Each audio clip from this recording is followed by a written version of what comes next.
Book the Fifth, The Fatal Lecture. Chapter 1. Late that night Emilius sat alone in his room, making notes for the lecture which he had now formally engaged himself to deliver in a week's time. Thanks to his American education, as Rufus had supposed, he had not been without practice in the art of public speaking. He had learnt to face his fellow creatures in the act of oratory, and to hear the sound of his own voice in a silent assembly, without trembling from head to foot. English newspapers were regularly sent to Tadmor, and English politics were frequently discussed in the little parliament of the community. The prospect of addressing a new audience, with their sympathies probably against him at the outset, had its terrors undoubtedly. But the more formidable consideration to the mind of Emilius was presented by the limits imposed on him in the matter of time. The lecture was to be succeeded, at the request of a clerical member of the institution, by a public discussion, and the secretary's experience suggested that the lecturer would do well to reduce his address within the compass of an hour. Socialism is a large subject to be squeezed into that small space, Emilius had objected. And the secretary sighed and answered, "They won't listen any longer." Making notes from time to time of the points on which it was most desirable to insist, and on the relative positions which they should occupy in his lecture, the memory of Emilius became more and more absorbed in recalling the scenes in which his early life had been passed. He laid down his pen as the clock of the nearest church struck the first dark hour of the morning, and let his thoughts take him back again, without interruption or restraint, to the hills and vales of Tadmor. Once more the kind old elder brother taught him the noble lessons of Christianity as they came from the inspired teacher's own lips.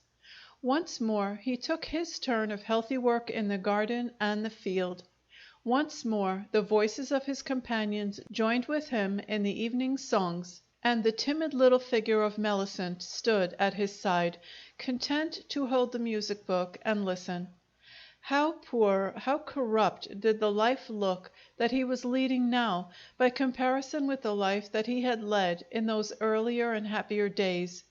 How shamefully he had forgotten the simple precepts of Christian humility, Christian sympathy, and Christian self-restraint, in which his teachers had trusted as the safeguards that were to preserve him from the foul contact of the world. Within the last 2 days only, he had refused to make merciful allowance for the errors of a man whose life had been wasted in the sordid struggle upward from poverty to wealth. And, worse yet, he had cruelly distressed the poor girl who loved him, at the prompting of those selfish passions which it was his first and foremost duty to restrain. The bare remembrance of it was unendurable to him in his present frame of mind. With his customary impetuosity he snatched up the pen to make atonement before he went to rest that night.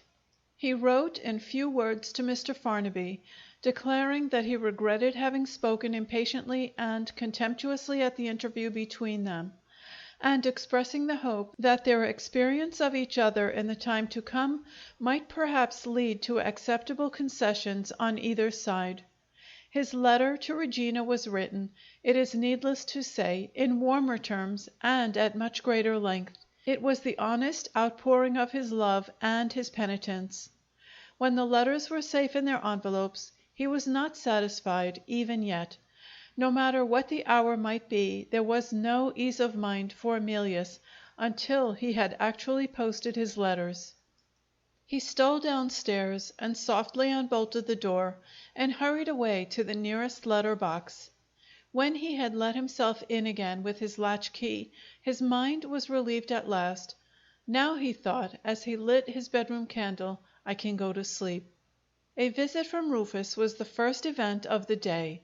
The two set to work together to draw out the necessary advertisement of the lecture. It was well calculated to attract attention in certain quarters. The announcement addressed itself in capital letters to all honest people who were poor and discontented.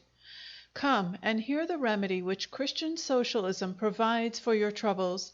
explained to you by a friend and a brother, and pay no more than sixpence for the place that you occupy." The necessary information as to time and place followed this appeal, including the offer of reserved seats at higher prices. By advice of the secretary, the advertisement was not sent to any journal having its circulation among the wealthier classes of society. It appeared prominently in one daily paper and in 2 weekly papers, the 3 possessing an aggregate sale of 400,000 copies. "Assume only 5 readers to each copy," cried sanguine Emilius, "and we appeal to an audience of 2 millions. What a magnificent publicity!" There was one inevitable result of magnificent publicity which Emilius failed to consider. His advertisements were certain to bring people together who might otherwise never have met in the great world of London under one roof. All over England, Scotland, and Ireland he invited unknown guests to pass the evening with him. In such circumstances, recognitions may take place between persons who have lost sight of each other for years. Conversations may be held which might otherwise never have been exchanged, and results may follow for which the hero of the evening may be innocently responsible, because 2 or 3 among his audience happen to be sitting to hear him on the same bench. A man who opens his doors and invites the public indiscriminately to come in runs the risk of playing with inflammable materials, and can never be sure at what time or in what direction they may explode. Rufus himself took the fair copies of the advertisement to the nearest agent. Emilius stayed at home to think over his lecture. He was interrupted by the arrival of Mr. Farnaby's answer to his letter. The man of the oily whiskers wrote courteously and guardedly. He was evidently flattered and pleased by the advance that had been made to him, and he was quite willing, under the circumstances, to give the lovers opportunities of meeting at his house. At the same time he limited the number of the opportunities. "Once a week for the present, my dear sir. Regina will doubtless write to you when she returns to London." Regina wrote by return of post. The next morning Emilius received a letter from her which enchanted him. She had never loved him as she loved him now. She longed to see him again. She had prevailed on Mrs. Ormond to let her shorten her visit, and to intercede for her with the authorities at home. They were to return together to London on the afternoon of the next day. Emilius would be sure to find her, if he arranged to call in time for 5 o'clock tea. Towards 4 o'clock on the next day, while Emilius was putting the finishing touches to his dress, he was informed that a young person wished to see him. The visitor proved to be Phoebe, with her handkerchief to her eyes, indulging in grief, in humble imitation of her young mistress's gentle method of proceeding on similar occasions. "Good God!" cried Emilius. "Has anything happened to Regina?" "No, sir," Phoebe murmured behind the handkerchief. "Miss Regina is at home and well." "Then what are you crying about?" Phoebe forgot her mistress's gentle method. She answered with an explosion of sobs: "I'm ruined, sir." "What do you mean by being ruined? Who's done it?" "You've done it, sir." Emilius started. His relations with Phoebe had been purely and entirely of the pecuniary sort. She was a showy, pretty girl, with a smart little figure, but with some undeniably bad lines, which only observant physiognomists remarked, about her eyebrows and her mouth. Emilius was not a physiognomist, but he was in love with Regina, which at his age implied faithful love. It is only men over 40 who can court the mistress, with reserves of admiration to spare for the maid. "Sit down," said Emilius, "and tell me in 2 words what you mean." Phoebe sat down and dried her eyes. "I have been infamously treated, sir, by Mrs. Farnaby," she began, and stopped, overpowered by the bare remembrance of her wrongs. She was angry enough at that moment to be off her guard. The vindictive nature that was in the girl found its way outward and showed itself in her face. Emilius perceived the change, and began to doubt whether Phoebe was quite worthy of the place which she had hitherto held in his estimation. "Surely there must be some mistake," he said. "What opportunity has Mrs. Farnaby had of ill treating you? You have only just got back to London." "I beg your pardon, sir. We got back sooner than we expected. Mrs. Ormond had business in town, and she left Miss Regina at her own door nearly 2 hours since." "Well?" "Well, sir, I had hardly taken off my bonnet and shawl when I was sent for by Mrs. Farnaby. 'Have you unpacked your box yet?' says she. I told her I hadn't had time to do so. 'You needn't trouble yourself to unpack,' says she. 'You are no longer in Miss Regina's service. These are your wages, with a month's wages besides, in place of the customary warning.' I'm only a poor girl, sir, but I up and spoke to her as plain as she spoke to me. 'I want to know,' I says, 'why I am sent away in this uncivil manner.' I couldn't possibly repeat what she said. My blood boils when I think of it," Phoebe declared, with melodramatic vehemence. "Somebody has found us out, sir. Somebody has told Mrs. Farnaby of your private meeting with Miss Regina in the shrubbery, and the money you kindly gave me. I believe Mrs. Ormond is at the bottom of it. You remember nobody knew where she was, when I thought she was in the house, speaking to the cook. That's guesswork, I allow, so far. What is certain is that I have been spoken to as if I was the lowest creature that walks the streets. Mrs. Farnaby refuses to give me a character, sir. She actually said she would call in the police if I didn't leave the house in half an hour. How am I to get another place without a character? I'm a ruined girl, that's what I am, and all through you." Threatened at this point with an illustrative outburst of sobbing, Emilius was simple enough to try the consoling influence of a sovereign. "Why don't you speak to Miss Regina?" he asked. "You know she will help you." "She has done all she can, sir. I have nothing to say against Miss Regina. She's a good creature. She came into the room and begged and prayed, and took all the blame on herself. Mrs. Farnaby wouldn't hear a word. 'I'm mistress here,' she says. 'You had better go back to your room.' Oh, Mr. Emilius, I can tell you Mrs. Farnaby is your enemy as well as mine. You'll never marry her niece if she can stop it. Mark my words, sir. That's the secret of the vile manner in which she has used me. My conscience is clear, thank God. I've tried to serve the cause of true love, and I'm not ashamed of it. Never mind, my turn is to come. I'm only a poor servant, set adrift in the world without a character.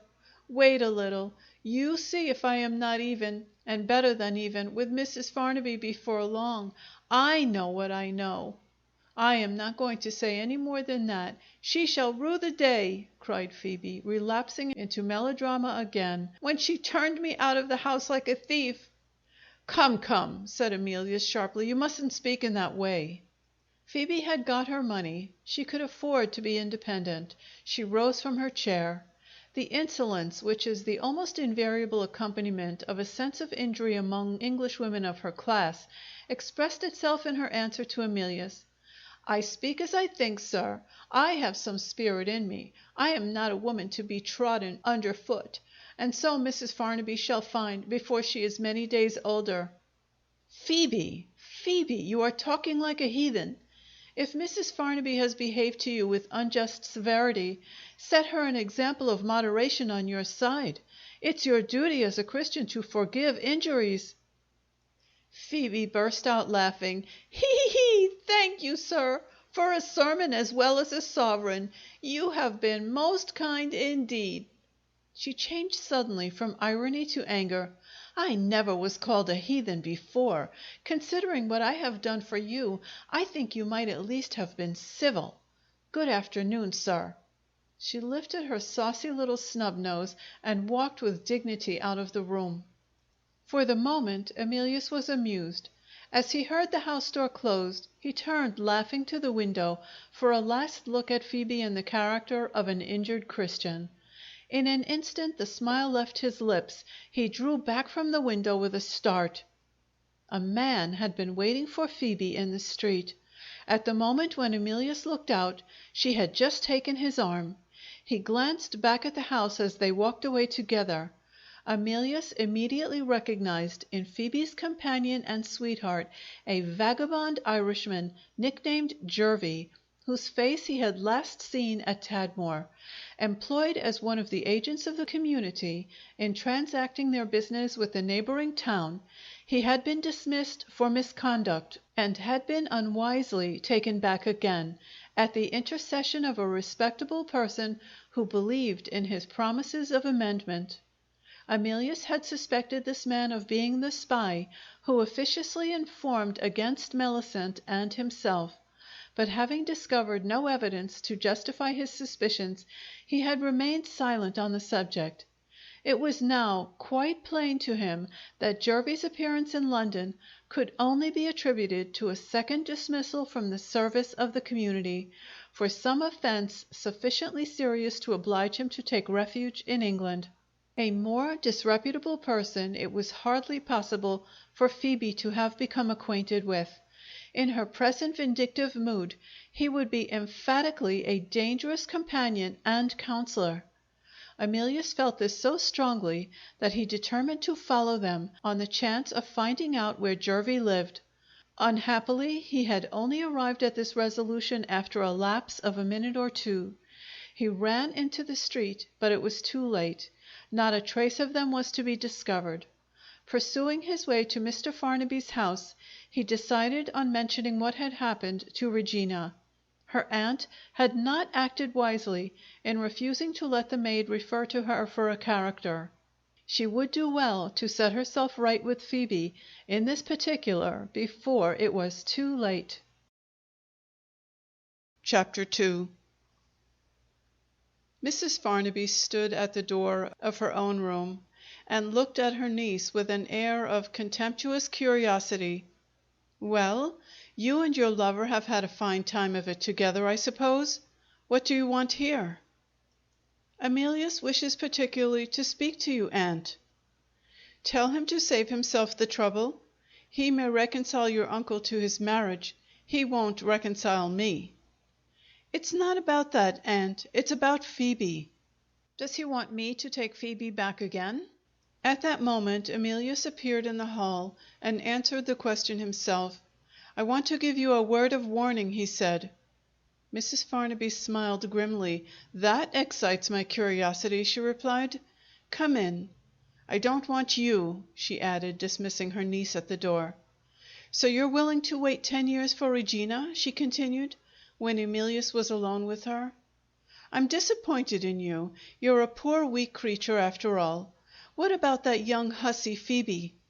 Emilius told her unreservedly all that had passed between the discarded maid and himself, not forgetting, before he concluded, to caution her on the subject of the maid's companion. "I don't know what that man may not do to mislead Phoebe," he said. "If I were you, I wouldn't drive her into a corner." Mrs. Farnaby eyed him scornfully from head to foot. "You used to have the spirit of a man in you," she answered. "Keeping company with Regina has made you a milksop already. If you want to know what I think of Phoebe and her sweetheart—" She stopped and snapped her fingers. "There," she said, "that's what I think. Now go back to Regina. I can tell you one thing. She will never be your wife." Emilius looked at her in quiet surprise. "It seems odd," he remarked, "that you should treat me as you do, after what you said to me the last time I was in this room. You expect me to help you in the dearest wish of your life, and you do everything you can to thwart the dearest wish of my life. A man can't keep his temper under continual provocation. Suppose I refuse to help you?" Mrs. Farnaby looked at him with the most exasperating composure. "I defy you to do it," she answered. "You defy me to do it!" Emilius exclaimed. "Do you take me for a fool?" Mrs. Farnaby went on. "Do you think I don't know you better than you know yourself?" She stepped up close to him. Her voice sank suddenly to low and tender tones. "If that last unlikely chance should turn out in my favor," she went on, "if you really did meet with my poor girl one of these days and knew that you had met with her, do you mean to say you could be cruel enough, no matter how badly I behaved to you, to tell me nothing about it? Is that the heart I can feel beating under my hand? Is that the Christianity you learned at Tadmor? Pooh, pooh, you foolish boy! Go back to Regina and tell her you have tried to frighten me, and you find it won't do.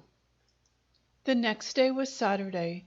The advertisement of the lecture appeared in the newspapers. Rufus confessed that he had been extravagant enough, in the case of the two weekly journals, to occupy half a page. The public, he explained, have got a nasty way of overlooking advertisements of a modest and retiring character. Hit 'em in the eyes when they open the paper, or you don't hit 'em at all. Among the members of the public attracted by the new announcement, Mrs. Farnaby was one. She honored Emilius with a visit at his lodgings. "I called you a poor weak creature yesterday." These were her first words on entering the room. "I talked like a fool. You're a splendid fellow. I respect your courage, and I shall attend your lecture. Never mind what Mr. Farnaby and Regina say. Regina's poor little conventional soul is shaken, I dare say. You needn't expect to have my niece among your audience. But Farnaby is a humbug as usual. He affects to be horrified. He talks big about breaking off the match. In his own self he's bursting with curiosity to know how you will get through with it. I tell you this, he will sneak into the hall and stand at the back where nobody can see him. I shall go with him, and when you're on the platform, I'll hold up my handkerchief like this. Then you'll know he's there. Hit him hard, Emilius. Hit him hard. Where is your friend Rufus? Just gone away? I like that American. Give him my love, and tell him to come and see me." She left the room as abruptly as she had entered it. Emilius looked after her in amazement.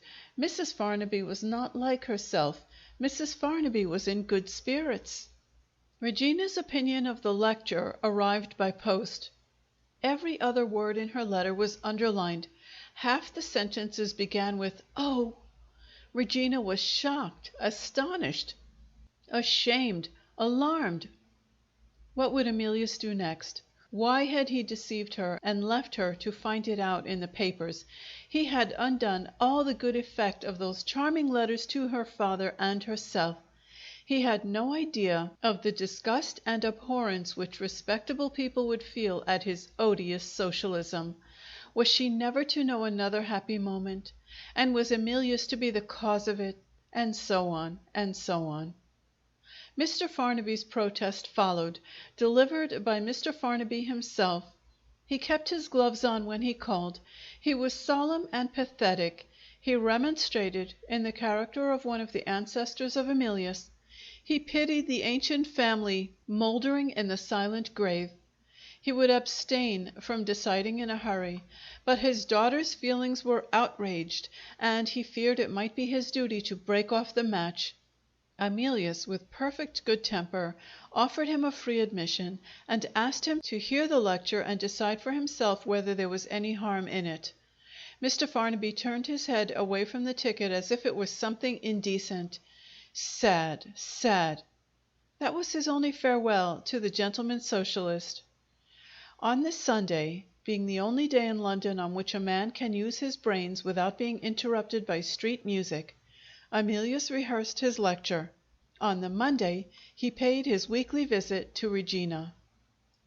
She was reported, whether truly or not, it was impossible for him to discover, to have gone out in the carriage with Mrs. Ormond. Emilius wrote to her in soothing and affectionate terms, suggesting, as he had suggested to her father, that she should wait to hear the lecture before she condemned it. In the meantime, he entreated her to remember that they had promised to be true to one another in time and eternity, socialism notwithstanding. The answer came back by private messenger. The tone was serious. Regina's principles forbade her to attend a socialist lecture. She hoped Emilius was in earnest in writing as he did about time and eternity.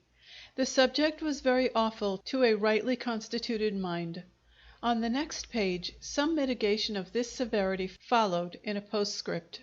Regina would wait at home to see Emilius the day after his regrettable appearance in public. The evening of Tuesday was the evening of the lecture. Rufus posted himself at the ticket taker's office in the interests of Emilius. Even sixpences do sometimes stick to a man's fingers on their way from the public to the money box, he remarked. The sixpences did indeed flow in rapidly. The advertisements had so far produced their effect. But the reserved seats sold very slowly. The members of the institution, who were admitted for nothing, arrived in large numbers and secured the best places. Towards 8 o'clock, the hour at which the lecture was to begin, the sixpenny audience was still pouring in. Rufus recognized Phoebe among the late arrivals, escorted by a person in the dress of a gentleman, who was palpably a blackguard nevertheless. A short, stout lady followed, who warily shook hands with Rufus and said, "Let me introduce you to Mr. Farnaby." Mr. Farnaby's mouth and chin were shrouded in a wrapper. His hat was over his eyebrows. Rufus observed that he looked as if he was ashamed of himself. A gaunt, dirty, savage old woman, miserably dressed, offered her sixpence to the money taker, while the two gentlemen were shaking hands. The example, it is needless to say, being set by Rufus. The old woman looked attentively at all that was visible of Mr. Farnaby, that is to say, at his eyes and his whiskers, by the gas lamp hanging in the corridor. She instantly drew back, though she had got her ticket, waited until Mr. Farnaby had paid for his wife and himself, and then followed close behind them into the hall. And why not? The advertisements addressed this wretched old creature as one of the poor and discontented public. 16 years ago, John Farnaby had put his own child into that woman's hands at Ramsgate, and had never seen either of them since. Chapter 3. Entering the hall, Mr. Farnaby discovered without difficulty the position of modest retirement of which he was in search. The cheap seats were situated, as usual, on that part of the floor of the building which was farthest from the platform. A gallery at this end of the hall threw its shadow over the hindermost benches and the gangway by which they were approached. In the sheltering obscurity thus produced, Mr. Farnaby took his place, standing in the corner formed by the angle of it which the two walls of the building met, with his dutiful wife at his side. Still following them, unnoticed in the crowd, the old woman stopped at the extremity of the hindermost bench, looked close at a smartly dressed young man who occupied the last seat at the end, and who paid marked attention to a pretty girl sitting by him, and whispered in his ear, "Now then, Jervie, can't you make room for Mother Sowler?" The man started and looked round. "You here?" he exclaimed with an oath. Before he could say more, Phoebe whispered to him on the other side, "What a horrid old creature! How did you ever come to know her?" At the same moment Mrs. Sowler reiterated her request in more peremptory language. "Do you hear, Jervie? Do you hear? Sit a little closer." Jervie apparently had his reasons for treating the expression of Mrs. Sowler's wishes with deference, shabby as she was. Making abundant apologies, he asked his neighbors to favor him by sitting a little nearer to each other, and so contrived to leave a morsel of vacant space at the edge of the bench. Phoebe, making room under protest, began to whisper again. "What does she mean by calling you Jervie? She looks like a beggar. Tell her your name is Jervis." The reply she received did not encourage her to say more. "Hold your tongue. I have reasons for being civil to her. You be civil, too." He turned to Mrs. Sowler with the readiest submission to circumstances. Under the surface of his showy looks and his vulgar facility of manner there lay hidden a substance of callous villainy and impenetrable cunning. He had in him the materials out of which the clever murderers are made, who baffle the police. If he could have done it with impunity, he would have destroyed without remorse the squalid old creature who sat by him, and who knew enough of his past career in England to send him to penal servitude for life. As it was, he spoke to her with a spurious condescension and good humor. "Why, it must be 10 years, Mrs. Sowler, since I last saw you. What have you been doing?" The woman frowned at him as she answered, "Can't you look at me and see? Starving." She eyed his gaudy watch and chain greedily. "Money don't seem to be scarce with you. Have you made your fortune in America?" He laid his hand on her arm and pressed it warningly. "Hush!" he said under his breath. "We'll talk about that after the lecture." His bright, shifty black eyes turned furtively towards Phoebe, and Mrs. Sowler noticed it. The girl's savings in service had paid for his jewelry and his fine clothes. She silently resented his rudeness in telling her to hold her tongue, sitting sullen with her impudent little nose in the air. Jervie tried to include her indirectly in his conversation with his shabby old friend. "This young lady," he said, "knows Mr. Goldenheart. She feels sure he'll break down, and we've come here to see the fun. I don't hold with socialism myself. I am for what my favorite newspaper calls the altar and the throne. In short, my politics are conservative." "Your politics are in your girl's pocket," muttered Mrs. Sowler. "How long will her money last?" Jervie turned a deaf ear to the interruption. "And what has brought you here?" he went on, in his most ingratiating way. "Did you see the advertisement in the papers?" Mrs. Sowler answered loud enough to be heard above the hum of talking in the sixpenny places. "I was having a drop of gin, and I saw the paper at the public house. I'm one of the discontented poor. I hate rich people, and I'm ready to pay my sixpence to hear them abused." "Hear, hear!" said a man near, who looked like a shoemaker. "I hope he'll give it to the aristocracy," added one of the shoemaker's neighbors, apparently a groom out of place. "I'm sick of the aristocracy!" cried a woman with a fiery face and a crushed bonnet. "It's them as swallows up the money. What business have they with their palaces and their parks, when my husband's out of work and my children hungry at home?" The acquiescent shoemaker listened with admiration. "Very well put," he said. "Very well put." These expressions of popular feeling reached the respectable ears of Mr. Farnaby. "Do you hear those wretches?" he said to his wife. Mrs. Farnaby seized the welcome opportunity of irritating him. "Poor things!" she answered. "In their place we should talk as they do." "You had better go into the reserved seats," rejoined her husband, turning from her with a look of disgust. "There's plenty of room. Why do you stop here?" "I couldn't think of leaving you, my dear. How did you like my American friend?" "I am astonished at your taking the liberty of introducing him to me. You knew perfectly well that I was here incognito. What do I care about a wandering American?" Mrs. Farnaby persisted as maliciously as ever. "Ah, but you see, I like him. The wandering American is my ally." "Your ally? What do you mean?" "Good heavens, how dull you are! Don't you know that I object to my niece's marriage engagement? I was quite delighted when I heard of this lecture, because it's an obstacle in the way. It disgusts Regina, and it disgusts you. And my dear American is the man who first brought it about." "Hush! Here's Emilius. How well he looks! So graceful and so gentlemanlike!" cried Mrs. Farnaby, signaling with her handkerchief to show Emilius their position in the hall. "I declare I'm ready to become a socialist before he opens his lips." The personal appearance of Emilius took the audience completely by surprise. A man who is young and handsome is not the order of man who is habitually associated in the popular mind with the idea of a lecture.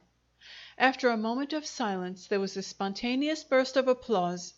It was renewed when Emilius, first placing on his table a little book, announced his intention of delivering the lecture extempore. The absence of the inevitable manuscript was in itself an act of mercy that cheered the public at starting. The orator of the evening began. "Ladies and gentlemen, thoughtful people accustomed to watch the signs of the times in this country and among the other nations of Europe are, so far as I know, agreed in the conclusion that serious changes are likely to take place in present forms of government and in existing systems of society before the century in which we live has reached its end. In plain words, the next revolution is not so unlikely, and not so far off, as it pleases the higher and wealthier classes among European populations to suppose. I am one of those who believe that the coming convulsion will take the form, this time, of a social revolution, and that the man at the head of it will not be a military or a political man, but a great citizen, sprung from the people, and devoted heart and soul to the people's cause. Within the limits assigned to me tonight, it is impossible that I should speak to you of government and society among other nations, even if I possessed the necessary knowledge and experience to venture on so vast a subject. All that I can now attempt to do is, first, to point out some of the causes which are paving the way for a coming change in the social and political condition of this country, and, secondly, to satisfy you that the only trustworthy remedy for existing abuses is to be found in the system which Christian socialism extracts from this little book on my table, the book which you all know under the name of the New Testament. Before, however, I enter on my task, I feel it a duty to say one preliminary word on the subject of my claim to address you, such as it is. I am most unwilling to speak of myself, but my position here forces me to do so. I am a stranger to all of you, and I am a very young man. Let me tell you then briefly what my life has been and where I have been brought up, and then decide for yourselves whether it is worth your while to favor me with your attention or not. A very good opening, remarked the shoemaker. A nice-looking fellow, said the fiery-faced woman. I should like to kiss him. He's too civil by half, grumbled Mrs. Sowler. I wish I had my sixpence back in my pocket. Give him time, whispered Jervie, and he'll warm up. I say, Phoebe, he doesn't begin like a man who is going to break down. I don't expect there will be much to laugh at tonight. What an admirable speaker, said Mrs. Farnaby to her husband. Fancy such a man as that being married to such an idiot as Regina. There's always a chance for him, returned Mr. Farnaby savagely, as long as he's not married to such a woman as you. In the meantime, Emilius had claimed national kindred with his audience as an Englishman, and had rapidly sketched his life at Tadmor in its most noteworthy points. This done, he put the question whether they would hear him. His frankness and freshness had already won the public. They answered by a general shout of applause. Very well, Emilius proceeded. Now let us get on. Suppose we take a glance, we have no time to do more, at the present state of our religious system first. What is the public aspect of the thing called Christianity in the England of our day? 100 different sects, all at variance with each other. An established church, rent in every direction by incessant wrangling. Disputes about black gowns or white, about having candlesticks on tables or off tables, about bowing to the east or bowing to the west, about which doctrine collects the most respectable support and possesses the largest sum of money. The doctrine in my church, or the doctrine in your church, or the doctrine in the church over the way. Look up, if you like, from this multitudinous and incessant squabbling among the rank and file, to the high regions in which the right reverend representatives of state religion sit apart. Are they Christians? If they are, show me the bishop who dare assert his Christianity in the House of Lords, when the ministry of the day happens to see its advantage in engaging in a war. Where is that bishop, and how many supporters does he count among his own order? Do you blame me for using intemperate language, language which I cannot justify? Take a fair test and try me by that. The result of the Christianity of the New Testament is to make men true, humane, gentle, modest, strictly scrupulous, and strictly considerate in their dealings with their neighbors. Does the Christianity of the churches and the sects produce these results among us?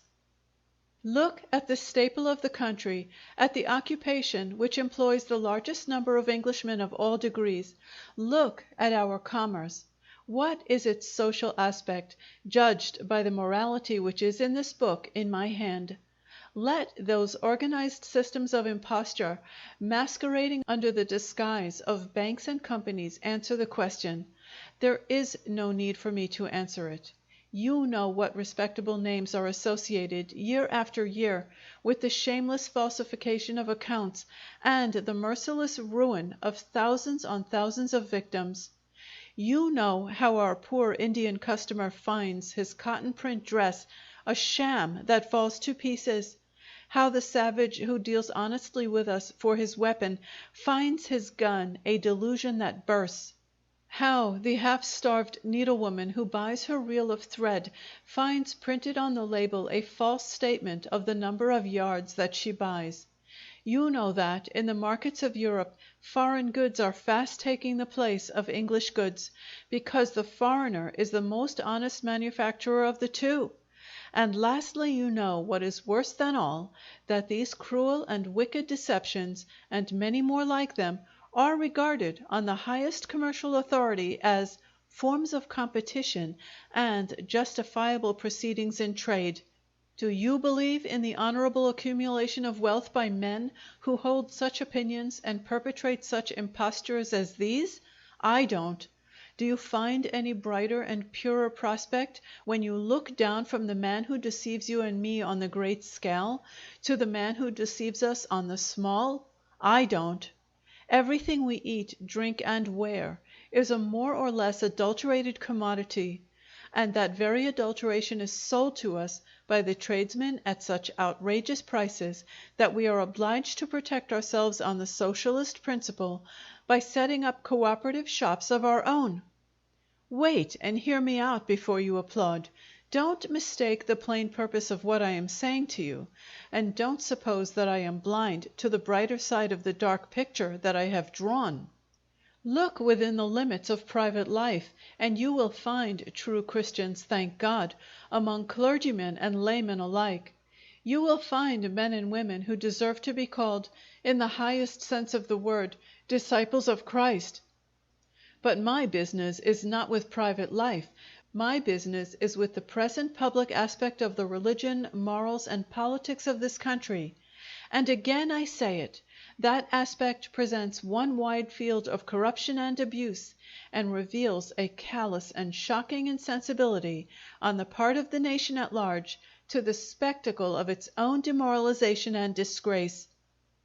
There Emilius paused and took his first drink of water. Reserved seats at public performances seem, by some curious affinity, to be occupied by reserved persons. The select public seated nearest to the orator preserved discreet silence. But the hearty applause from the sixpenny places made ample amends. There was enough of the lecturer's own vehemence and impetuosity in this opening attack, sustained as it undeniably was by a sound foundation of truth, to appeal strongly to the majority of his audience. Mrs. Sowler began to think that her sixpence had been well laid out, after all, and Mrs. Farnaby pointed the direct application to her husband of all the hardest hits at commerce by nodding her head at him as they were delivered. Emilius went on. The next thing we have to discover is this: will our present system of government supply us with peaceable means for the reform of the abuses which I have already noticed, not forgetting that other enormous abuse represented by our intolerable national expenditure increasing with every year? Unless you insist on it, I do not propose to waste our precious time by saying anything about the House of Lords for three good reasons. In the first place, that assembly is not elected by the people, and it has therefore no right of existence in a really free country. In the second place, out of its 485 members, no less than 184 directly profit by the expenditure of the public money, being in the annual receipt, under one pretense or another, of more than 500,000 sterling. In the third place, if the Assembly of the Commons has in it the will as well as the capacity to lead the way in the needful reforms, the Assembly of the Lords has no alternative but to follow, or to raise the revolution which it only escaped by a hair's breadth some 40 years since. What do you say? Shall we waste our time in speaking of the House of Lords? Loud cries from the sixpenny benches answered no, the ostler and the fiery-faced woman being the most vociferous of all. Here and there certain dissentient individuals raised a little hiss, led by Jervie, in the interests of "the altar and the throne."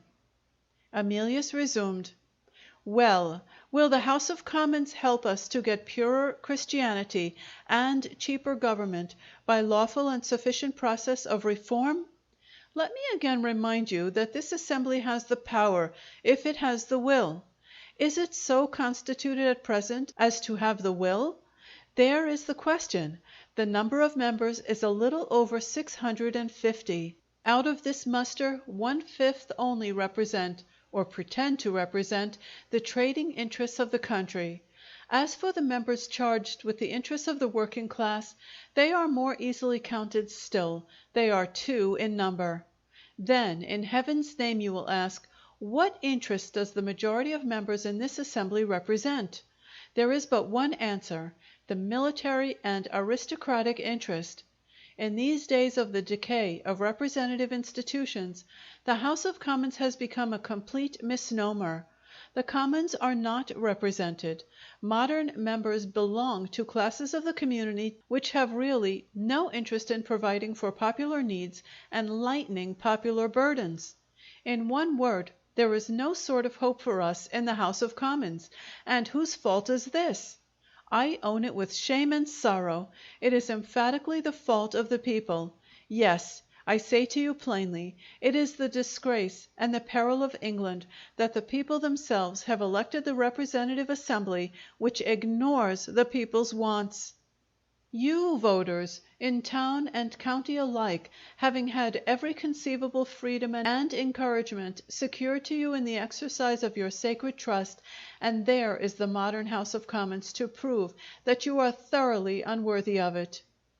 These bold words produced an outbreak of disapprobation from the audience, which, for the moment, completely overpowered the speaker's voice. They were prepared to listen with inexhaustible patience to the enumeration of their virtues and their wrongs, but they had not paid 6d. each to be informed of the vicious and contemptible part which they play in modern politics. They yelled and groaned and hissed, and felt that their handsome young lecturer had insulted them.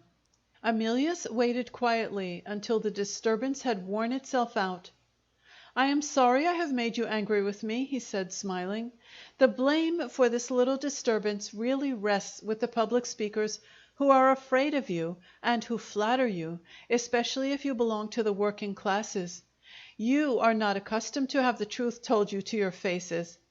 Why, my good friends, the people in this country, who are unworthy of the great trust which the wise and generous English Constitution places in their hands, are so numerous that they can be divided into distinct classes. There is the highly educated class which despairs and holds aloof. There is the class beneath, without self-respect and therefore without public spirit, which can be bribed indirectly, by a gift of a place, by the concession of a lease, even by an invitation to a party at a great house which includes the wives and the daughters.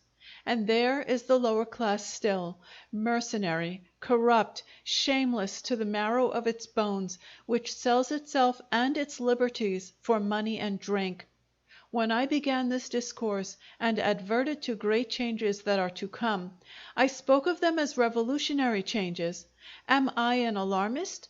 Do I unjustly ignore the capacity for peaceable reformation which has preserved modern England from revolutions thus far? God forbid that I should deny the truth, or that I should alarm you without need. But history tells me, if I look no farther back than to the first French Revolution, that there are social and political corruptions which strike their roots in a nation so widely and so deeply that no force short of the force of a revolutionary convulsion can tear them up and cast them away.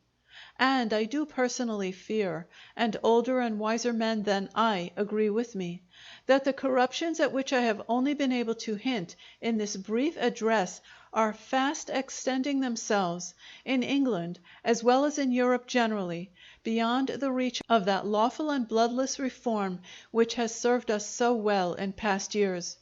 Whether I am mistaken in this view, and I hope with all my heart it may be so, or whether events yet in the future will prove that I am right.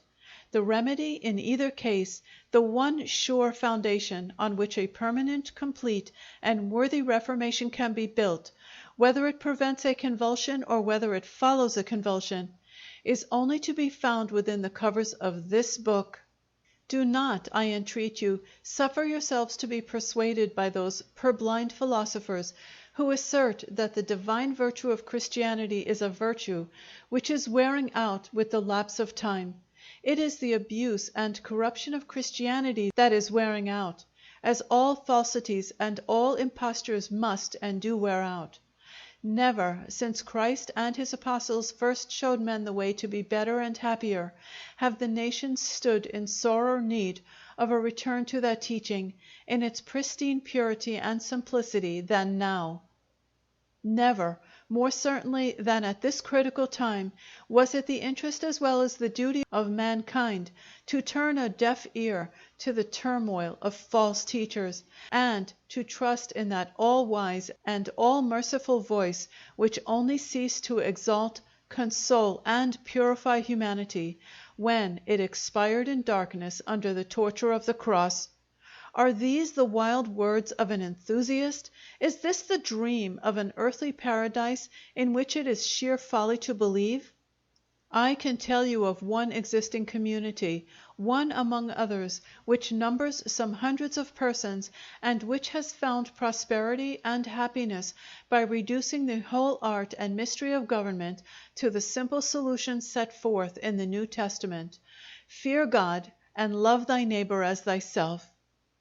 By these gradations Emilius arrived at the second of the two parts into which he had divided his address.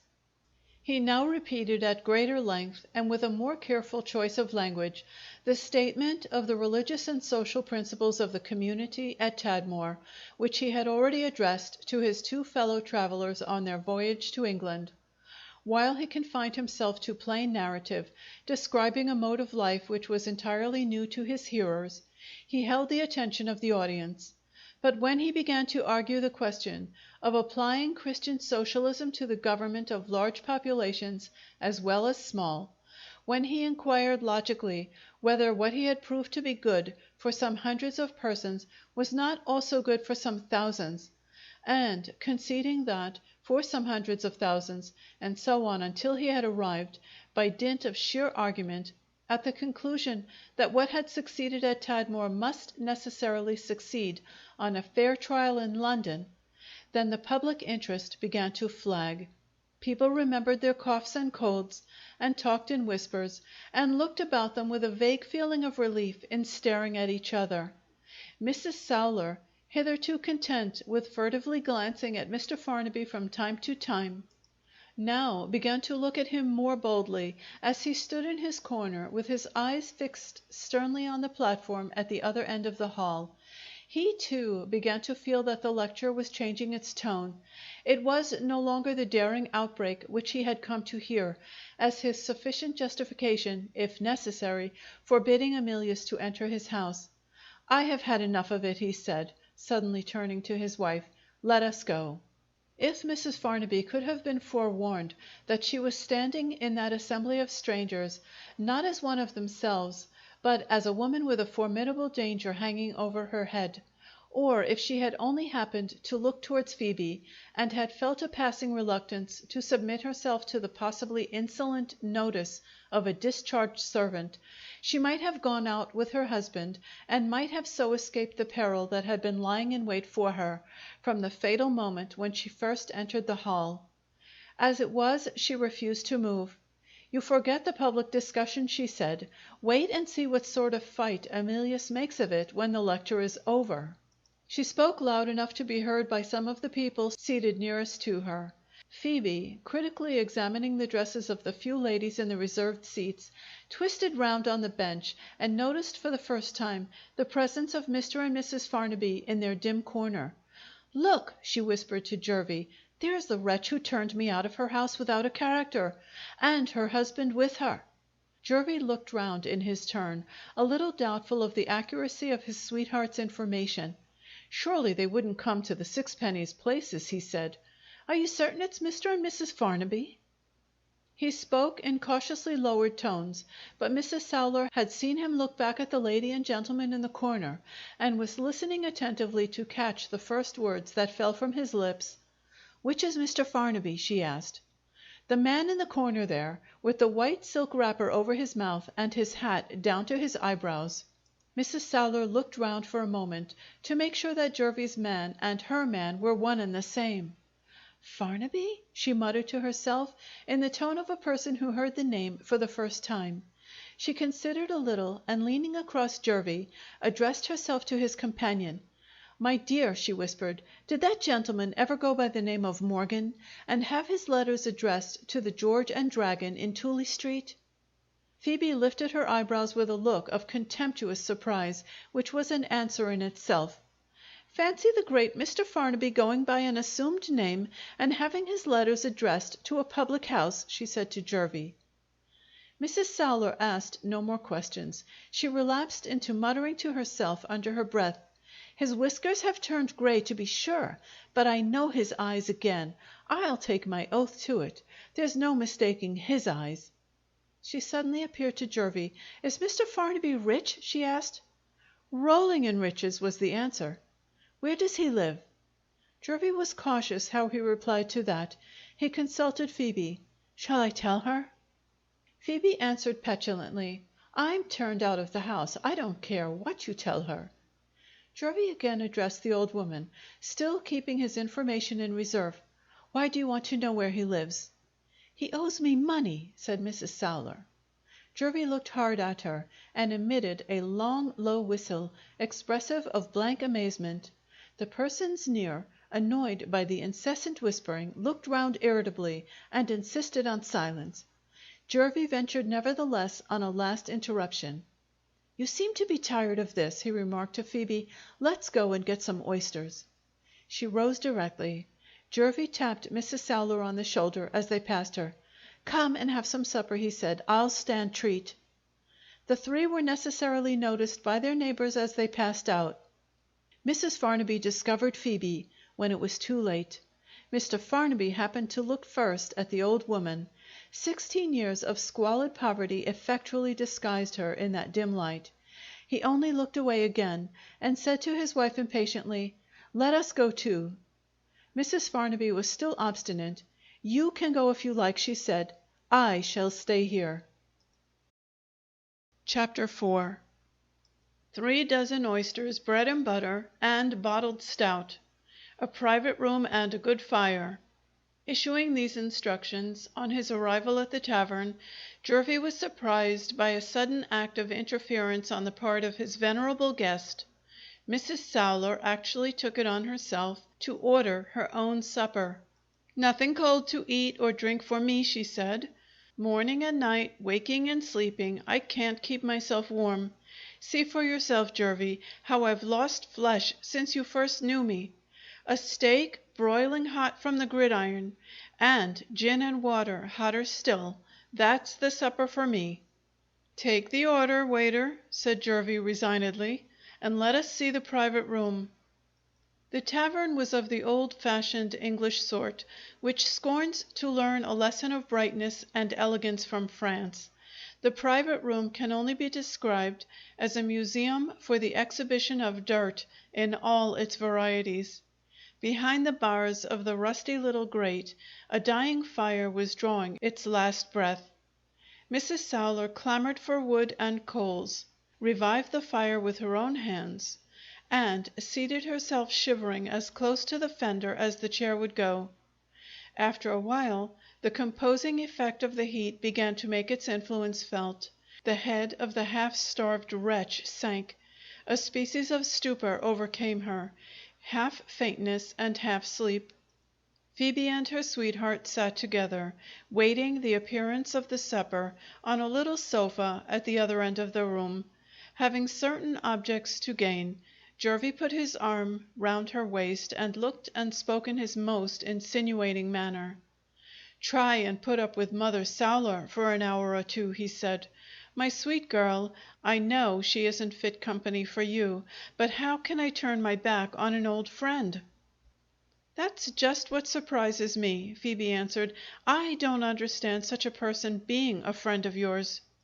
Always ready with the necessary lie whenever the occasion called for it, Jervie invented a pathetic little story in two short parts. First part, Mrs. Solar rich and respected, a widow inhabiting a villa residence, and riding in her carriage. Second part, a villainous lawyer, misplaced confidence, reckless investments, death of the villain, ruin of Mrs. Solar.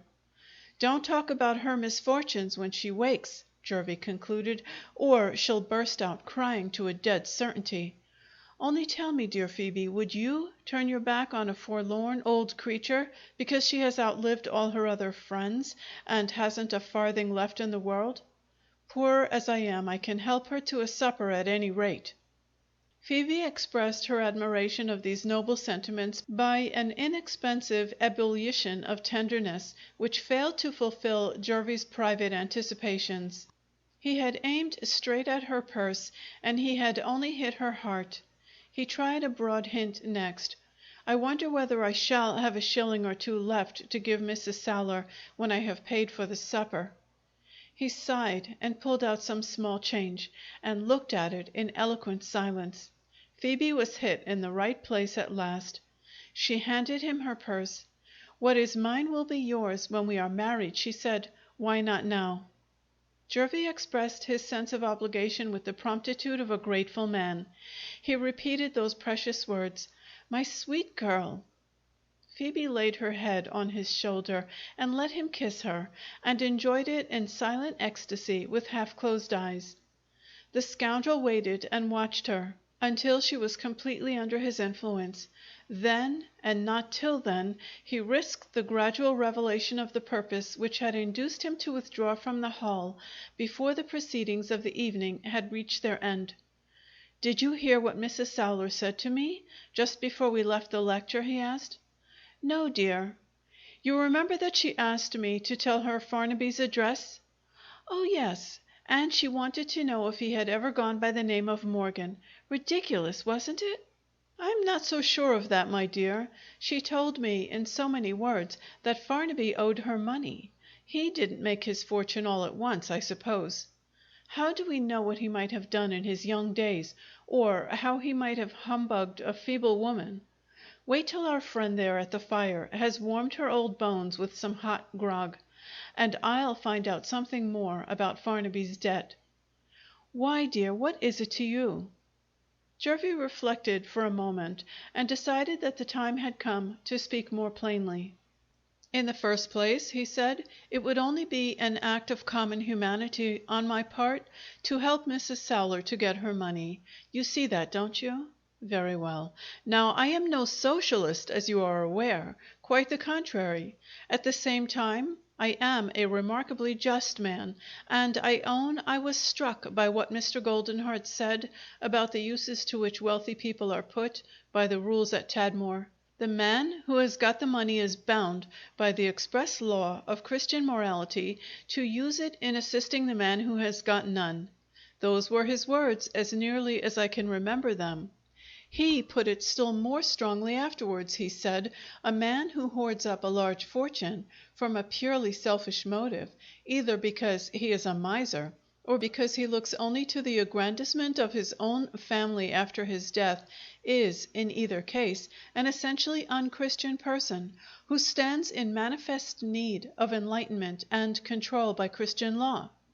And then, if you remember, some of the people murmured, and Mr. Goldenheart stopped them by reading a line from the New Testament which said exactly what he had been saying, only in fewer words. Now, my dear girl, Farnaby seems to me to be one of the many people pointed at in this young gentleman's lecture. Judging by looks, I should say he was a hard man." "That's just what he is. Hard as iron, looks at his servants as if they were dirt under his feet, and never speaks a kind word to them from one year's end to another." "Suppose I guess again. He's not particularly free-handed with his money, is he?" He will spend anything on himself and his grandeur, but he never gave away a halfpenny in his life." Jervie pointed to the fireplace with a burst of virtuous indignation. "And there's that poor old soul starving for want of the money he owes her. Damn it, I agree with the socialists. It's a virtue to make that sort of man bleed. Look at you and me. We're the very people he ought to help.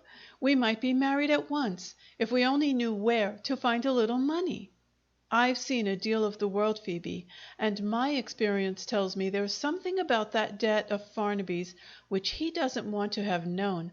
Why shouldn't we screw a few 5-pound notes for ourselves out of the rich miser's fears?" Phoebe was cautious. "It's against the law, ain't it?" she said. "Trust me to keep clear of the law," Jervie answered. "I won't stir in the matter till I know for certain that he daren't take the police into his confidence. It will be all easy enough when we are once sure of that. You have been long enough in the family to find out Farnaby's weak side. Would it do if we got at him to begin with through his wife?" Phoebe suddenly reddened to the roots of her hair. "Don't talk to me about his wife," she broke out fiercely. "I've got a day of reckoning to come with that lady." She looked at Jervie and checked herself. He was watching her with an eager curiosity which not even his ready cunning was quick enough to conceal. "I wouldn't intrude on your little secrets, darling, for the world," he said in his most persuasive tones. "But if you want advice, you know that I am heart and soul at your service." Phoebe looked across the room at Mrs. Sowler, still nodding over the fire. "Never mind now," she said. "I don't think it's a matter for a man to advise about. It's between Mrs. Farnaby and me. Do what you like with her husband. I don't care. He's a brute, and I hate him. But there's one thing I insist on. I won't have Miss Regina frightened or annoyed. Mind that. She's a good creature. There, read the letter she wrote to me yesterday and judge for yourself." Jervie looked at the letter. It was not very long. He resignedly took upon himself the burden of reading it. "Dear Phoebe, don't be downhearted. I am your friend always, and I will help you to get another place. I am sorry to say that it was indeed Mrs. Ormond who found us out that day. She had her suspicions, and she watched us and told my aunt. This she owned to me with her own lips. She said, 'I would do anything, my dear, to save you from an ill-assorted marriage.' I am very wretched about it, because I can never look on her as my friend again. My aunt, as you know, is of Mrs. Ormond's way of thinking. You must make allowances for her hot temper. Remember, out of your kindness towards me, you had been secretly helping forward the very thing which she was most anxious to prevent. That made her very angry. But never fear, she will come round in time. If you don't want to spend your little savings while you are waiting for another situation, let me know. A share of my pocket money is always at your service. Your friend, Regina." "Very nice indeed," said Jervie, handing the letter back and yawning as he did it. "And convenient, too, if we run short of money. Ah, here's the waiter with the supper at last. Now, Mrs. Sowler, there's a time for everything. It's time to wake up." He lifted the old woman off her chair and settled her before the table like a child. The sight of the hot food and drink roused her to a tigerish activity. She devoured the meat with her eyes as well as her teeth. She drank the hot gin and water in fierce gulps, and set down the glass with audible gasps of relief. "Another one," she cried, "and I shall begin to feel warm again." Jervie, watching her from the opposite side of the table, with Phoebe close by him as usual, had his own motives for encouraging her to talk by the easy means of encouraging her to drink. He sent for another glass of the hot grog. Phoebe, daintily picking up her oysters with her fork, affected to be shocked at Mrs. Sowler's coarse method of eating and drinking. She kept her eyes on her plate, and only consented to taste malt liquor under modest protest. When Jervie lit a cigar, after finishing his supper, she reminded him, in an impressively genteel manner, of the consideration which he owed to the presence of an elderly lady. "I like it myself, dear," she said mincingly, "but perhaps Mrs. Sowler objects to the smell?" Mrs. Sowler burst into a hoarse laugh. "Do I look as if I was likely to be squeamish about smells?" she asked. with the savage contempt for her own poverty, which was one of the dangerous elements in her character. "See the place I live in, young woman, and then talk about smells if you like." This was indelicate. Phoebe picked a last oyster out of its shell and kept her eyes modestly fixed on her plate. Observing that the second glass of gin and water was fast becoming empty, Jervie risked the first advances on his way to Mrs. Soulor's confidence. "About that debt of Farnaby's," he began. "Is it a debt of long standing?" Mrs. Soulor was on her guard. In other words, Mrs. Soulor's head was only assailable by hot grog when hot grog was administered in large quantities. She said it was a debt of long standing, and she said no more. "Has it been standing 7 years?" Mrs. Soulor emptied her glass and looked hard at Jervie across the table. "My memory isn't good for much at my time of life." She gave him that answer, and she gave him no more. Jervie yielded with his best grace. "Try a third glass," he said. "There's luck, you know, in odd numbers." Mrs. Soulor met this advance in the spirit in which it was made. She was obliging enough to consult her memory, even before the third glass made its appearance. "7 years, did you say?" she repeated. "More than twice 7 years, Jervie. What do you think of that?" Jervie wasted no time in thinking. He went on with his questions. "Are you quite sure that the man I pointed out to you at the lecture is the same man who went by the name of Morgan and had his letters addressed to the public house?" "Quite sure. I'd swear to him anywhere, only by his eyes." "And have you never yet asked him to pay the debt?" "How could I ask him when I never knew what his name was till you told me tonight?" "What amount of money does he owe you?" Whether Mrs. Soulor had her mind prophetically fixed on a fourth glass of grog, or whether she thought it time to begin asking questions on her own account, is not easy to say. Whatever her motive might be, she slyly shook her head and winked at Jervie.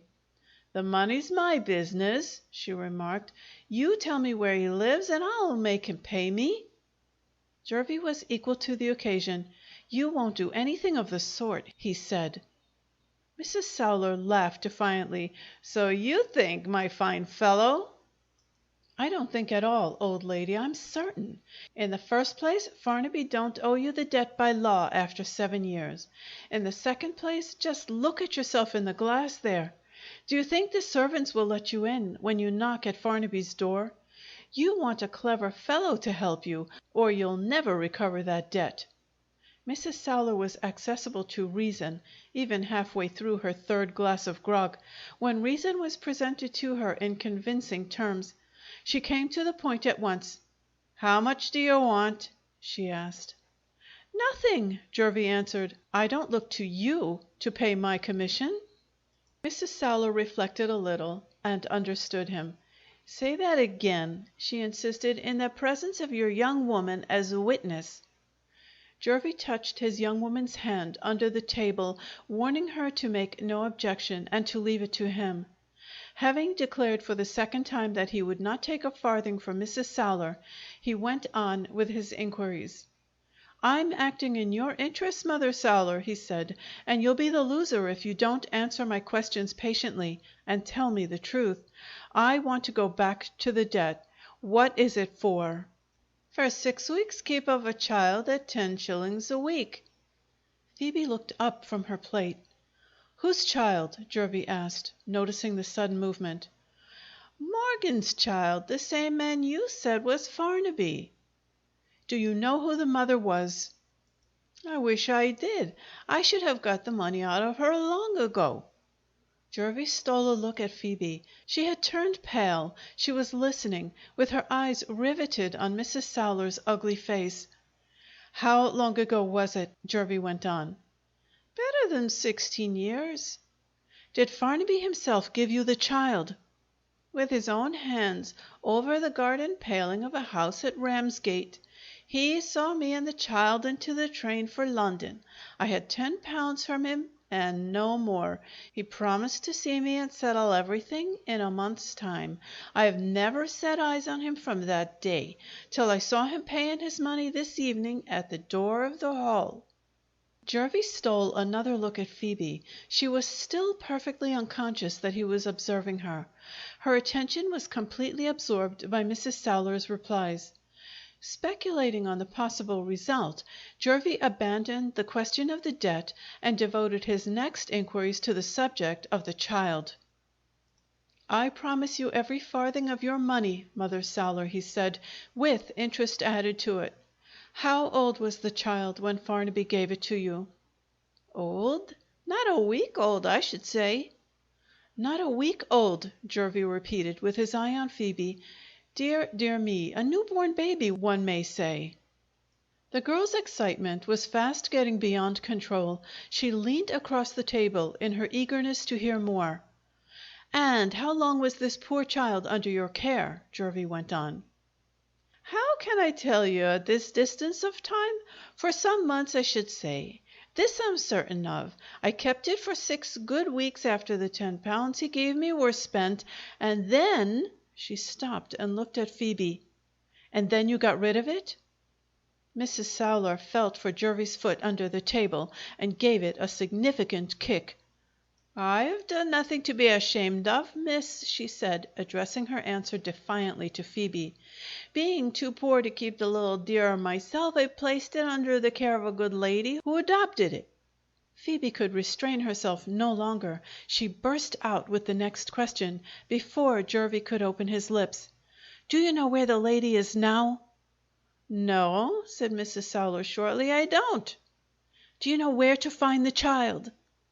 Mrs. Sowler slowly stirred up the remains of her grog. "I know no more than you do. Any more questions, miss?" Phoebe's excitement completely blinded her to the evident signs of a change in Mrs. Sowler's temper for the worse. She went on headlong. "Have you never seen the child since you gave her to the lady?" Mrs. Sowler set down her glass just as she was raising it to her lips. Jervie paused, thunderstruck, in the act of lighting a second cigar. "Her?" Mrs. Sowler repeated slowly, her eyes fixed on Phoebe with a lowering expression of suspicion and surprise. "Her?" She turned to Jervie. "Did you ask me if the child was a girl or a boy?" "I never even thought of it," Jervie replied. "Did I happen to say it myself without being asked?" Jervie deliberately abandoned Phoebe to the implacable old wretch before whom she had betrayed herself. It was the only likely way of forcing the girl to confess everything. "No," he answered, "you never said it without being asked." Mrs. Sowler turned once more to Phoebe.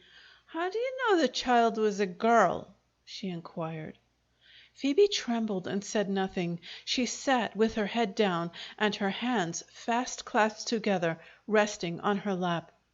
"Might I ask, if you please," Mrs. Sowler proceeded, with a ferocious assumption of courtesy, "how old you are, miss? You're young enough and pretty enough not to mind answering to your age, I'm sure." Even Jervie's villainous experience of the world failed to forewarn him of what was coming. Phoebe, it is needless to say, instantly fell into the trap. 24, she replied, next birthday. "And the child was put into my hands 16 years ago," said Mrs. Sowler. "Take 16 from 24 and 8 remains. I'm more surprised than ever, miss, at your knowing it to be a girl. It couldn't have been your child, could it?"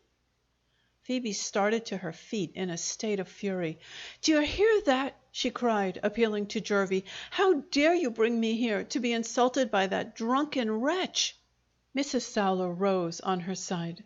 The old savage snatched up her empty glass, intending to throw it at Phoebe. At the same moment the ready Jervie caught her by the arm, dragged her out of the room, and shut the door behind them. There was a bench on the landing outside.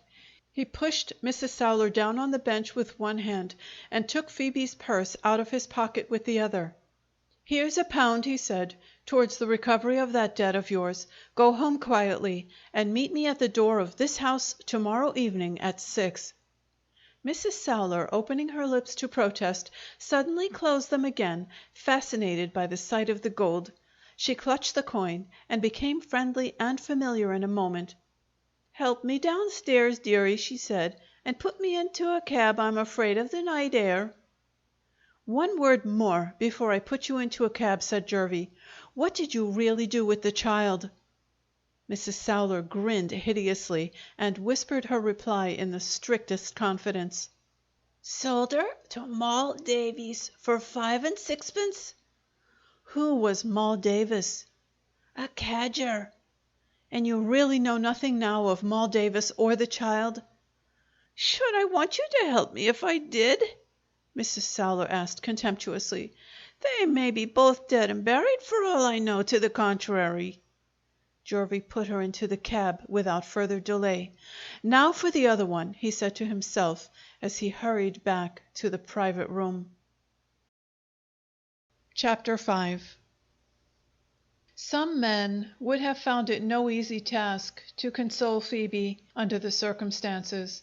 Jervie had the immense advantage of not feeling the slightest sympathy for her. He was in full command of his large resources of fluent assurance and ready flattery. In less than 5 minutes Phoebe's tears were dried, and her lover had his arm round her waist again, in the character of a cherished and forgiven man. "Now, my angel," he said. Phoebe sighed tenderly. He had never called her his angel before. "Tell me all about it in confidence. Only let me know the facts, and I shall see my way to protecting you against any annoyance from Mrs. Sowler in the future. You have made a very extraordinary discovery.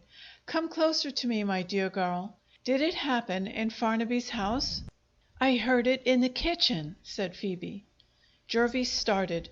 "Did anyone else hear it?" he asked. No, they were all in the housekeeper's room, looking at the Indian curiosities which her son in Canada had sent to her. I had left my bird on the dresser, and I ran into the kitchen to put the cage in a safe place, being afraid of the cat. One of the swinging windows in the skylight was open, and I heard voices in the back room above, which is Mrs. Farnaby's room." "Whose voices did you hear?" "Mrs. Farnaby's voice and Mr. Goldenheart's." "Mrs. Farnaby?" Jervie repeated in surprise. "Are you sure it was Mrs.?" "Of course I am. Do you think I don't know that horrid woman's voice? She was saying a most extraordinary thing when I first heard her. She was asking if there was anything wrong in showing her naked foot, and a man answered, and the voice was Mr. Goldenheart's. You would have felt curious to hear more if you had been in my place, wouldn't you? I opened the second window in the kitchen, so as to make sure of not missing anything. And what do you think I heard her say?" "You mean Mrs. Farnaby?" "Yes. I heard her say, 'Look at my right foot. You see there's nothing the matter with it.' And then, after a while, she said, 'Look at my left foot. Look between the third toe and the fourth.' Did you ever hear of such an audacious thing for a married woman to say to a young man?" Go on, go on. What did he say?" "Nothing. I suppose he was looking at her foot." "Her left foot?" "Yes. Her left foot was nothing to be proud of, I can tell you. By her own account, she has some horrid deformity in it, between the third toe and the fourth. No, I didn't hear her say what the deformity was. I only heard her call it so. And she said her poor darling was born with the same fault, and that was her defense against being imposed upon by rogues. I remember the very words. In the past days when I employed people to find her. Yes, she said her. I heard it plainly. And she talked afterwards of her poor lost daughter, who might be still living somewhere, and wondering who her mother was. Naturally enough, when I heard that hateful old drunkard talking about a child given to her by Mr. Farnaby, I put 2 and 2 together. Dear me, how strangely you look! What's wrong with you?" "I'm only very much interested, that's all. But there's one thing I don't understand. What had Mr. Goldenheart to do with all this?" "Didn't I tell you?" "No." Well, then I'll tell you now. Mrs. Farnaby is not only a heartless wretch who turns a poor girl out of her situation and refuses to give her a character, she's a fool besides. That precious exhibition of her nasty foot was to inform Mr. Goldenheart of something she wanted him to know. If he happened to meet with a girl in his walks or his travels, and if he found that she had the same deformity and the same foot, then he might know for certain. All right, I understand. But why Mr. Goldenheart? Because she had a dream that Mr. Goldenheart had found the lost girl, and because she thought there was one chance in 100 that her dream might come true. Did you ever hear of such a fool before? From what I could make out, I believe she actually cried about it. And that same woman turns me into the street to be ruined, for all she knows or cares. Mind this, I would have kept her secret. It was no business of mine, after all, if she had behaved decently to me. As it is, I mean to be even with her, and what I heard down in the kitchen is more than enough to help me to it. I'll expose her somehow. I don't quite know how, but that will come with time. You will keep the secret, dear, I'm sure. We are soon to have all our secrets in common when we are man and wife, ain't we? Why, you're not listening to me. What is the matter with you? Jervie suddenly looked up. His soft, insinuating manner had vanished. He spoke roughly and impatiently. I want to know something. Has Farnaby's wife got money of her own? Phoebe's mind was still disturbed by the change in her lover. You speak as if you were angry with me, she said. Jervie recovered his insinuating tones with some difficulty. My dear girl, I love you. How can I be angry with you? You've set me thinking, and it bothers me a little, that's all. Do you happen to know if Mrs. Farnaby has got money of her own? Phoebe answered this time.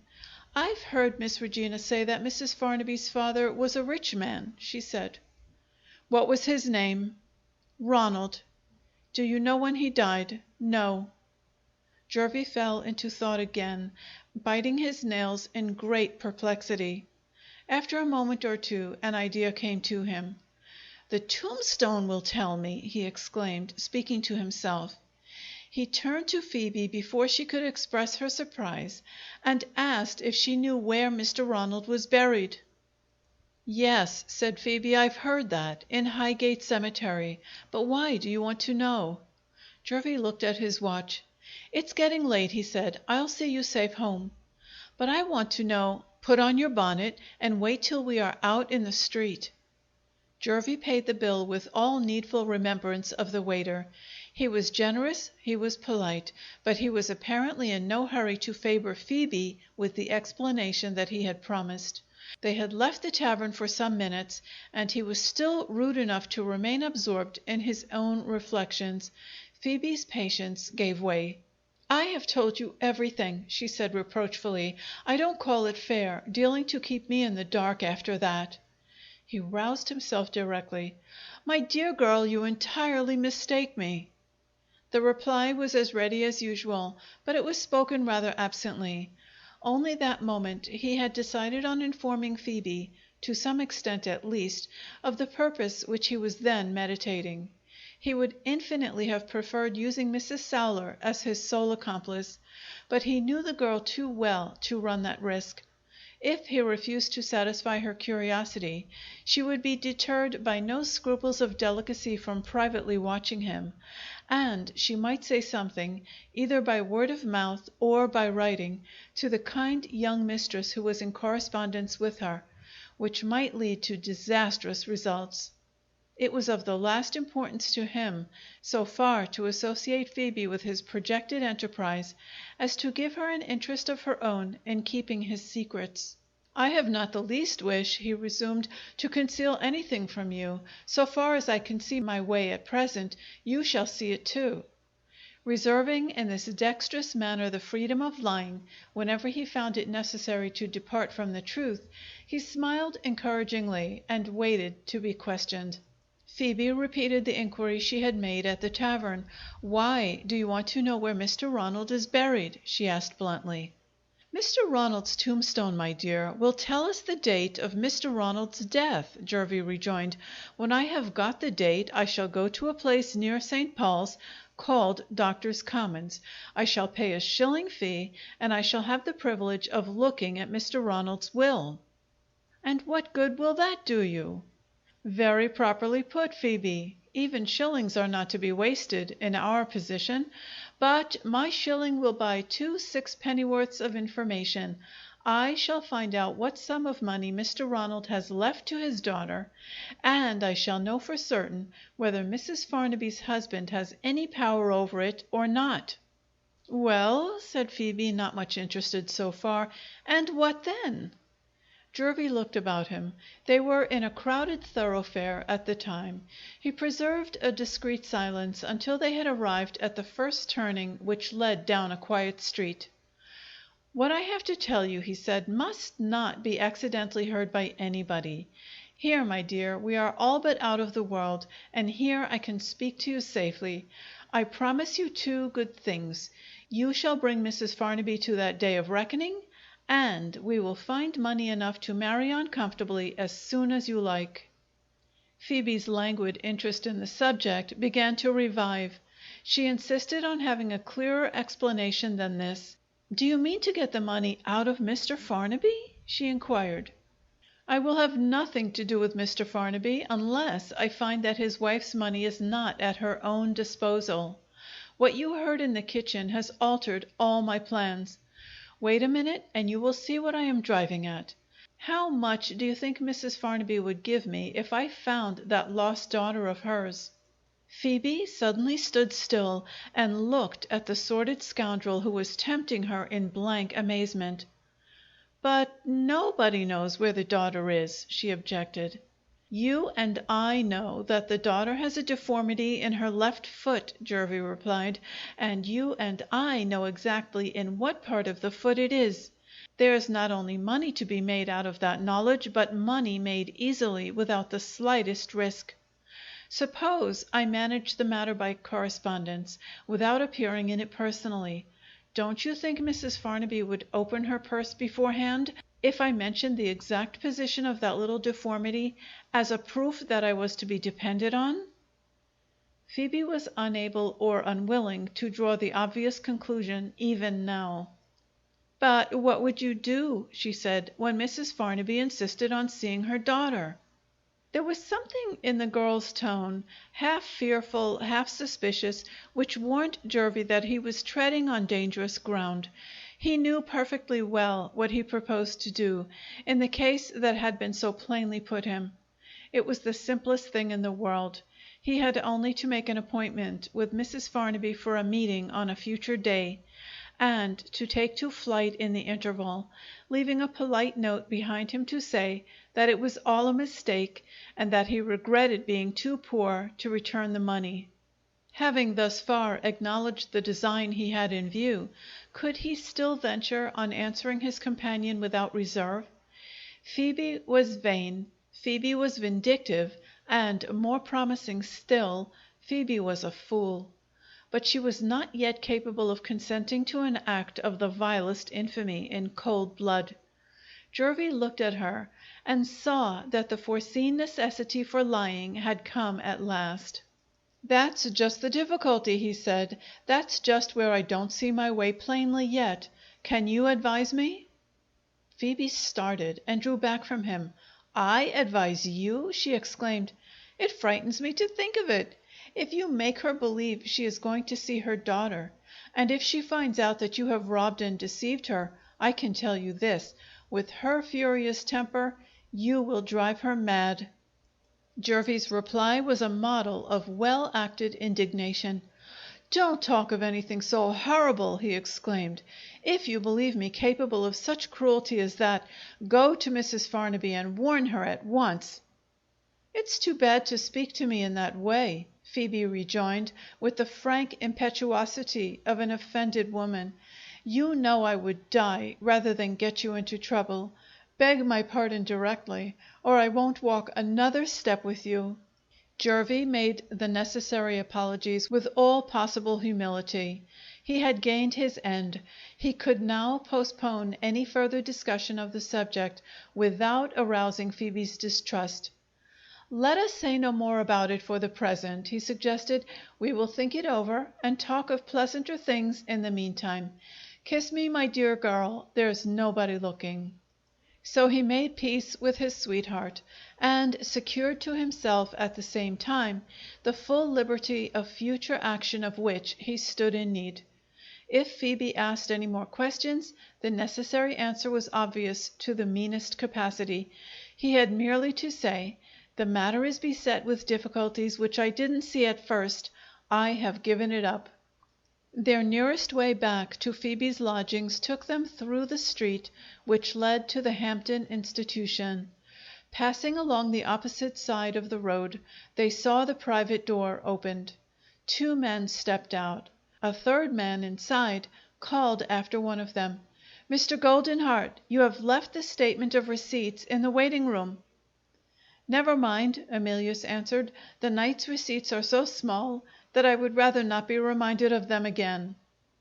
"In my country," a third voice remarked, "if he had lectured as he has lectured to night, I reckon I'd have given him $300, gold, 60 pounds English currency, and have made my own profit by the transaction.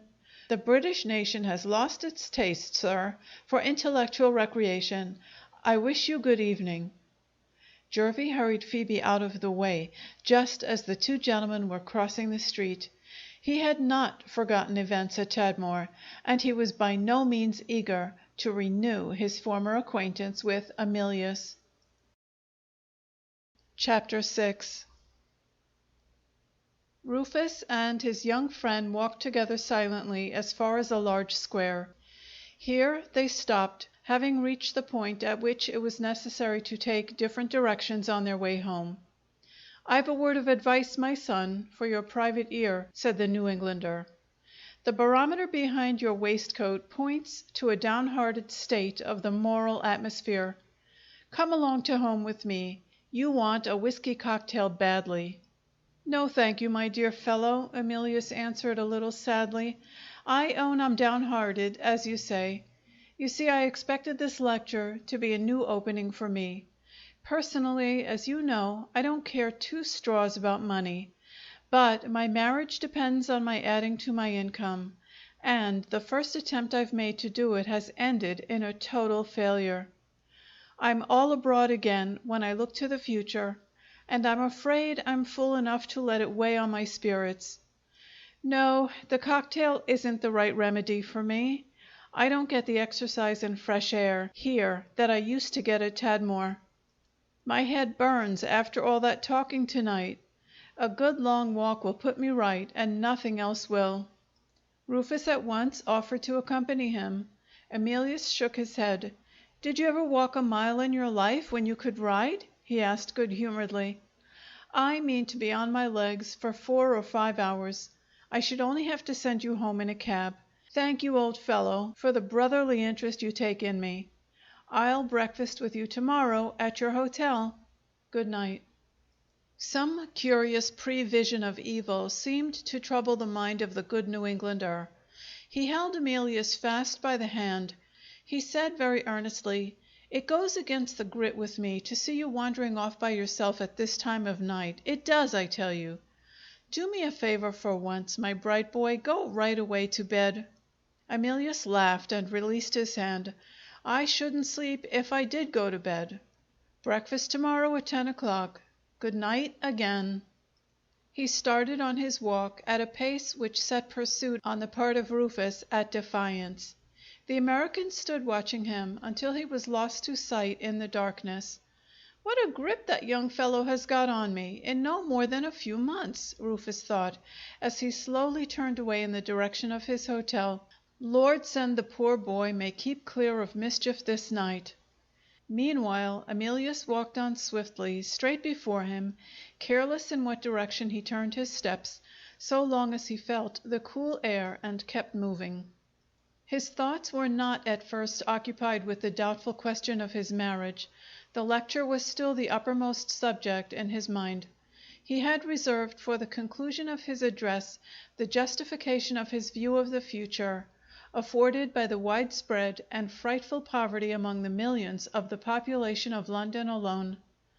On this melancholy theme he had spoken with the eloquence of true feeling, and had produced a strong impression even on those members of the audience who were most resolutely opposed to the opinions which he advocated. Without any undue exercise of self-esteem, he could look back on the close of his lecture with the conviction that he had really done justice to himself and to his cause. The retrospect of the public discussion that had followed failed to give him the same pleasure. His warm temper, his vehemently sincere belief in the truth of his own convictions, placed him at a serious disadvantage towards the more self-restrained speakers, all older than himself, who rose one after another to combat his views. More than once he had lost his temper and had been obliged to make his apologies. More than once he had been indebted to the ready help of Rufus, who had taken part in the battle of words, with the generous purpose of covering his retreat. No, he thought to himself with bitter humility, I'm not fit for public discussions. If they put me into Parliament tomorrow, I should only get called to order and do nothing. He reached the bank of the Thames at the eastward end of the Strand. Walking straight on, as absently as ever, he crossed Waterloo Bridge and followed the broad street that lay before him on the other side. He was thinking of the future again. Regina was in his mind now. The one prospect that he could see of a tranquil and happy life, with duties as well as pleasures, duties that might rouse him to find the vocation for which he was fit, was the prospect of his marriage. What was the obstacle that stood in his way?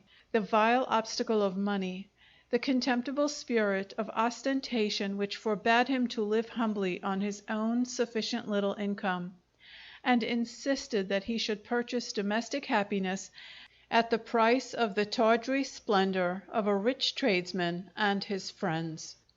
And Regina, who was free to follow her own better impulses, Regina, whose heart acknowledged him as its master, bowed before the golden image which was the tutelary deity of her uncle's household, and said resignedly, "Love must wait." Still walking blindly on, he was roused on a sudden to a sense of passing events. Crossing a side street at the moment, a man caught him roughly by the arm and saved him from being run over. The man had a broom in his hand. He was a crossing sweeper. "I think I've earned my penny, sir," he said. Emilius gave him half a crown. The man shouldered his broom and tossed up the money in a transport of delight. "Here's something to go home with," he cried, as he caught the half crown again. "Have you got a family at home?" Emilius asked. "Only one, sir," said the man. "The others are all dead. She's as good a girl and as pretty a girl as ever put on a petticoat, though I say it that shouldn't. Thank you kindly, sir. Good night." Emilius looked after the poor fellow, happy at least for that night. If I had only been lucky enough to fall in love with the crossing sweeper's daughter, he thought bitterly, she would have married me when I asked her. He looked along the street. It curved away in the distance, with no visible limit to it. Arrived at the next side street on his left, Emilius turned down it, weary of walking longer in the same direction. Whither it might lead him he neither knew nor cared. In his present humor it was a pleasurable sensation to feel himself lost in London.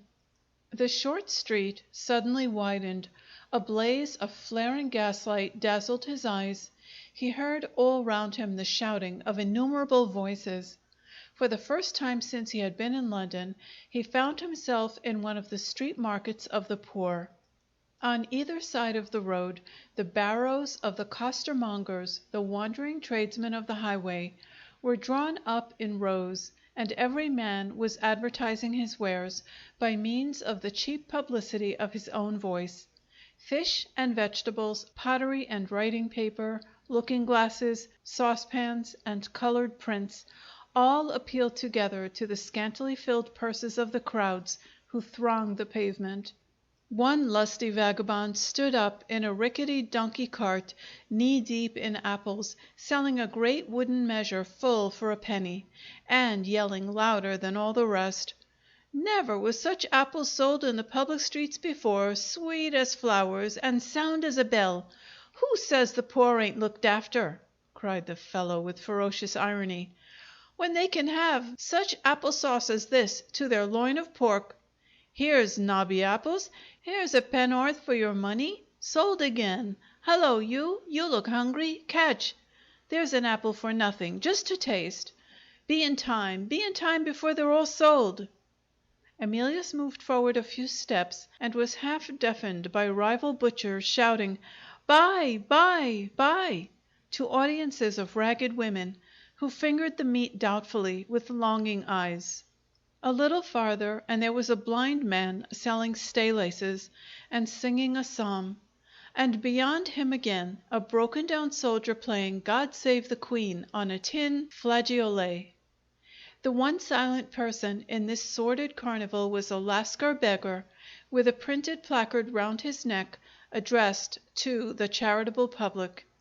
He held a tallow candle to illuminate the copious narrative of his misfortunes, and the one reader he obtained was a fat man, who scratched his head and remarked to Emilius that he didn't like foreigners. Starving boys and girls lurked among the costermongers' barrows and begged piteously on pretense of selling cigar lights and comic songs. Furious women stood at the doors of public houses and railed on their drunken husbands for spending the house money in gin. A thicker crowd, towards the middle of the street, poured in and out at the door of a cook shop. Here the people presented a less terrible spectacle. They were even touching to see. These were the patient poor, who bought hot morsels of sheep's heart and liver at a penny an ounce, with lamentable little mouthfuls of peas pudding, greens, and potatoes at a halfpenny each. Pale children in corners supped on penny basins of soup, and looked with hungry admiration at their enviable neighbors who could afford to buy stewed eels for twopence. Everywhere there was the same noble resignation to their hard fate, in old and young alike. No impatience, no complaints. In this wretched place the language of true gratitude was still to be heard, thanking the good-natured cook for a little spoonful of gravy thrown in for nothing. And here, humble mercy that had its one superfluous halfpenny to spare gave that halfpenny to utter destitution, and gave it with right goodwill. Emilius spent all his shillings and sixpences in doubling and trebling the poor little pennyworths of food, and left the place with tears in his eyes. He was near the end of the street by this time. The sight of the misery about him, and the sense of his own utter inability to remedy it, weighed heavily on his spirits. He thought of the peaceful and prosperous life at Tadmor. Were his happy brethren of the community, and these miserable people about him, creatures of the same all-merciful God? The terrible doubts which come to all thinking men, the doubts which are not to be stifled by crying, "Oh, fie!" in a pulpit, rose darkly in his mind. He quickened his pace. "Let me get out of it," he said to himself. "Let me get out of it." Book Sixth, FILIA DOLOROSA, Chapter 1. Emilius found it no easy matter to pass quickly through the people loitering and gossiping about him. There was greater freedom for a rapid walker in the road. He was on the point of stepping off the pavement when a voice behind him, a sweet, soft voice, though it spoke very faintly, said, "Are you good-natured, sir?" He turned and found himself face to face with one of the saddest sisterhoods on earth, the sisterhood of the streets. His heart ached as he looked at her. She was so poor and so young. The lost creature had, to all appearance, barely passed the boundary between childhood and girlhood. She could hardly be more than 15 or 16 years old. Her eyes, of the purest and loveliest blue, rested on Emilius with a vacantly patient look, like the eyes of a suffering child. The soft oval outline of her face would have been perfect if the cheeks had been filled out. They were wasted and hollow and sadly pale. Her delicate lips had none of the rosy color of youth, and her finely modeled chin was disfigured by a piece of plaster covering some injury. She was little and thin. Her worn and scanty clothing showed her frail youthful figure still waiting for its perfection of growth. Her pretty little bare hands were reddened by the raw night air. She trembled as Emilius looked at her in silence, with compassionate wonder. But for the words in which she had accosted him, it would have been impossible to associate her with the lamentable life that she led. The appearance of the girl was artlessly virginal and innocent. She looked as if she had passed through the contamination of the streets without being touched by it, without fearing it, or feeling it, or understanding it.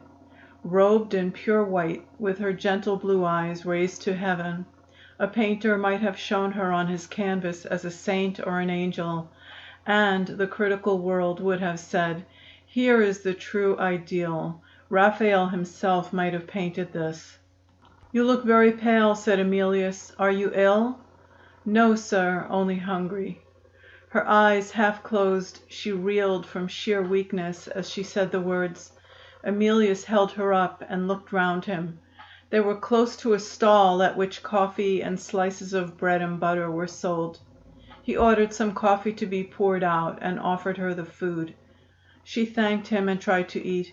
"I can't help it, sir," she said faintly. The bread dropped from her hand. Her weary head sank on his shoulder. Two young women, older members of the sad sisterhood, were passing at the moment. "She's too far gone, sir, to eat," said one of them. "I know what would do her good, if you don't mind going into a public house." "Where is it?" said Emilius. "Be quick." One of the women led the way. The other helped Emilius to support the girl. They entered the crowded public house. In less than a minute the first woman had forced her way through the drunken customers at the bar and had returned with a glass of port wine and cloves. The girl revived as the stimulant passed her lips. She opened her innocent blue eyes again in vague surprise.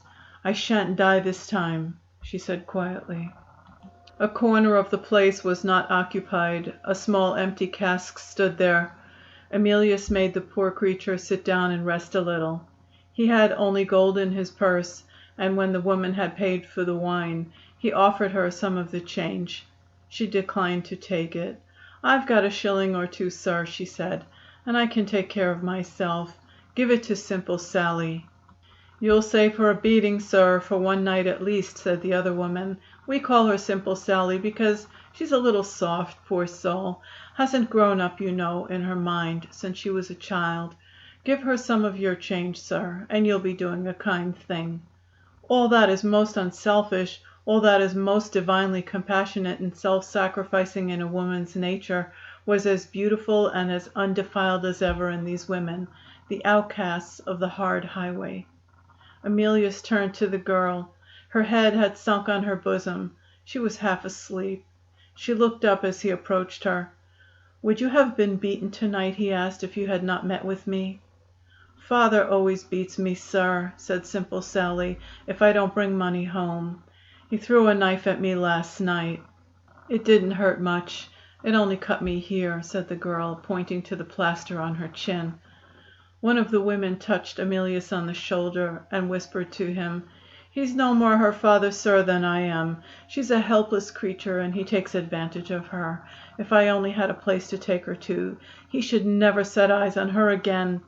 Show the gentleman your bosom, Sally." She opened her poor, threadbare little shawl. Over the lovely girlish breast, still only growing to the rounded beauty of womanhood, there was a hideous blue-black bruise.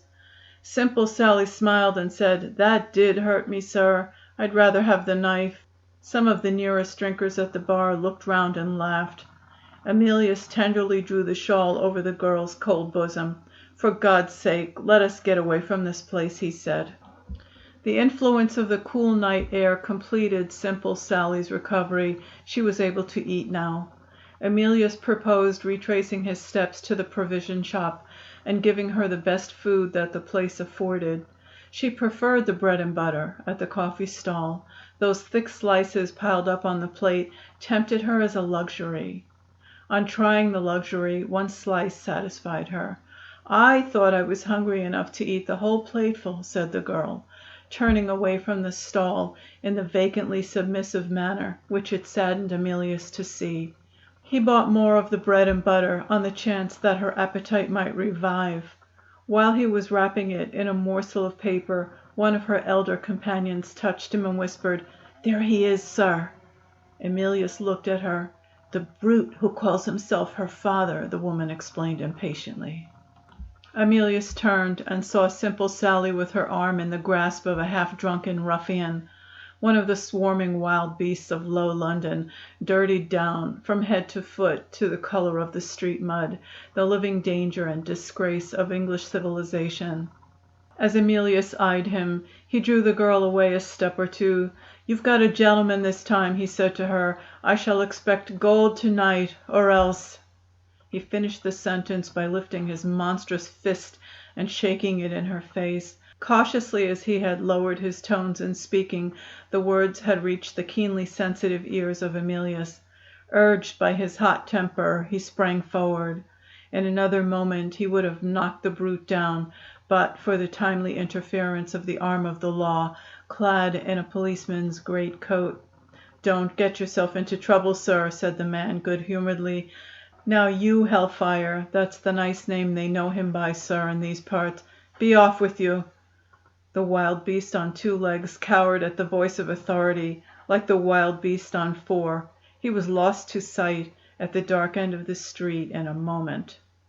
"I saw him threaten her with his fist," said Emilius, his eyes still aflame with indignation. "He has bruised her frightfully on the breast. Is there no protection for the poor creature?" "Well, sir," the policeman answered, "you can summon him if you like. I dare say he'd get a month's hard labor. But don't you see it would be all the worse for her when he came out of prison?" The policeman's view of the girl's position was beyond dispute. Emilius turned to her gently. She was shivering with cold or terror, perhaps with both. "Tell me," he said, "is that man really your father?" "Lord bless you, sir," interposed the policeman, astonished at the gentleman's simplicity. "Simple Sally hasn't got father or mother. Have you, my girl?" She paid no heed to the policeman. The sorrow and sympathy, plainly visible in Amelia, filled her with a childish interest and surprise. She dimly understood that it was sorrow and sympathy for her. The bare idea of distressing this new friend, so unimaginably kind and considerate, seemed to frighten her. "Don't fret about me, sir," she said timidly. "I don't mind having no father or mother. I don't mind being beaten." She appealed to the nearest of her two women friends. "We get used to everything, don't we, Jenny?" Emilius could bear no more. "It's enough to break one's heart to hear you and see you," he burst out, and suddenly turned his head aside. His generous nature was touched to the quick. He could only control himself by an effort of resolution that shook him body and soul. "I can't and won't let that unfortunate creature go back to be beaten and starved," he said, passionately addressing himself to the policeman. "Oh, look at her! How helpless and how young!" The policeman stared. These were strange words to him. But all true emotion carries with it, among all true people, its own title to respect. He spoke to Emilius with marked respect. "It's a hard case, sir, no doubt," he said. "The girl's a quiet, well-disposed creature, and the other two there are the same. They're of the sort that keep to themselves and don't drink. They all of them do well enough as long as they don't let the liquor overcome them. Half the time it's the men's fault when they do drink. Perhaps the workhouse might take her in for the night. What's this you've got, girl, in your hand? Money?" Emilius hastened to say that he had given her the money. "The workhouse," he repeated. "The very sound of it is horrible." "Make your mind easy, sir," said the policeman. "They won't take her in at the workhouse with money in her hand."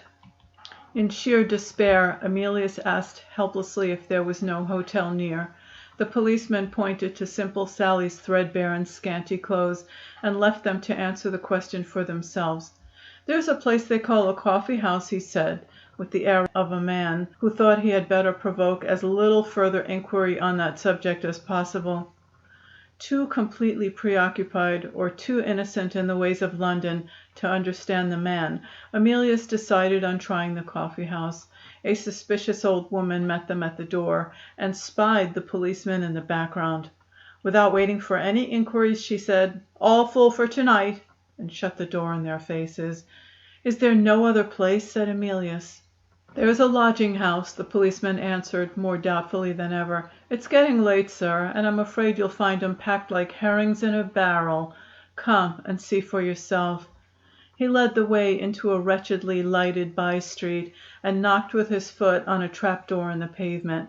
The door was pushed open from below by a sturdy boy with a dirty nightcap on his head. "Any of 'em wanted tonight, sir?" asked the sturdy boy the moment he saw the policeman. "What does he mean?" said Emilius. "There's a sprinkling of thieves among them, sir," the policeman explained. "Stand out of the way, Jacob, and let the gentleman look in." He produced his lantern and directed the light downward as he spoke. Emilius looked in. The policeman's figure of speech, likening the lodgers to herrings in a barrel, accurately described the scene. On the floor of a kitchen, men, women, and children lay all huddled together in closely packed rows. Ghastly faces rose terrified out of the seething obscurity when the light of the lantern fell on them. The stench drove Emilius back, sickened and shuddering. "How's the sore place on your head, Jacob?" the policeman inquired. "This is a civil boy," he explained to Emilius, "and I like to encourage him." "I'm getting better, sir, as fast as I can," said the boy. "Good night, Jacob." "Good night, sir." The trap door fell and the lodging house disappeared like the vision of a frightful dream. There was a moment of silence among the little group on the pavement. It was not easy to solve the question of what to do next. "There seems to be some difficulty," the policeman remarked, "about housing this girl for the night." "Why shouldn't we take her along with us?" one of the women suggested. "She won't mind sleeping three in a bed, I know."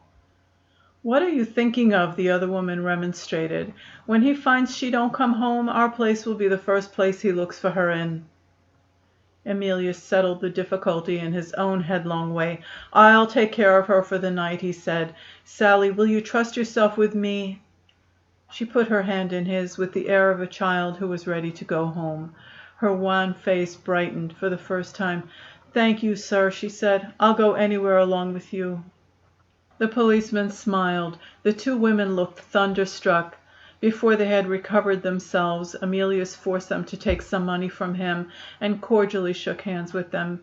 "You're good creatures," he said in his eager, hearty way. "I'm sincerely sorry for you. Now, Mr. Policeman, show me where to find a cab, and take that for the trouble I am giving you. You're a humane man and a credit to the force." In 5 minutes more Emilius was on the way to his lodgings with Simple Sally by his side. The act of reckless imprudence which he was committing was nothing but an act of Christian duty to his mind. Not the slightest misgiving troubled him. "I shall provide for her in some way," he thought to himself cheerfully. He looked at her. The weary outcast was asleep already in her corner of the cab.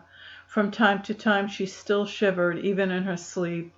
Emilius took off his greatcoat and covered her with it. How some of his friends at the club would have laughed if they had seen him at that moment.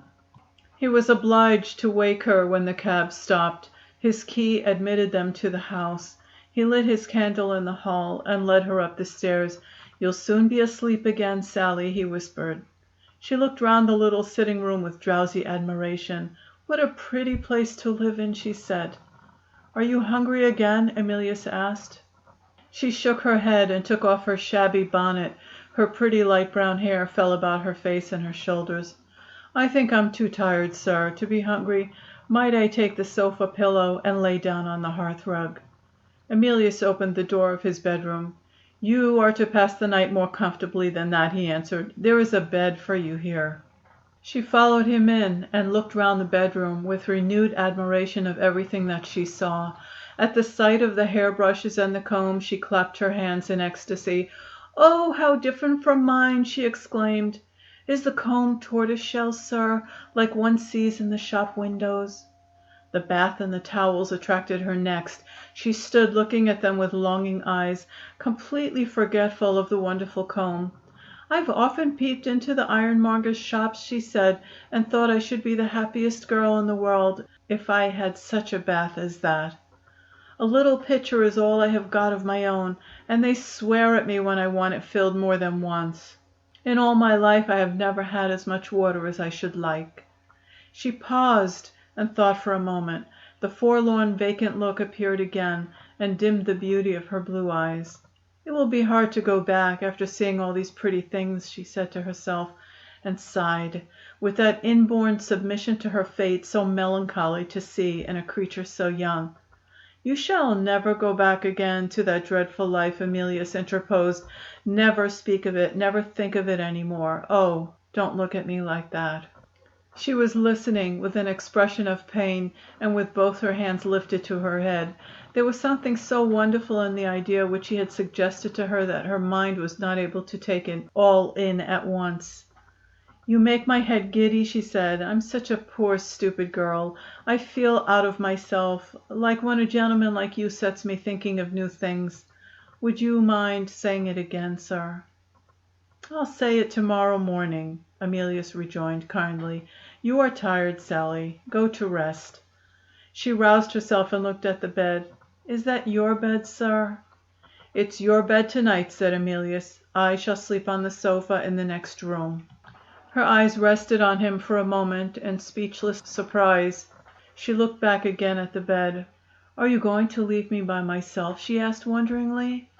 Not the faintest suggestion of immodesty, nothing that the most profligate man living could have interpreted impurely, showed itself in her look or manner as she said those words. Emilius thought of what one of her women friends had told him. "She hasn't grown up, you know, in her mind since she was a child." There were other senses in the poor victim that were still undeveloped, besides the mental sense. He was at a loss how to answer her, with the respect which was due to that all-atoning ignorance. His silence amazed and frightened her. "Have I said anything to make you angry with me?" she asked. Emilius hesitated no longer. "My poor girl," he said, "I pity you from the bottom of my heart. Sleep well, simple Sally, sleep well." He left her hurriedly and shut the door between them. She followed him as far as the closed door and stood there alone, trying to understand him and trying all in vain. After a while she found courage enough to whisper through the door, "If you please, sir." She stopped, startled by her own boldness. He never heard her. He was standing at the window, looking out thoughtfully at the night, feeling less confident of the future already. She still stood at the door, wretched, in the firm persuasion that she had offended him. Once she lifted her hand to knock at the door and let it drop again at her side. A second time she made the effort and desperately summoned the resolution to knock. He opened the door directly. "I'm very sorry if I said anything wrong," she began faintly, her breath coming and going in quick, hysteric gasps. "Please forgive me and wish me good night." Emilius took her hand. He said good night with the utmost gentleness, but he said it sorrowfully. She was not quite comforted yet. "Would you mind, sir?" She paused awkwardly, afraid to go on. There was something so completely childlike in the artless perplexity of her eyes that Emilius smiled. The change in his expression gave her back her courage in an instant. Her pale, delicate lips reflected his smile prettily. "Would you mind giving me a kiss, sir?" she said. Emilius kissed her. Let the man who can honestly say he would have done otherwise blame him. He shut the door between them once more. She was quite happy now. He heard her singing to herself as she got ready for bed. Once, in the wakeful watches of the night, she startled him. He heard a cry of pain or terror in the bedroom. "What is it?" he asked through the door. "What has frightened you?" There was no answer. After a minute or two the cry was repeated. He opened the door and looked in. She was sleeping and dreaming as she slept. One little thin white arm was lifted in the air and waved restlessly to and fro over her head. "Don't kill me," she murmured in low, moaning tones. "Oh, don't kill me." Emilius took her arm gently and laid it back on the coverlet of the bed. His touch seemed to exercise some calming influence over her. She sighed and turned her head on the pillow. A faint flush rose on her wasted cheeks and passed away again. She sank quietly into dreamless sleep. Emilius returned to his sofa and fell into a broken slumber. The hours of the night passed. The sad light of the November morning dawned mistily through the uncurtained window and woke him. He started up and looked at the bedroom door. Now what is to be done? That was his first thought on waking. He was beginning to feel his responsibilities at last. Chapter 2. The landlady of the lodgings decided what was to be done. "You will be so good, sir, as to leave my apartments immediately," she said to Emilius. "I make no claim to the week's rent. In consideration of the short notice, this is a respectable house, and it shall be kept respectable at any sacrifice." Emilius explained and protested. He appealed to the landlady's sense of justice and sense of duty as a Christian woman. The reasoning, which would have been irresistible at Tadmor, was reasoning completely thrown away in London. The landlady remained as impenetrable as the Egyptian Sphinx. "If that creature in the bedroom is not out of my house in an hour's time, I shall send for the police." Having answered her lodger's arguments in those terms, she left the room and banged the door after her. "Thank you, sir, for being so kind to me. I'll go away directly, and then perhaps the lady will forgive you." Emilius looked round. Simple Sally had heard it all. She was dressed in her wretched clothes and was standing at the open bedroom door, crying. "Wait a little," said Emilius, wiping her eyes with his own handkerchief, "and we will go away together. I want to get you some better clothes, and I don't exactly know how to set about it. Don't cry, my dear, don't cry." The deaf maid-of-all-work came in. As he spoke, she too was in tears. Emilius had been good to her in many little ways, and she was the guilty person who had led to the discovery in the bedroom. "If you had only told me, sir," she said penitently, "I'd have kept it secret. But there, I went in with your hot water as usual, and oh Lord, I was that startled I dropped the jug and run downstairs again." Emilius stopped the further progress of the apology. "I don't blame you, Maria," he said. "I'm in a difficulty. Help me out of it, and you will do me a kindness." Maria partially heard him and no more. Afraid of reaching the landlady's ears, as well as the maid's ears, if he raised his voice, he asked if she could read writing. Yes, she could read writing, if it was plain. Emilius immediately reduced the expression of his necessities to writing in large text. Maria was delighted. She knew the nearest shop at which ready-made outer clothing for women could be obtained, and nothing was wanted, as a certain guide to an ignorant man, but 2 pieces of string. With one piece she measured Simple Sally's height, and with the other she took the slender girth of the girl's waist, while Emilius opened his writing desk and supplied himself with the last sum of spare money that he possessed. He had just closed the desk again when the voice of the merciless landlady was heard, calling imperatively for Maria. The maid-of-all-work handed the 2 indicative strings to Emilius. "They'll help you at the shop," she said, and shuffled out of the room. Emilius turned to Simple Sally. "I'm going to get you some new clothes," he began. The girl stopped him there. She was incapable of listening to a word more. Every trace of sorrow vanished from her face in an instant. She clapped her hands. "Oh," she cried, "new clothes, clean clothes. Let me go with you." Even Emilius saw that it was impossible to take her out in the streets with him in broad daylight, dressed as she was then. "No, no," he said. "Wait here till you get your new things. I won't be half an hour gone. Lock yourself in if you're afraid, and open the door to nobody till I come back." Sally hesitated. She began to look frightened. "Think of the new dress and the pretty bonnet," suggested Emilius, speaking unconsciously in the tone in which he might have promised a toy to a child. He had taken the right way with her. Her face brightened again. "I'll do anything you tell me," she said. He put the key in her hand and was out in the street directly. Emilius possessed one valuable moral quality which is exceedingly rare among Englishmen. He was not in the least ashamed of putting himself in a ridiculous position when he was conscious that his own motives justified him. The smiling and tittering of the shop women, when he stated the nature of his errand and produced his 2 pieces of string, failed to annoy him in the smallest degree. He laughed too. "Funny, isn't it," he said, "a man like me buying gowns and the rest of it. She can't come herself, and you'll advise me like good creatures, won't you?" They advised their handsome young customer to such good purpose that he was in possession of a gray walking costume, a black cloth jacket, a plain lavender-colored bonnet, a pair of black gloves, and a paper of pins, in little more than 10 minutes' time. The nearest trunk maker supplied a traveling box to hold all these treasures, and a passing cab took Emilius back to his lodgings just as the half hour was out. But one event had happened during his absence. The landlady had knocked at the door, had called through it in a terrible voice, "Half an hour more," and had retired again without waiting for an answer. Emilius carried the box into the bedroom. "Be as quick as you can, Sally," he said, and left her alone to enjoy the full rapture of discovering the new clothes. When she opened the door and showed herself, the change was so wonderful that Emilius was literally unable to speak to her.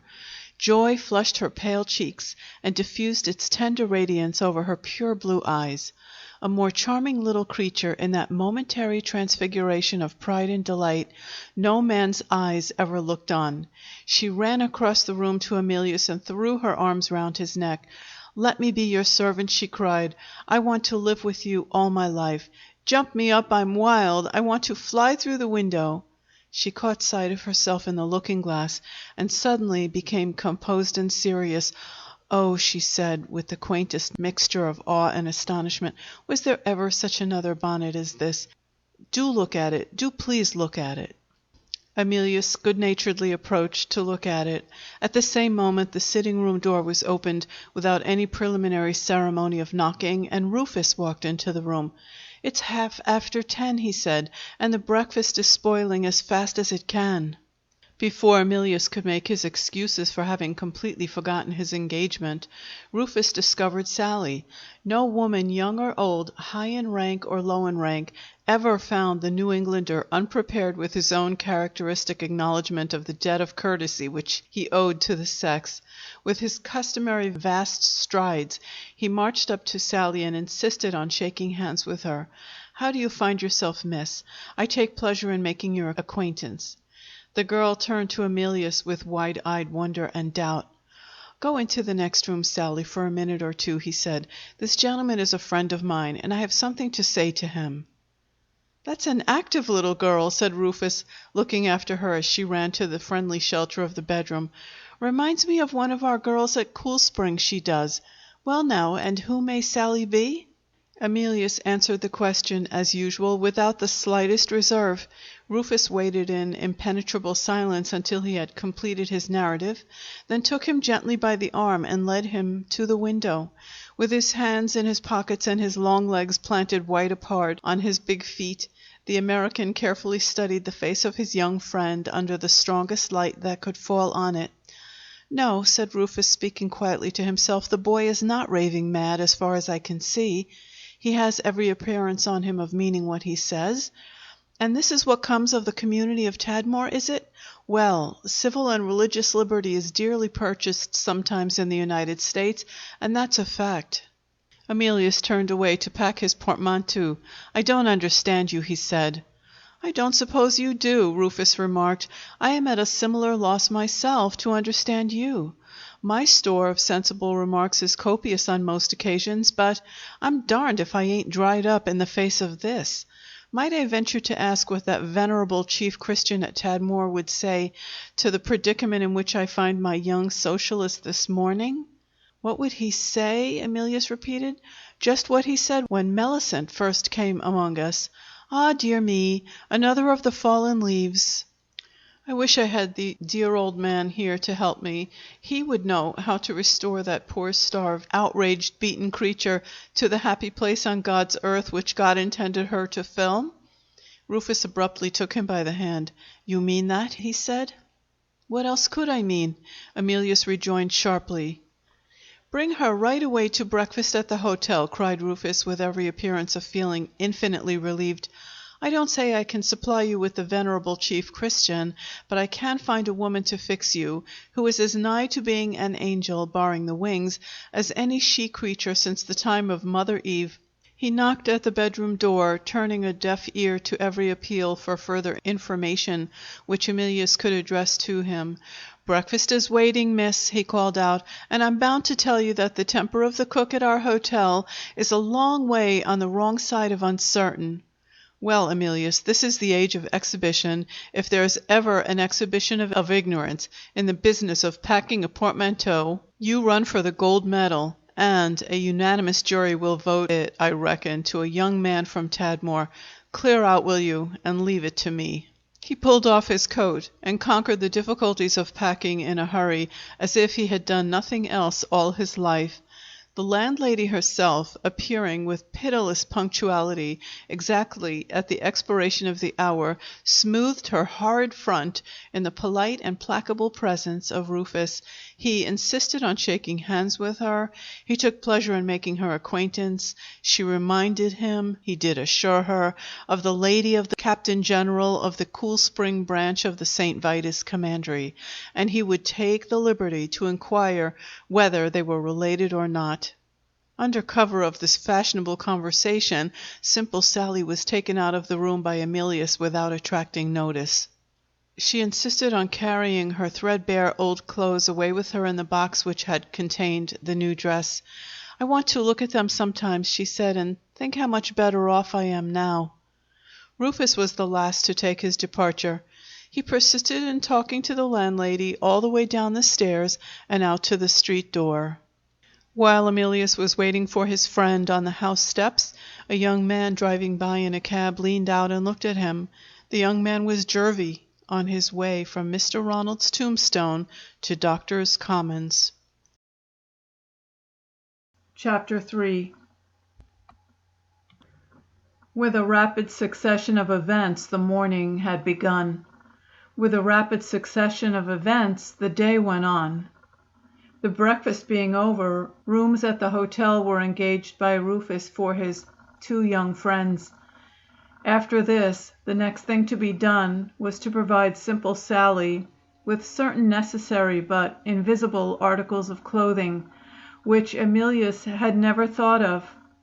A note to the nearest shop produced the speedy arrival of a smart lady, accompanied by a boy and a large basket. There was some difficulty in persuading Sally to trust herself alone in her room with the stranger. She was afraid, poor soul, of everybody but Emilius. Even the good American failed to win her confidence. The distrust implanted in her feeble mind by the terrible life that she had led was the instinctive distrust of a wild animal. "Why must I go among other people?" she whispered piteously to Emilius. "I only want to be with you." It was as completely useless to reason with her as it would have been to explain the advantages of a comfortable cage to a newly caught bird. There was but one way of inducing her to submit to the most gently exerted interference.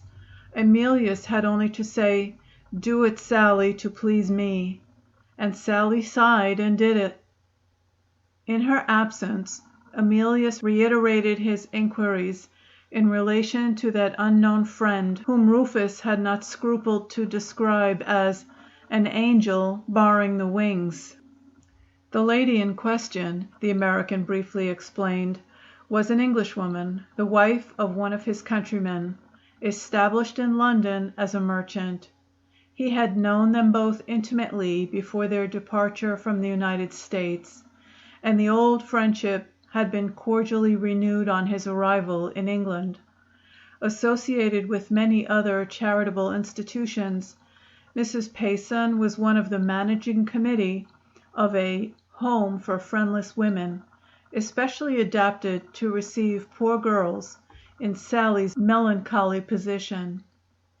Rufus offered to write a note to Mrs. Payson, inquiring at what hour she could receive his friend and himself, and obtain permission for them to see the home. Emilius, after some hesitation, accepted the proposal. The messenger had not been long dispatched with the note before the smart person from the shop made her appearance once more, reporting that the young lady's outfit had been perfectly arranged, and presenting the inevitable result in the shape of a bill. The last farthing of ready money in the possession of Emilius proved to be insufficient to discharge the debt. He accepted a loan from Rufus until he could give his bankers the necessary order to sell out some of his money invested in the funds. His answer, when Rufus protested against this course, was characteristic of the teaching which he owed to the community. "My dear fellow, I am bound to return the money you have lent to me, in the interests of our poor brethren. The next friend who borrows of you may not have the means of paying you back." After waiting for the return of Simple Sally, and waiting in vain, Emilius sent a chambermaid to her room with a message to her. Rufus disapproved of this hasty proceeding. "Why disturb the girl at her looking glass?" asked the old bachelor, with his quaintly humorous smile. Sally came in with no bright pleasure in her eyes this time. The girl looked worn and haggard. She drew Emilius away into a corner and whispered to him. "I get a pain sometimes where the bruise is," she said, "and I've got it bad now." She glanced with an odd furtive jealousy at Rufus. "I kept away from you," she explained, "because I didn't want him to know." She stopped and put her hand on her bosom and clenched her teeth fast. "Never mind," she said cheerfully, as the pang passed away again. "I can bear it." Emilius, acting on impulse as usual, instantly ordered the most comfortable carriage that the hotel possessed. He had heard terrible stories of the possible result of an injury to a woman's bosom. "I shall take her to the best doctor in London," he announced. Sally whispered to him again, still with her eye on Rufus. "Is he going with us?" she asked. "No," said Emilius. "One of us must stay here to receive a message." Rufus looked after them very gravely as the two left the room together. Applying for information to the mistress of the hotel, Emilius obtained the address of a consulting surgeon of great celebrity, while Sally was getting ready to go out. "Why don't you like my good friend upstairs?" he said to the girl, as they drove away from the house. The answer came swift and straight from the heart of the daughter of Eve. "Because you like him." Emilius changed the subject. He asked if she was still in pain. She shook her head impatiently. Pain or no pain, the uppermost idea in her mind was still that idea of being his servant, which had already found expression in words before they left the lodgings. "Will you let me keep my beautiful new dress for going out on Sundays?" she asked. "The shabby old things will do when I am your servant.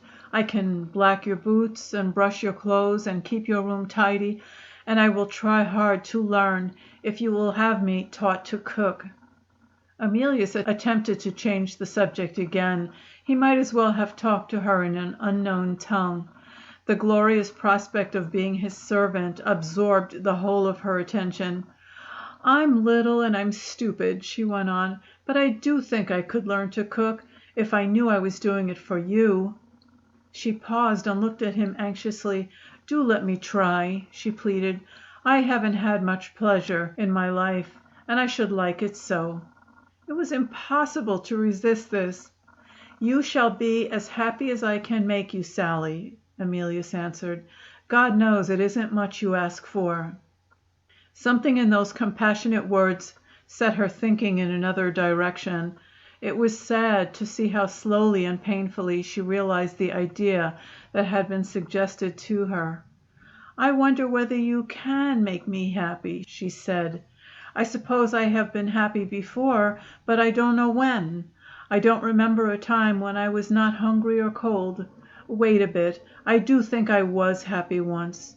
It was a long while ago, and it took me a weary time to do it, but I did learn at last to play a tune on the fiddle. The old man and his wife took it in turns to teach me. Somebody gave me to the old man and his wife. I don't know who it was, and I don't remember their names. They were musicians.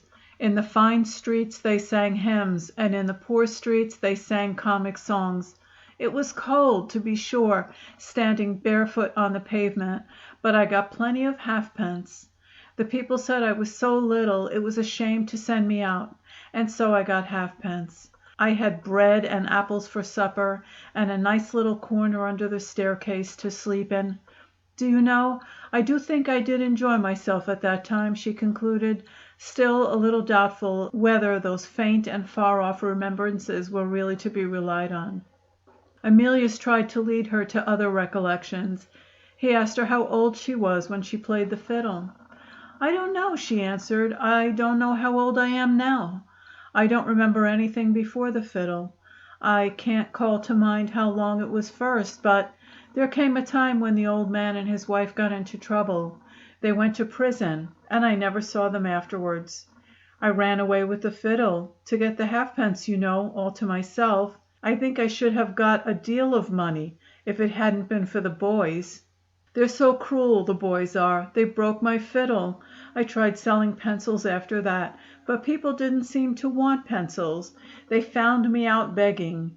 I got took up and brought before the what do you call him, the gentleman who sits in a high place, you know, behind a desk. Oh, but I was frightened when they took me before the gentleman. He looked very much puzzled. He says, 'Bring her up here. She's so small I can hardly see her.'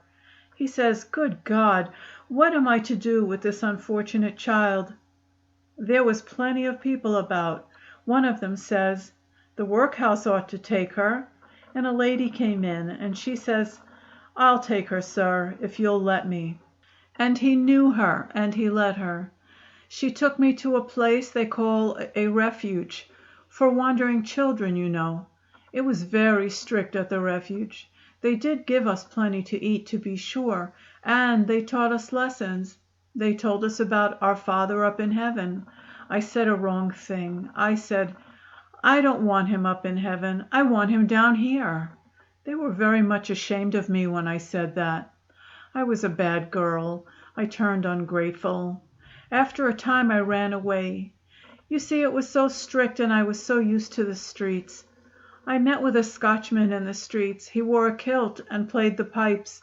He taught me to dance and dressed me up like a Scotch girl. He had a curious wife, a sort of half black woman. She used to dance, too, on a bit of carpet, you know, so as not to spoil her fine shoes. They taught me songs. He taught me a Scotch song. And one day his wife said she was English.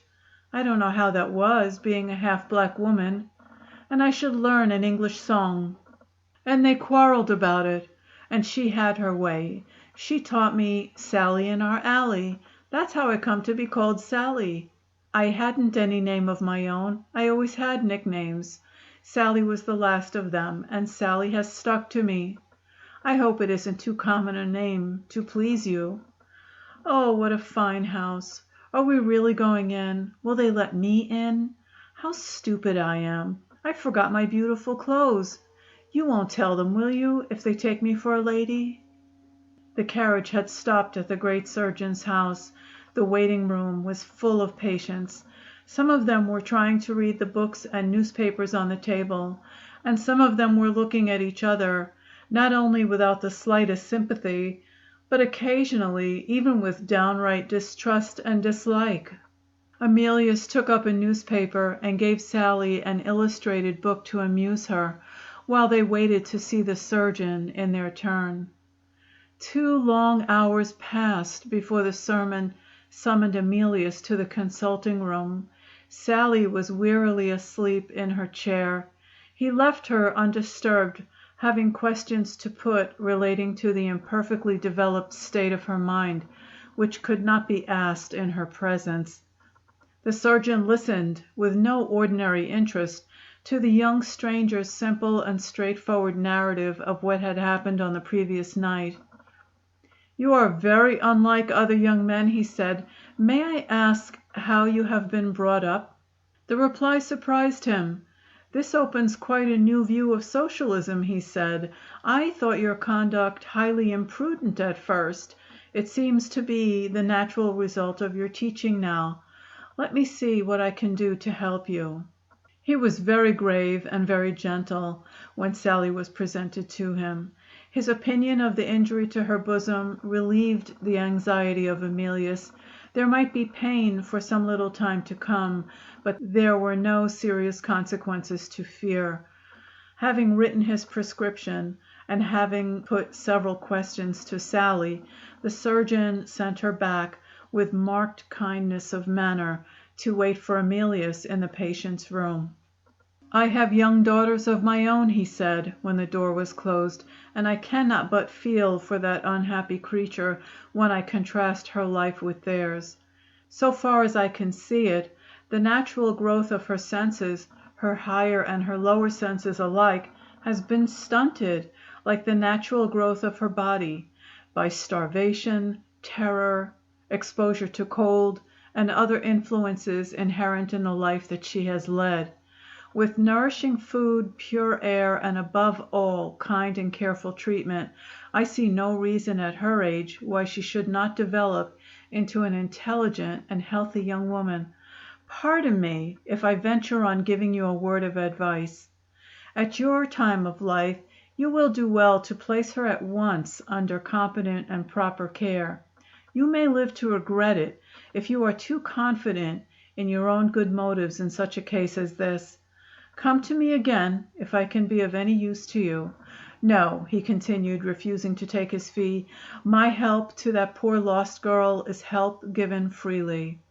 He shook hands with Emilius, a worthy member of the noble order to which he belonged. The surgeon's parting advice, following on the quaint protest of Rufus, had its effect on Emilius. He was silent and thoughtful when he got into the carriage again. Simple Sally looked at him with a vague sense of alarm. Her heart beat fast under the perpetually recurring fear that she had done something or said something to offend him. "Was it bad behavior in me," she asked, "to fall asleep in the chair?" Reassured so far, she was still as anxious as ever to get at the truth. After a long hesitation and long previous thought, she ventured to try another question. "The gentleman sent me out of the room. Did he say anything to set you against me?" "The gentleman said everything that was kind of you," Emilius replied, "and everything to make me hope that you will live to be a happy girl." She said nothing to that. Vague assurances were no assurances to her. She only looked at him with the dumb fidelity of a dog. Suddenly she dropped on her knees in the carriage, hid her face in her hands, and cried silently. Surprised and distressed, he attempted to raise her and console her. "No," she said obstinately. "Something has happened to vex you, and you won't tell me what it is. Do tell me what it is." "My dear child," said Emilius, "I was only thinking anxiously about you in the time to come." She looked up at him quickly. "What? Have you forgotten already?" she exclaimed. "I'm to be your servant in the time to come." She dried her eyes and took her place again joyously by his side. "You did frighten me," she said, "and all for nothing. But you didn't mean it, did you?" An older man might have had the courage to undeceive her. Emilius shrank from it. He tried to lead her back to the melancholy story, so common and so terrible, so pitiable in its utter absence of sentiment or romance, the story of her past life. "No," she answered with that quick insight where her feelings were concerned, which was the only quick insight that she possessed. "I don't like making you sorry, and you did look sorry, you did, when I talked about it before. The streets, the streets, the streets! Little girl or big girl, it's only the streets, and always being hungry or cold, and cruel men when it isn't cruel boys. I want to be happy. I want to enjoy my new clothes. You tell me about your own self. What makes you so kind?" "I can't make it out. Try as I may, I can't make it out." Some time elapsed before they got back to the hotel. Emilius drove as far as the city to give the necessary instructions to his bankers. On returning to the sitting room at last, he discovered that his American friend was not alone. A gray-haired lady with a bright, benevolent face was talking earnestly to Rufus. The instant Sally discovered the stranger, she started back, fled to the shelter of her bedchamber, and locked herself in. Emilius, entering the room after a little hesitation, was presented to Mrs. Payson. "There was something in my old friend's note," said the lady, smiling and turning to Rufus, "which suggested to me that I should do well to answer it personally. I am not too old yet to follow the impulse of the moment sometimes, and I am very glad that I did so. I have heard what is to me a very interesting story. Mr. Goldenheart, I respect you, and I will prove it by helping you, with all my heart and soul, to save that poor little girl who has just run away from me. Pray don't make excuses for her. I should have run away too at her age. We have arranged," she continued, looking again at Rufus, "that I shall take you both to the home this afternoon. If we can prevail on Sally to go with us, one serious obstacle in our way will be overcome. Tell me the number of her room. I want to try if I can't make friends with her. I have had some experience, and I don't despair of bringing her back here, hand in hand, with the terrible person who has frightened her." The two men were left together. Emilius attempted to speak. "Keep it down," said Rufus. "No premature outbreak of opinion, if you please, yet awhile. Wait till she has fixed Sally and shown us the paradise of the poor girls. It's within the London postal district, and that's all I know about it. Well now, and did you go to the doctor? Thunder! What's come to the boy? Seems as though he has left his complexion in the carriage. He looks, I do declare, as if he wanted medical tinkering himself." Emilius explained that his past night had been a wakeful one, and that the events of the day had not allowed him any opportunities of repose. "Since the morning," he said, "things have hurried so, one on the top of the other, that I am beginning to feel a little dazed and weary." Without a word of remark, Rufus produced the remedy. The materials were ready on the sideboard. He made a cocktail. "Another?" asked the New Englander, after a reasonable lapse of time. Emilius declined taking another. He stretched himself on the sofa. His good friend considerately took up a newspaper. For the first time that day, he had now the prospect of a quiet interval for rest and thought. In less than a minute the delusive prospect vanished. He started to his feet again, disturbed by a new anxiety. Having leisure to think, he had thought of Regina. "Good heavens!" he exclaimed. "She's waiting to see me, and I never remembered it till this moment." He looked at his watch. It was 5 o'clock. "What am I to do?" he said helplessly. Rufus laid down the newspaper and considered the new difficulty in its various aspects. "We are bound to go with Mrs. Payson to the home," he said, "and I tell you this, Emilius, the matter of Sally is not a matter to be played with. It's a thing that's got to be done. In your place I should write politely to Miss Regina and put it off till tomorrow." In 99 cases out of 100, a man who took Rufus for his counselor was a man who acted wisely in every sense of the word. Events, however, of which Emilius and his friend were both ignorant alike, had so ordered it that the American's well-meant advice, in this one exceptional case, was the very worst advice that could have been given. In an hour more, Jervy and Mrs. Sowler were to meet at the tavern door. The one last hope of protecting Mrs. Farnaby from the abominable conspiracy of which she was the destined victim rested solely on the fulfillment by Emilius of his engagement with Regina for that day. always ready to interfere with the progress of the courtship. Mrs. Farnaby would be especially eager to seize the first opportunity of speaking to her young socialist friend on the subject of his lecture. In the course of the talk between them, the idea which, in the present disturbed state of his mind, had not struck him yet, the idea that the outcast of the streets might, by the barest conceivable possibility, be identified with the lost daughter, would, in one way or another, be almost infallibly suggested to Emilius, and at the 11th hour the conspiracy would be foiled. If, on the other hand, the American's fatal advice was followed, the next morning's post might bring a letter from Jervy to Mrs. Farnaby with this disastrous result. At the first words spoken by Emilius, she would put an end to all further interest in the subject on his part, by telling him that the lost girl had been found, and found by another person. Rufus pointed to the writing materials on a side table, which he had himself used earlier in the day. The needful excuse was, unhappily, quite easy to find. A misunderstanding with his lady had obliged Emilius to leave his lodgings at an hour's notice, and had occupied him in trying to find a new residence for the rest of the day. The note was written. Rufus, who was nearest to the bell, stretched out his hand to ring for the messenger. Emilius suddenly stopped him. "She doesn't like me to disappoint her," he said. "I needn't stay long. I might get there and back in half an hour in a fast cab." His conscience was not quite easy. The sense of having forgotten Regina, no matter how naturally and excusably, oppressed him with a feeling of self-reproach. Rufus raised no objection. The hesitation of Emilius was unquestionably creditable to him. "If you must do it, my son," he said, "do it right away, and we'll wait for you." Emilius took up his hat.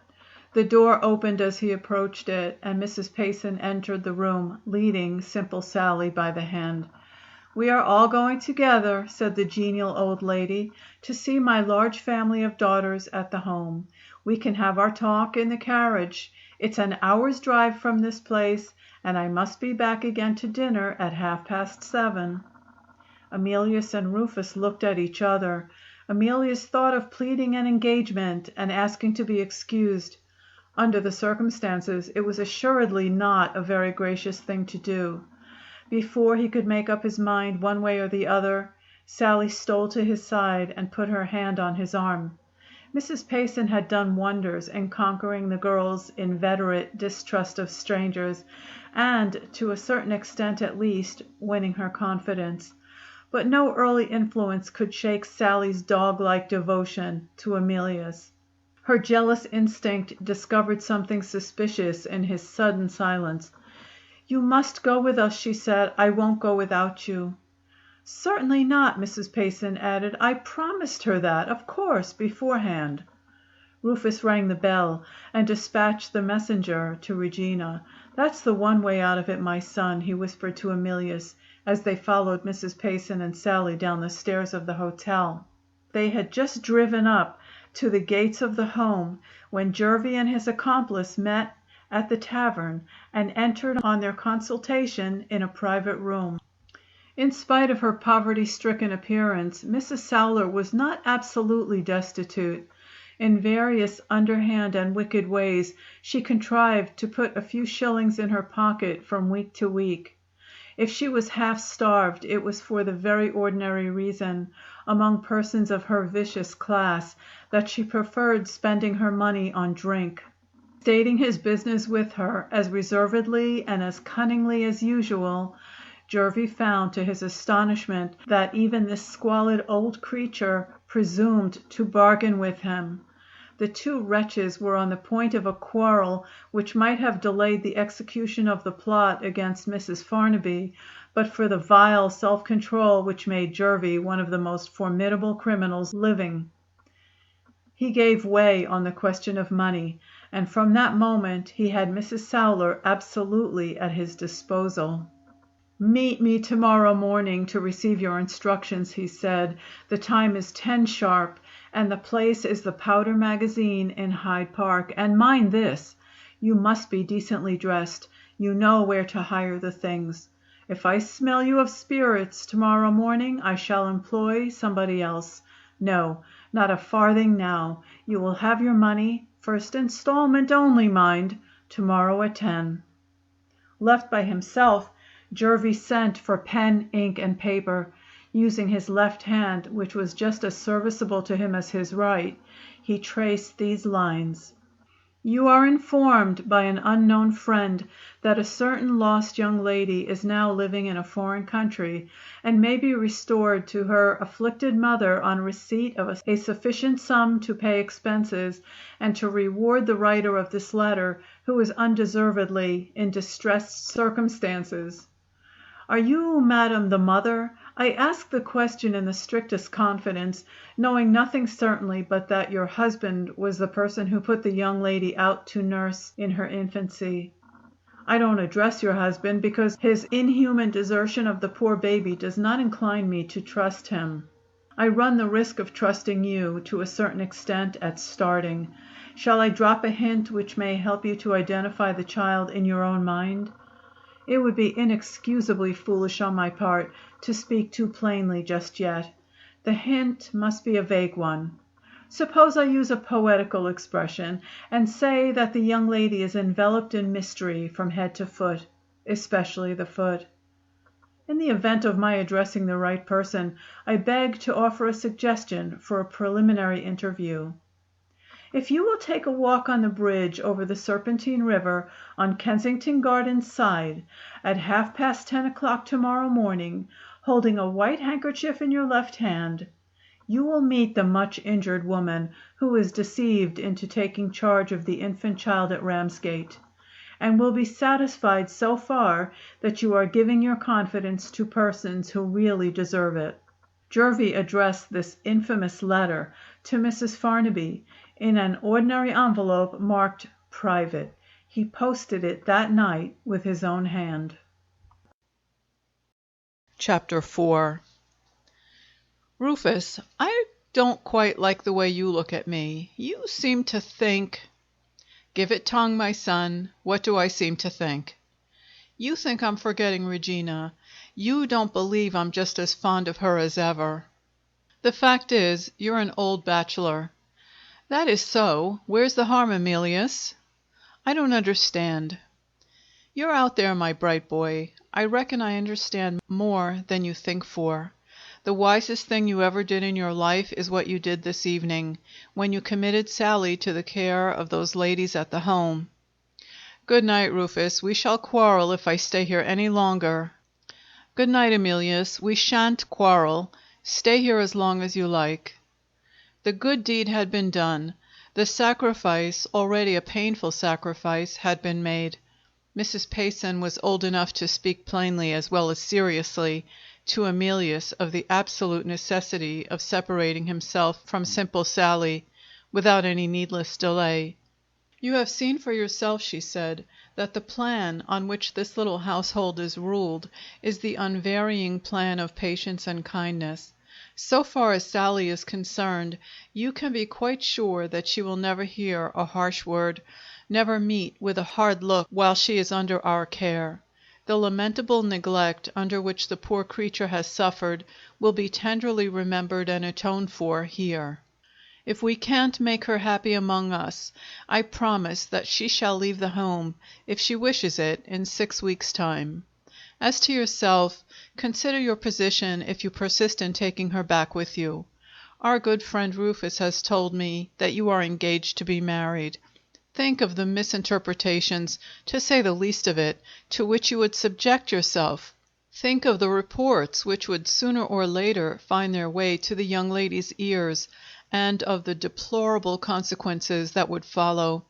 I believe implicitly in the purity of your motives. But remember who taught us to pray, that we may not be led into temptation, and complete the good work that you have begun by leaving Sally among friends and sisters in this house. To any honorable man, these were unanswerable words. Coming after what Rufus and the surgeon had already said to him, they left Emilius no alternative but to yield. He pleaded for leave to write to Sally and to see her at a later interval, when she might be reconciled to her new life. Mrs. Payson had just consented to both requests. Rufus had just heartily congratulated him on his decision, when the door was thrown violently open. Simple Sally ran into the room, followed by one of the women attendants, in a state of breathless surprise. "She showed me a bedroom," cried Sally, pointing indignantly to the woman, "and she asked if I should like to sleep there." She turned to Emilius and caught him by the hand to lead him away. The ineradicable instinct of distrust had been once more aroused in her by the too zealous attendant. "I'm not going to stay here," she said. "I'm going away with you." Emilius glanced at Mrs. Payson. Sally tried to drag him to the door. He did his best to reassure her by a smile. He spoke confusedly some composing words, but his honest face, always accustomed to tell the truth, told the truth now. The poor lost creature, whose feeble intelligence was so slow to discern, so inapt to reflect, looked at him with the heart's instantaneous perception, and saw her doom. She let go of his hand. Her head sank. Without word or cry, she dropped at the floor at his feet. The attendant instantly raised her and placed her on a sofa. Mrs. Payson saw how resolutely Emilius struggled to control himself, and felt for him with all her heart. Turning aside for a moment, she hastily wrote a few lines and returned to him. "Go, before we revive her," she whispered, "and give what I have written to the coachman." "You shall suffer no anxiety that I can spare you," said the excellent woman. "I will stay here myself tonight and reconcile her to the new life." She held out her hand. Emilius kissed it in silence. Rufus led him out.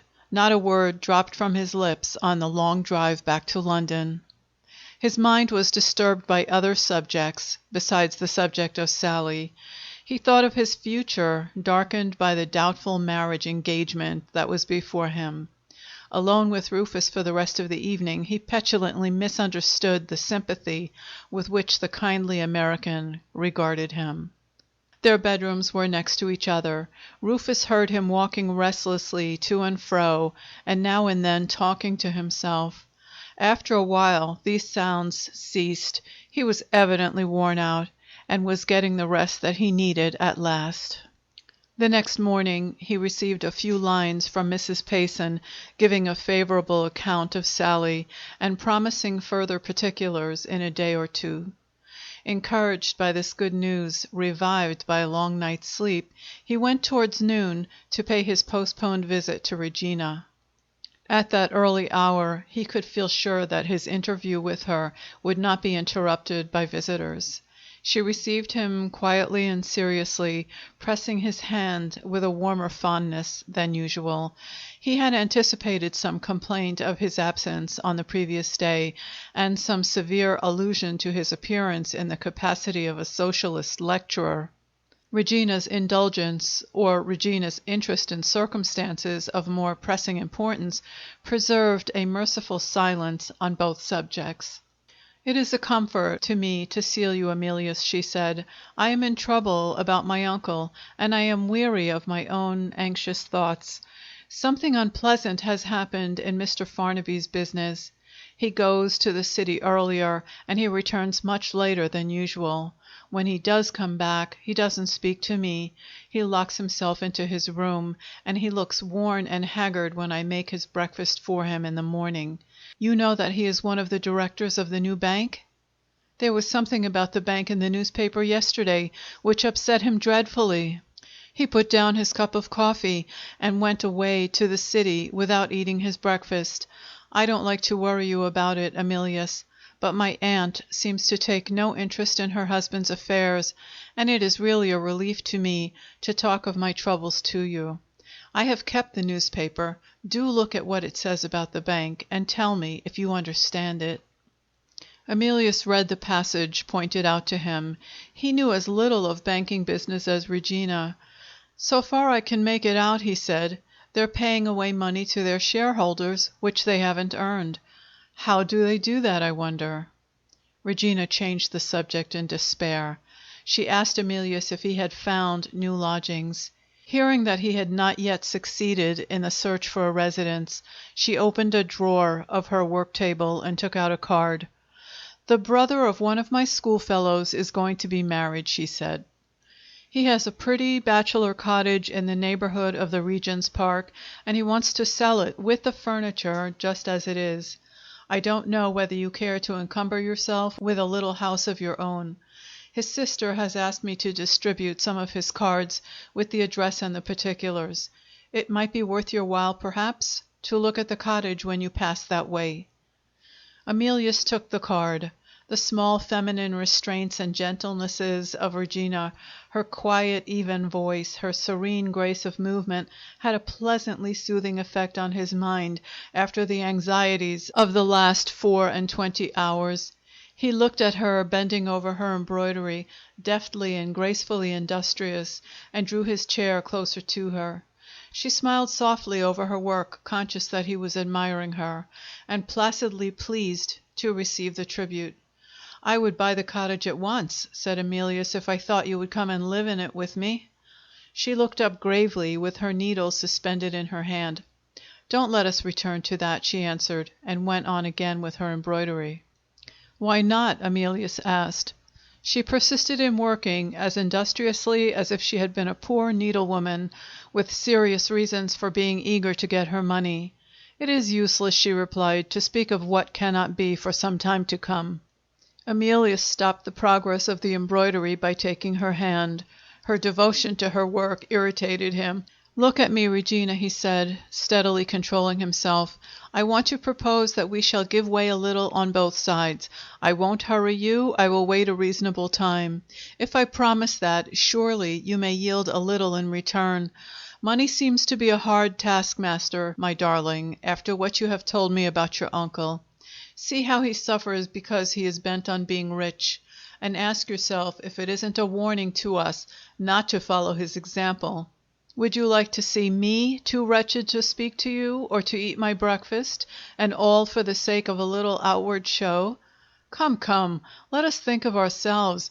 Why should we waste the best days of our life apart when we are both free to be happy together? I have another good friend besides Rufus, the good friend of my father before me. He knows all sorts of great people, and he will help me to some employment. In 6 months' time I might have a little salary to add to my income. Say the sweetest words, my darling, that ever fell from your lips. Say you will marry me in 6 months." It was not in a woman's nature to be insensible to such pleading as this. She all but yielded.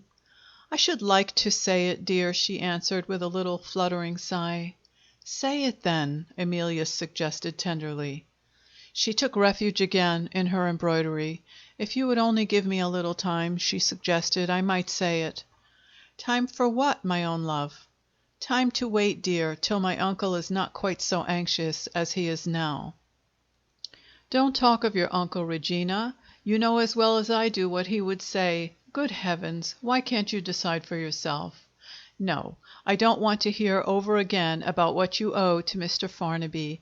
I heard enough of it on that day in the shrubbery. Oh, my dear girl, do have some feeling for me. Do for once have a will of your own." Those last words were an offense to her self-esteem.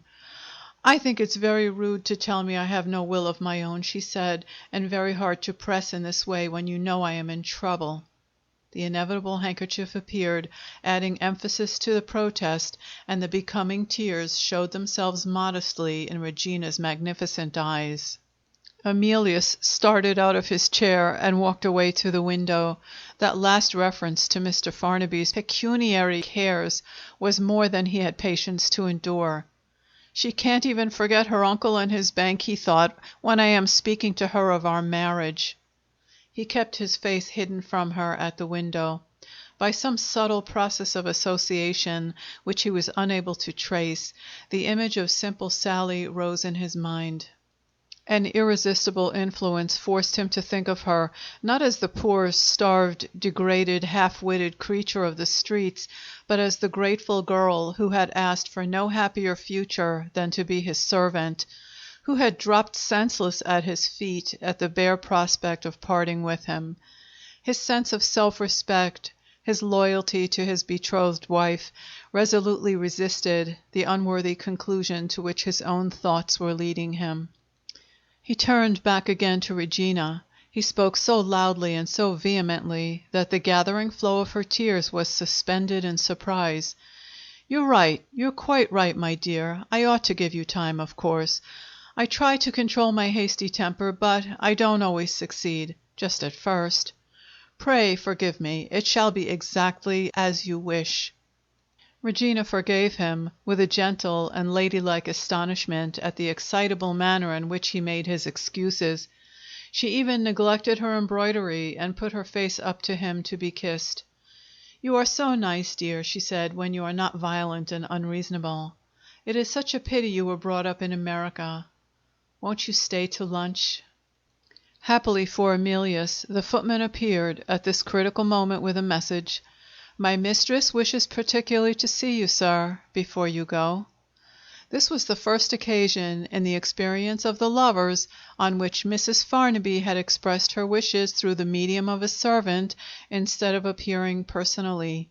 The curiosity of Regina was mildly excited. "What a very odd message," she said. "What does it mean? My aunt went out earlier than usual this morning, and I have not seen her since. I wonder whether she is going to consult you about my uncle's affairs." "I'll go and see," said Emilius. "And stay to lunch?" Regina reiterated. "Not today, my dear." "Tomorrow, then?" "Yes, tomorrow." So he escaped. As he opened the door, he looked back and kissed his hand. Regina raised her head for a moment and smiled charmingly. She was hard at work again over her embroidery. Chapter 5. The door of Mrs. Farnaby's ground floor room at the back of the house was partially open. She was on the watch for Emilius. "Come in," she cried, the moment he appeared in the hall. She pulled him into the room and shut the door with a bang. Her face was flushed, her eyes were wild. "I have something to tell you, my dear good fellow," she burst out excitedly. "Something in confidence between you and me." She paused and looked at him with sudden anxiety and alarm. "What's the matter with you?" she asked. The sight of the room, the reference to a secret, the prospect of another private conference, forced back the mind of Emilius in one breathless instant to his first memorable interview with Mrs. Farnaby. The mother's piteously hopeful words, in speaking of her lost daughter, rang in his ears again, as if they had just fallen from her lips. "She may be lost in the labyrinth of London. Tomorrow or 10 years hence you might meet with her." There were 100 chances against it, 1,000, 10,000 chances against it. The startling possibility flashed across his brain, nevertheless, like a sudden flow of daylight across the dark. "Have I met with her at the first chance?" "Wait," he cried. "I have something to say before you speak to me. Don't deceive yourself with vain hopes. Promise me that before I begin." She waved her hand derisively. "Hopes?" she repeated. "I have done with hopes. I have done with fears. I have got to certainties at last." He was too eager to heed anything that she said to him. His whole soul was absorbed in the coming disclosure. "2 nights since," he went on, "I was wandering about London, and I met—" She burst out laughing. "Go on," she cried, with a wild, derisive gaiety. Emilius stopped, perplexed and startled. "What are you laughing at?" he asked. "Go on," she repeated. "I defy you to surprise me. Out with it. Whom did you meet?"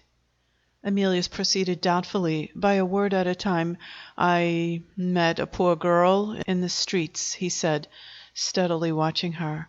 She changed completely at those words. She looked at him with an aspect of stern reproach. "No more of it," she interposed. "I have not waited all these miserable years for such a horrible end as that." Her face suddenly brightened. A radiant effusion of tenderness and triumph flowed over it and made it young and happy again. "Emilius," she said, "listen to this. My dream has come true. My girl is found. Thanks to you, though you don't know it." Emilius looked at her. Was she speaking of something that had really happened, or had she been dreaming again? Absorbed in her own happiness, she made no remark on his silence. "I have seen the woman," she went on. "This bright, blessed morning I have seen the woman who took her away in the first days of her poor little life. The wretch swears she was not to blame. I tried to forgive her. Perhaps I almost did forgive her, in the joy of hearing what she had to tell me. I should never have heard it, Emilius, if you had not given that glorious lecture. The woman was one of your audience. She would never have spoken of those past days. She would never have thought of me." At those words, Mrs. Farnaby abruptly stopped and turned her face away from Emilius.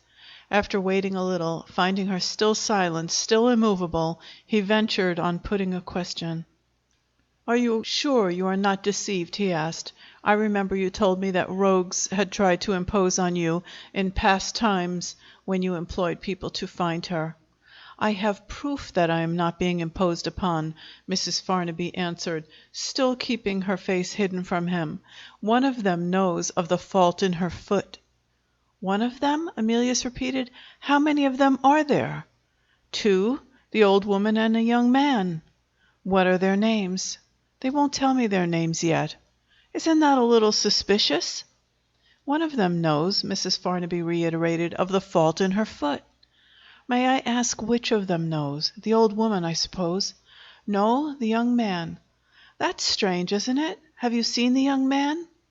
"I know nothing of him, except the little that the woman told me. He has written me a letter."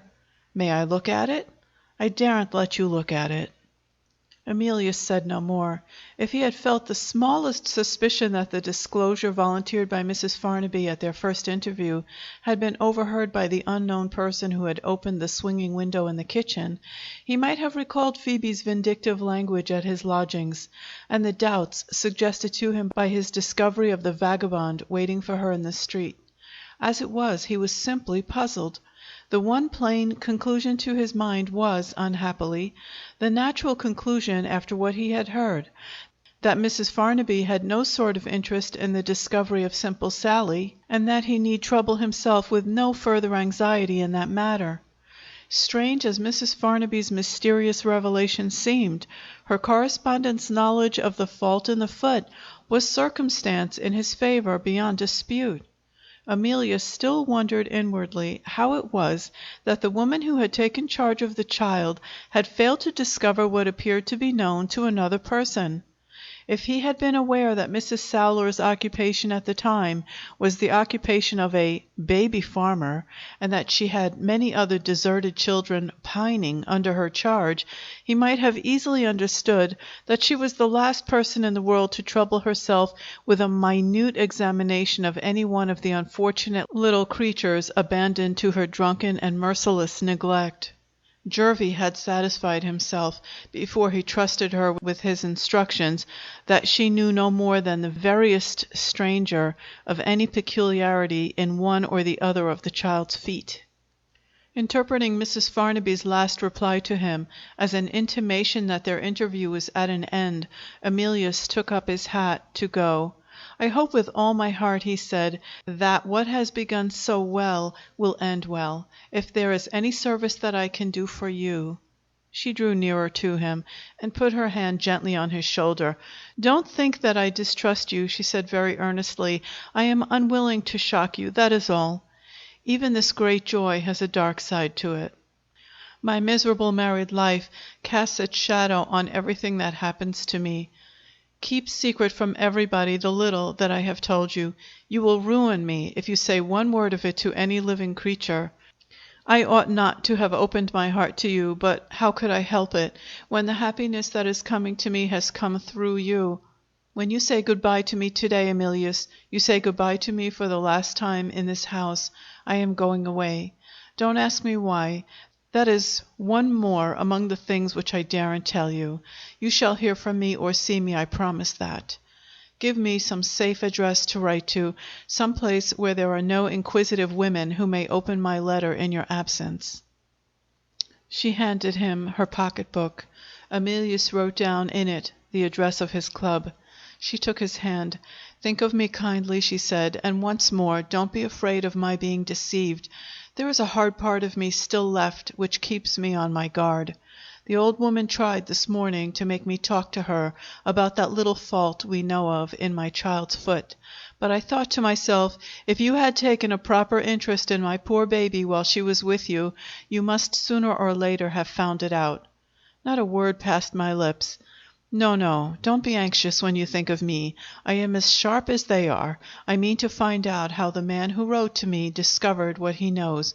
He shall satisfy me, I promise you, when I see him or hear from him next. All this is between ourselves strictly, sacredly between ourselves. Say nothing. I know I can trust you. Goodbye, and forgive me for having been so often in your way with Regina. I shall never be in your way again. Marry her, if you think she is good enough for you. I have no more interest now in your being a roving bachelor, meeting with girls here, there, and everywhere. You shall know how it goes on. Oh, I am so happy." She burst into tears and signed to Emilius with a wild gesture of treaty to leave her. He pressed her hand in silence and went out. Almost as the door closed on him, the variable woman changed again. For a while she walked rapidly to and fro, talking to herself. The course of her tears ceased. Her lips closed firmly, her eyes assumed an expression of savage resolve.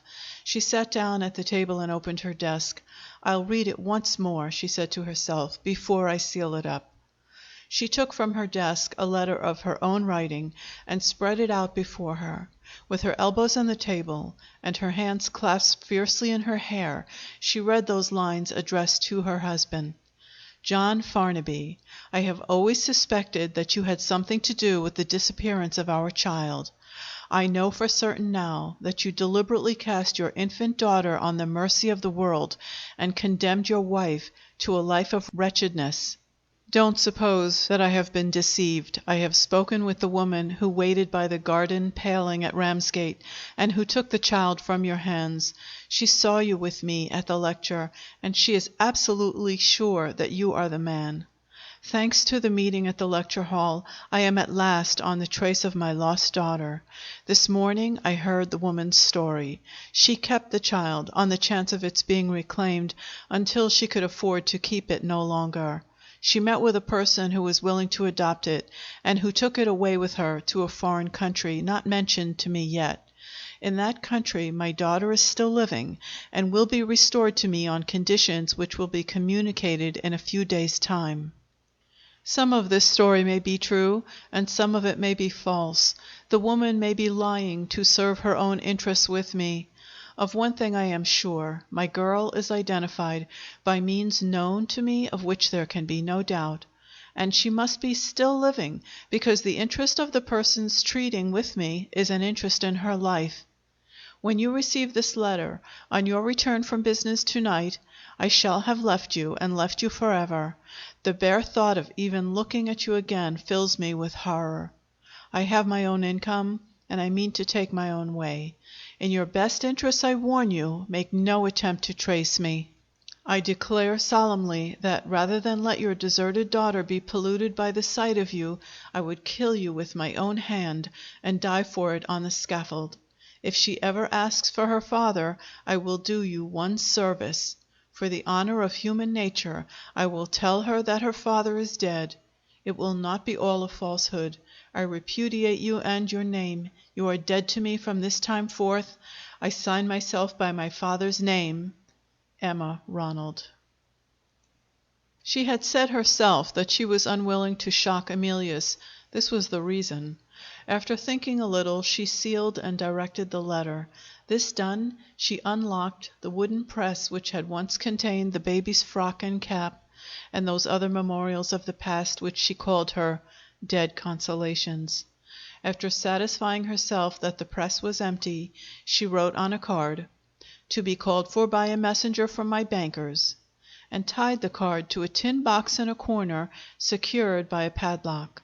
She lifted the box and placed it in front of the press, so that it might be easily visible to anyone entering the room. The safe keeping of her treasures provided for, she took the sealed letter, and ascending the stairs, placed it on the table in her husband's dressing room. She hurried out again the instant after, as if the sight of the place were intolerable to her. Passing to the other end of the corridor, she entered her own bedchamber and put on her bonnet and cloak. A leather handbag was on the bed. She took it up and looked round the large, luxurious room with a shudder of disgust.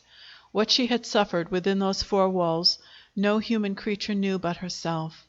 She hurried out, as she had hurried out of her husband's dressing room. Her niece was still in the drawing room. As she reached the door, she hesitated and stopped. The girl was a good girl, in her own dull, placid way, and her sister's daughter, too. A last little act of kindness would perhaps be a welcome act to remember. She opened the door so suddenly that Regina started with a small cry of alarm. "Oh, Aunt, how you frightened one! Are you going out?" "Yes, I'm going out," was the short answer. "Come here, give me a kiss." Regina looked up in wide-eyed astonishment. Mrs. Farnaby stamped impatiently on the floor. Regina rose, gracefully bewildered. "My dear Aunt, how very odd!" she said, and gave the kiss demanded, with a serenely surprised elevation of her finely shaped eyebrows. "Yes," said Mrs. Farnaby, "that's it. One of my oddities. Go back to your work. Goodbye." She left the room as abruptly as she had entered it. With her firm, heavy step, she descended to the hall, passed out at the house door, and closed it behind her, never to return to it again. Chapter 6. Emilius left Mrs. Farnaby troubled by emotions of confusion and alarm, which he was the last man living to endure patiently. Her extraordinary story of the discovered daughter, the still more startling assertion of her solution to leave the house, the absence of any plain explanation, the burden of secrecy imposed on him, all combined together to irritate his sensitive nerves. "I hate mysteries," he thought, "and ever since I landed in England I seem fated to be mixed up in them. Does she really mean to leave her husband and her niece? What will Farnaby do? What will become of Regina?" To think of Regina was to think of the new repulse of which he had been made the subject. Again he had appealed to her love for him, and again she had refused to marry him at his own time. He was especially perplexed and angry when he reflected on the unassailably strong influence which her uncle appeared to have over her. All Regina's sympathy was with Mr. Farnaby and his troubles.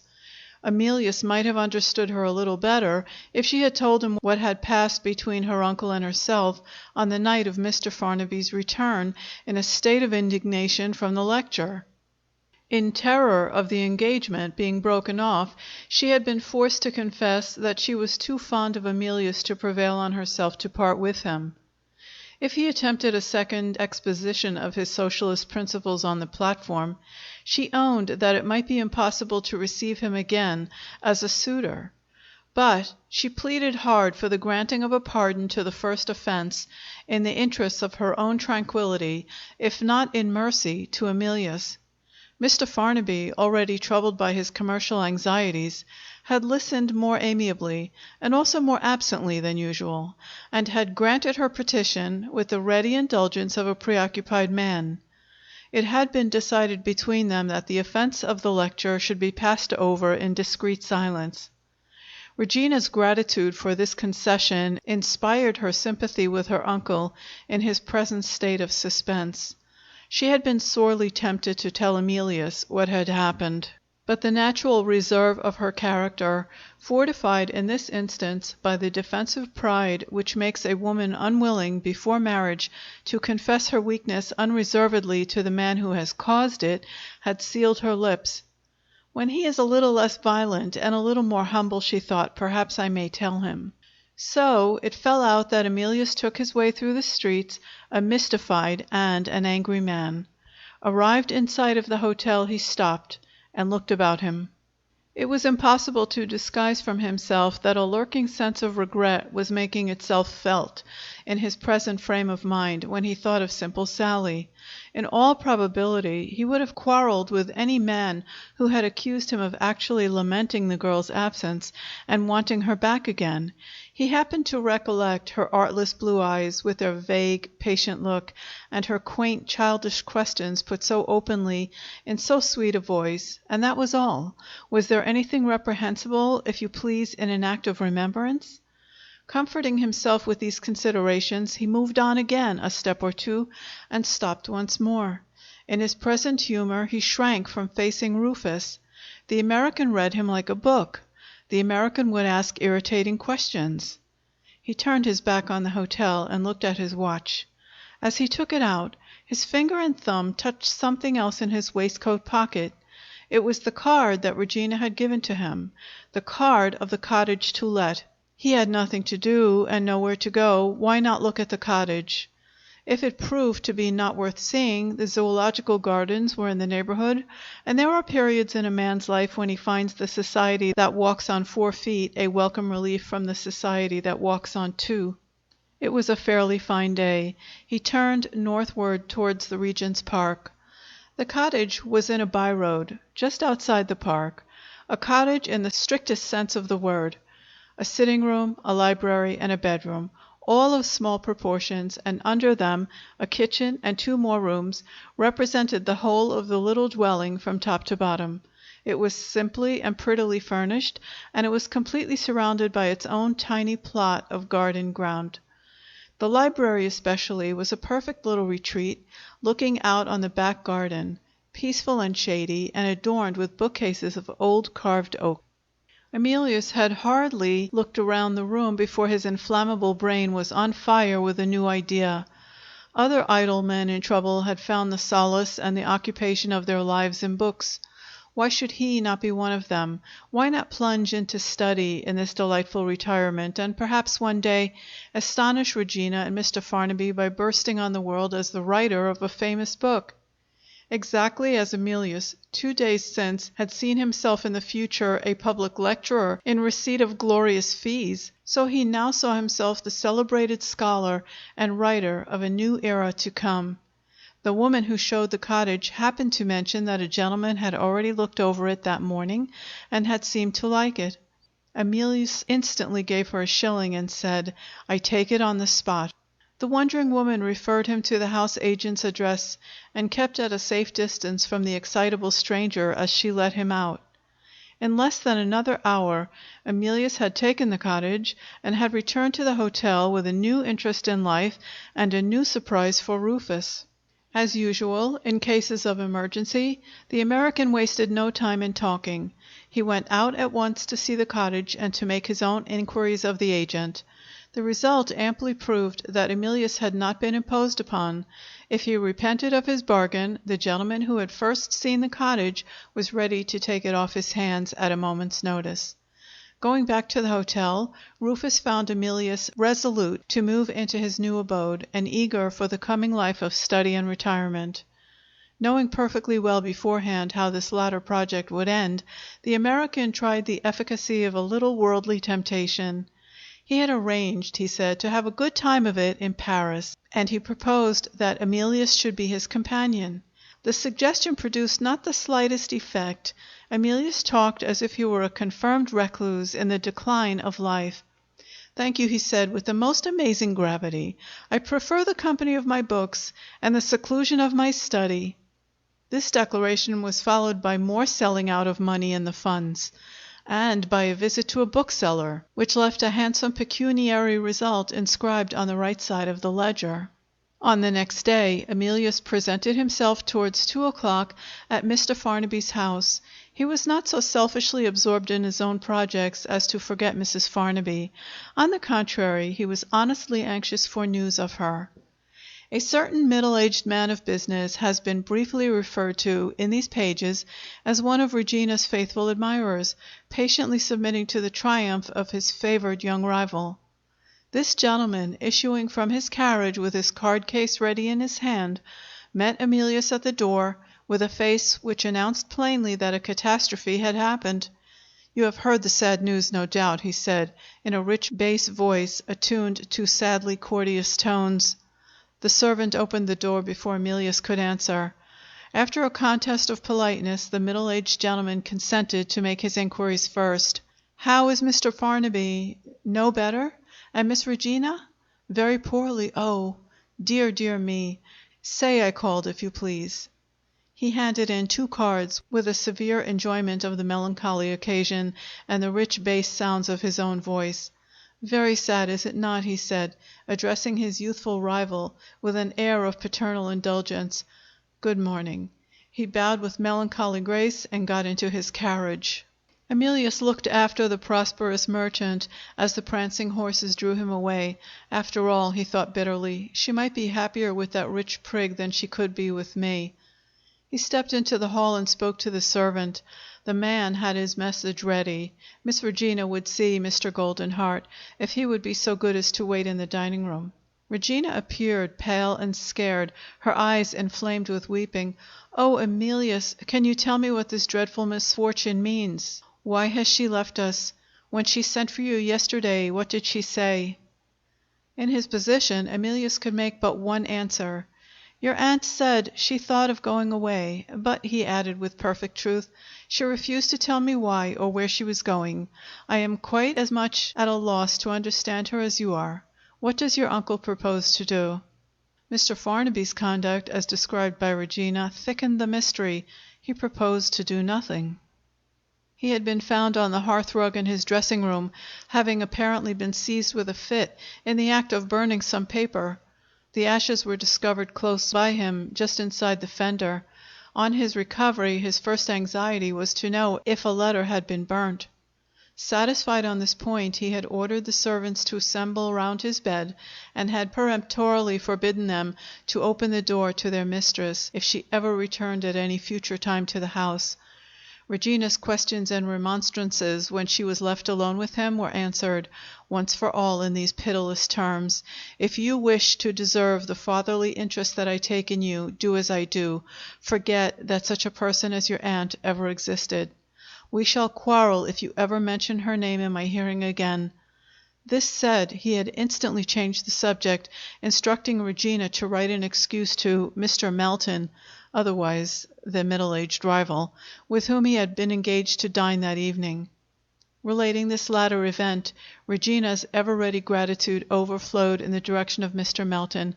"He was so kind. He left his guests in the evening and came and sat with my uncle for nearly an hour." Emilius made no remark on this. He led the conversation back to the subject of Mrs. Farnaby. "She once spoke to me of her lawyers," he said. "Do they know nothing about her?" The answer to this question showed that the sternly final decision of Mr. Farnaby was matched by equal resolution on the part of his wife. One of the partners in the legal firm had called that morning to see Regina on a matter of business. Mrs. Farnaby had appeared at the office on the previous day, and had briefly expressed her wish to make a small annual provision for her niece, in case of future need. Declining to enter into any explanation, she had waited until the necessary document had been drawn out, had requested that Regina might be informed of the circumstance, and had then taken her departure in absolute silence. Hearing that she had left her husband, the lawyer, like everyone else, was completely at a loss to understand what it meant. "And what does the doctor say?" Emilius asked next. "My uncle is to be kept perfectly quiet," Regina answered, "and is not to return to business for some time to come. Mr. Melton, with his usual kindness, has undertaken to look after his affairs for him. Otherwise, my uncle, in his present state of anxiety about the bank, would never have consented to obey the doctor's orders. When he can safely travel, he is recommended to go abroad for the winter and get well again in some warmer climate. He refuses to leave his business, and the doctor refuses to take the responsibility. There is to be a consultation of physicians tomorrow. Oh, Emilius, I was really fond of my aunt. I am heartbroken at this dreadful change." There was a momentary silence. If Mr. Melton had been present, he would have said a few neatly sympathetic words. Emilius knew no more than a savage of the art of conventional consolation. Tadmor had made him familiar with the social and political questions of the time, and had taught him to speak in public. But Tadmor, rich in books and newspapers, was a powerless training institution in the matter of small talk. "Suppose Mr. Farnaby is obliged to go abroad," he suggested, after waiting a little. "What will you do?" Regina looked at him with an air of melancholy surprise. "I shall do my duty, of course," she answered gravely. "I shall accompany my dear uncle if he wishes it." She glanced at the clock on the mantelpiece. "It is time he took his medicine," she resumed. "You will excuse me, I am sure." She shook hands not very warmly, and hastened out of the room. Emilius left the house with a conviction which disheartened him, the conviction that he had never understood Regina, and that he was not likely to understand her in the future. He turned for relief to the consideration of Mr. Farnaby's strange conduct under the domestic disaster which had befallen him. Recalling what he had observed for himself, and what he had heard from Mrs. Farnaby when she had first taken him into her confidence, he inferred that the subject of the lost child had not only been a subject of estrangement between the husband and wife, but that the husband was, in some way, the person blamable for it. Assuming this theory to be the right one, there would be serious obstacles to the meeting of the mother and child in the mother's home. The departure of Mrs. Farnaby was, in that case, no longer unintelligible, and Mr. Farnaby's otherwise inexplicable conduct had the light of a motive thrown on it, which might not unnaturally influence a hard-hearted man, weary alike of his wife and his wife's troubles. Arriving at this conclusion by a far shorter process than is here indicated, Emilius pursued the subject no further. At the time when he had first visited the Farnabys, Rufus had advised him to withdraw from closer intercourse with them while he had the chance. In his present mood he was almost in danger of acknowledging to himself that Rufus had proved to be right. He lunched with his American friend at the hotel. Before the meal was over, Mrs. Payson called to say a few cheering words about Sally. It was not to be denied that the girl remained persistently silent and reserved. In other respects, the report was highly favorable. She was obedient to the rules of the house. She was always ready with any little services that she could render to her companions. And she was so eager to improve herself by means of her reading lessons and writing lessons that it was not easy to induce her to lay aside her book and her slate. When the teacher offered her some small reward for her good conduct and asked what she would like, the sad little face brightened, and the faithful creature's answer was always the same: "I should like to know what he is doing now." Alas for Sally! He meant Emilius. "You must wait a little longer before you write to her," Mrs. Payson concluded, "and you must not think of seeing her for some time to come. I know you will help us by consenting to this, for Sally's sake." Emilius bowed in silence. He would not have confessed what he felt at that moment to any living soul. It is doubtful if he even confessed it to himself. Mrs. Payson, observing him with a woman's keen sympathy, relented a little. "I might give her a message," the good lady suggested, "just to say you are glad to hear she is behaving so well." "Will you give her this?" Emilius asked. He took from his pocket a little photograph of the cottage, which he had noticed on the house agent's desk and had taken away with him. "It is my cottage now," he explained, in tones that faltered a little. "I am going to live there. Sally might like to see it." "Sally shall see it," Mrs. Grayson agreed, "if you will only let me take this away first." She pointed to the address of the cottage printed under the photograph. Past experience in the home made her reluctant to trust Sally with the address in London at which Emilius was to be found. Rufus produced a huge, complex knife, out of the depths of which a pair of scissors burst on touching a spring. Mrs. Payson cut off the address and placed the photograph in her pocket book. "Now," she said, "Sally will be happy, and no harm can come of it." "I've known you, ma'am, nigh on 20 years," Rufus remarked. "I do assure you that's the first rash observation I ever heard from your lips." Book 7 The Vanishing Hopes. Chapter 1. 2 days later, Emilius moved into his cottage. He had provided himself with a new servant as easily as he had provided himself with a new abode.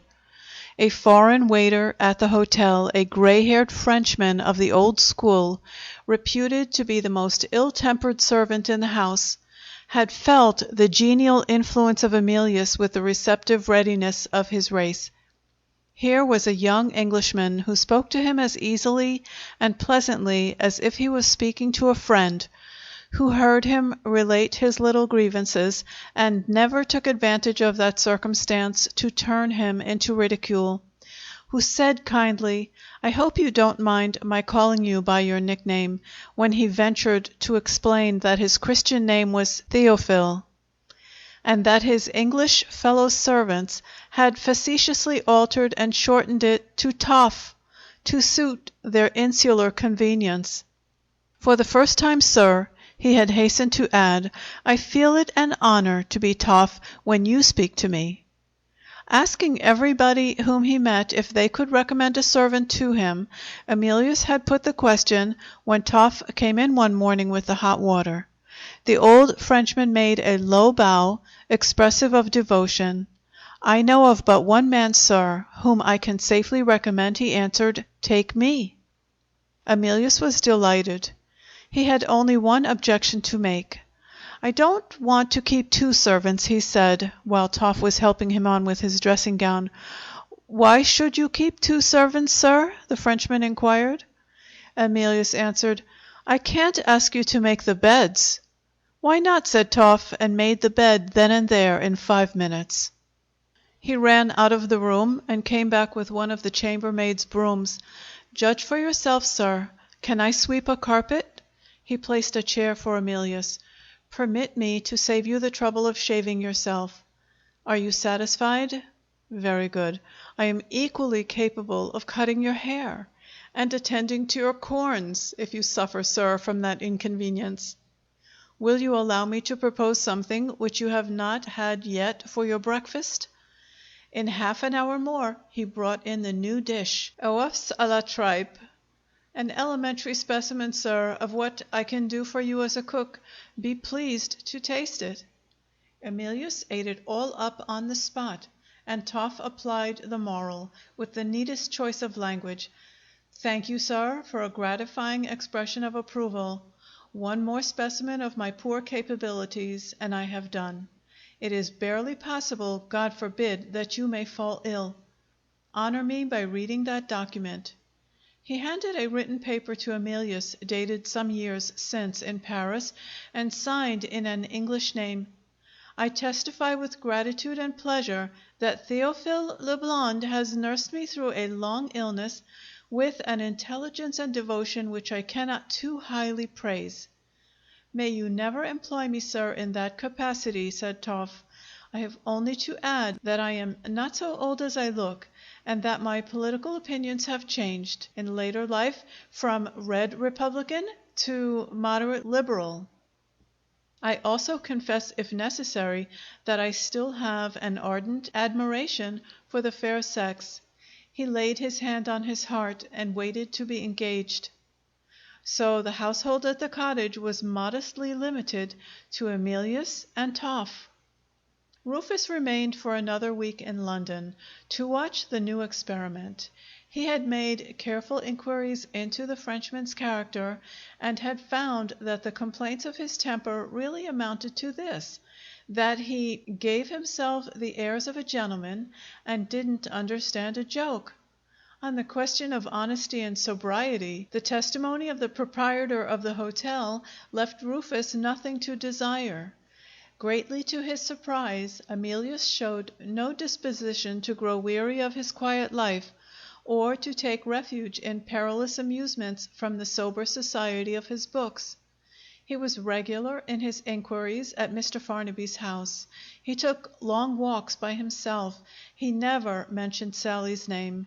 He lost his interest in going to the theater, and he never appeared in the smoking room of the club. Some men, observing the remarkable change which had passed over his excitable temperament, would have hailed it as a good sign for the future. The New Englander looked below the surface and was not so easily deceived. "My bright boy's soul is discouraged and cast down," was the conclusion that he drew. "There's darkness in him where there once was light. And what's worse than all, he caves in and keeps it to himself." After vainly trying to induce Emilius to open his heart, Rufus at last went to Paris with a mind that was ill at ease. On the day of the American's departure, the march of events was resumed, and the unnaturally quiet life of Emilius began to be disturbed again. Making his customary inquiries in the forenoon at Mr. Farnaby's door, he found the household in a state of agitation. A second council of physicians had been held, in consequence of the appearance of some alarming symptoms in the case of the patient. On this occasion the medical men told him plainly that he would sacrifice his life to his obstinacy if he persisted in remaining in London and returning to his business. By good fortune, the affairs of the bank had greatly benefited through the powerful interposition of Mr. Melton. With the improved prospects, Mr. Farnaby, at his niece's entreaty, submitted to the doctor's advice. He was to start on the first stage of his journey the next morning, and, at his own earnest desire, Regina was to go with him. "I hate strangers and foreigners, and I don't like being alone. If you don't go with me, I shall stay where I am and die." So Mr. Farnaby put it to his adopted daughter in his rasping voice and with his hard frown. "I am grieved, dear Emilius, to go away from you," Regina said, "but what can I do? It would have been so nice if you could have gone with us. I did hint something of the sort, but—" Her downcast face finished the sentence. Emilius felt the bare idea of being Mr. Farnaby's traveling companion make his blood run cold. And Mr. Farnaby, on his side, reciprocated the sentiment. "I will write constantly, dear," Regina resumed, "and you will write back, won't you? Say you love me, and promise to come to morrow morning before we go." She kissed him affectionately, and the instant after checked the responsive outburst of tenderness in Emilius by that utter want of tact which, in spite of the popular delusion to the contrary, is so much more common in women than in men. "My uncle is so particular about packing his linen," she said. "Nobody can please him but me. I must ask you to let me run upstairs again." Emilius went out into the street with his head down and his lips fast closed. He was not far from Mrs. Payson's house. "Why shouldn't I call?" he thought to himself. His conscience added, "And here's some news of Sally." There was good news. The girl was brightening mentally and physically. She was in a fair way, if she only remained in the home to be Simple Sally no longer. Emilius asked her if she had got the photograph of the cottage. Mrs. Payson laughed. "Sleeps with it under her pillow, poor child," she said, "and looks at it 50 times a day." 30 years since, with infinitely less experience to guide her, the worthy matron would have followed her instincts and would have hesitated to tell Emilius quite so much about the photograph. But some of the woman's finer sensibilities do get blunted with the advance of age and the accumulation of wisdom. Instead of pursuing the subject of Sally's progress, Emilius, to Mrs. Payson's surprise, made a clumsy excuse and abruptly took his leave. He felt the need of being alone. He was conscious of a vague distrust of himself which degraded him in his own estimation. Was he, like characters he had read of in books, the victim of a fatality? The slightest circumstances conspired to heighten his interest in Sally, just at the time when Regina had once more disappointed him.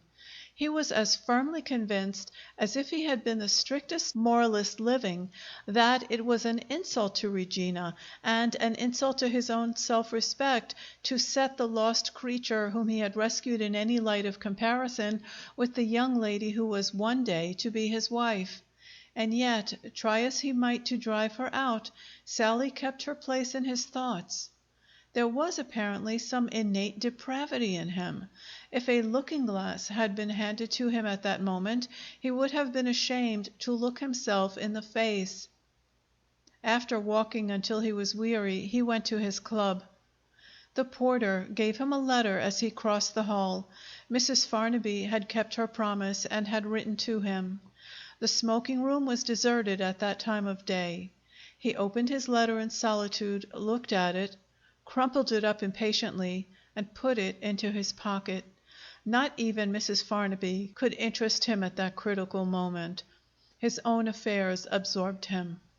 The one idea in his mind, after what he had heard about Sally, was the idea of making a last effort to hasten the date of his marriage before Mr. Farnaby left England.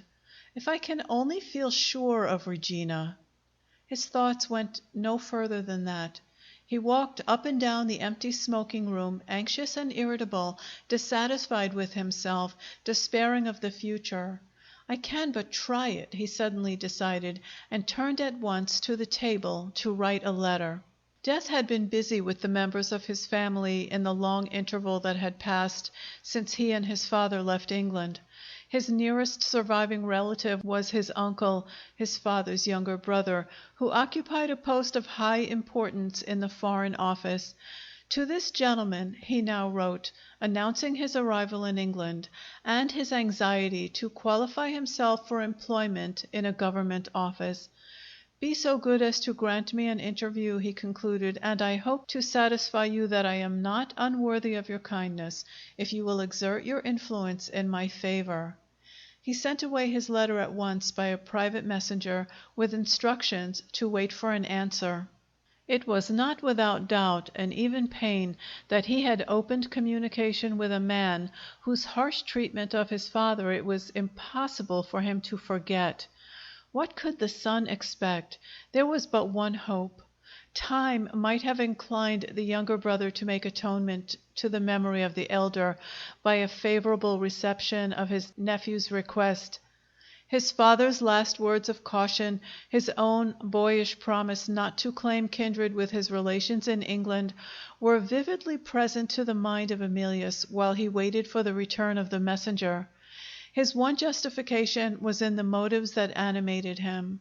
Circumstances which his father had never anticipated rendered it an act of duty towards himself to make the trial at least of what his family interest could do for him.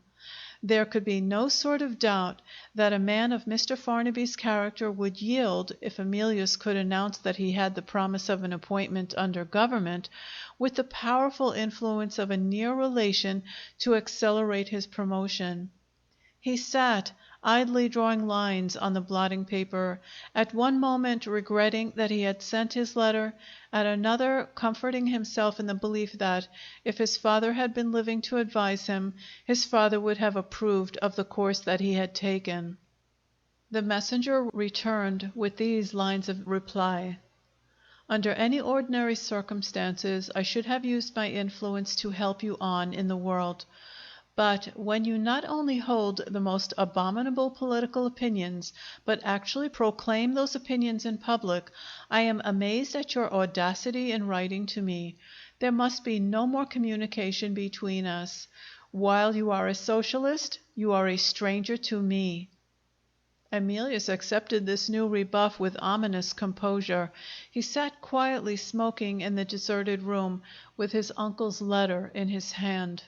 Among the other disastrous results of the lecture, some of the newspapers had briefly reported it. Preoccupied by his anxieties, Emilius had forgotten this when he wrote to his relative. "Just like me," he thought, as he threw the letter into the fire. His last hopes floated up the chimney with the tiny puff of smoke from the burnt paper.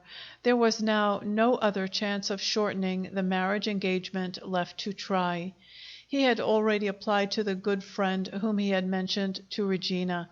The answer, kindly written in this case, had not been very encouraging. "I have other claims to consider. All that I can do, I will do. Don't be disheartened. I only ask you to wait." Emilius rose to go home and sat down again. His natural energy seemed to have deserted him. It required an effort to leave the club. He took up the newspapers and threw them aside one after another. Not one of the unfortunate writers and reporters could please him on that inauspicious day. It was only while he was lighting his second cigar that he remembered Mrs. Farnaby's unread letter to him. By this time he was more than weary of his own affairs. He read the letter. I find the people who have my happiness at their mercy both dilatory and greedy, Mrs. Farnaby wrote, but the little that I can persuade them to tell me is very favorable to my hopes. I am still, to my annoyance, only in personal communication with the hateful old woman.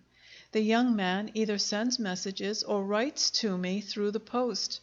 By this latter means he has accurately described not only in which of my child's feet the fault exists, but the exact position which it occupies.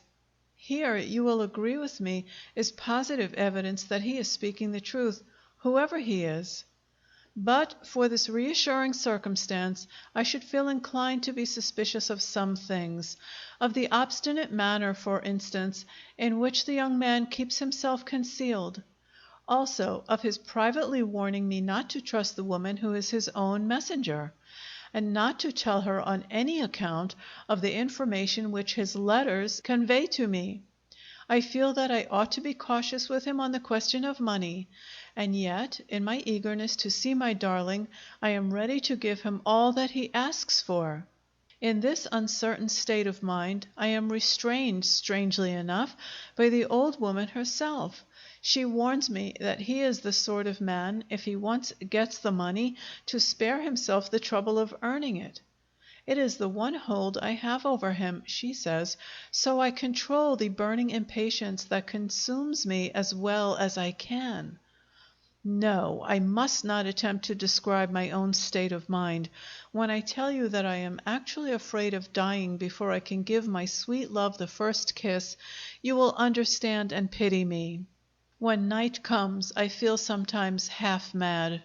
I send you my present address, in the hope that you will write and cheer me a little. I must not ask you to come and see me yet. I am not fit for it. And besides, I am under a promise, in the present state of the negotiations, to shut the door on my friends. It is easy enough to do that. I have no friend, Emilius, but you. Try to feel compassionately towards me, my kind-hearted boy. For so many long years my heart has had nothing to feed on but the one hope that is now being realized at last. No sympathy between my husband and me. On the contrary, a horrid, unacknowledged enmity, which has always kept us apart. My mother and father, in their time, both wretched about my marriage, and with good reason. My only sister dying in poverty. What a life for a childless woman! Don't let us dwell on it any longer. Goodbye for the present, Emilius. I beg you will not think I am always wretched. When I want to be happy, I look to the coming time. This melancholy letter added to the depression that weighed on the spirits of Emilius. It inspired him with vague fears for Mrs. Farnaby. In her own interest, he would have felt himself tempted to consult Rufus, without mentioning names, if the American had been in London. As things were, he put the letter back in his pocket with a sigh. Even Mrs. Farnaby, in her sad moments, had a consoling prospect to contemplate. Everybody but me, Emilius thought. His reflections were interrupted by the appearance of an idle young member of the club with whom he was acquainted. The newcomer remarked that he looked out of spirits, and suggested that they should dine together and amuse themselves somewhere in the evening. Emilius accepted the proposal. Any man who offered him a refuge from himself was a friend to him on that day. Departing from his temperate habits, he deliberately drank more than usual.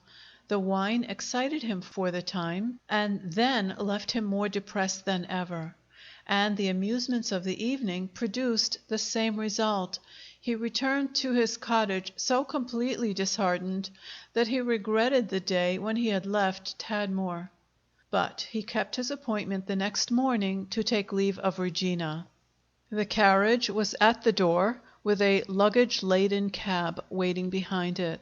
Mr. Farnaby's ill temper vented itself in predictions that they would be too late to catch the train.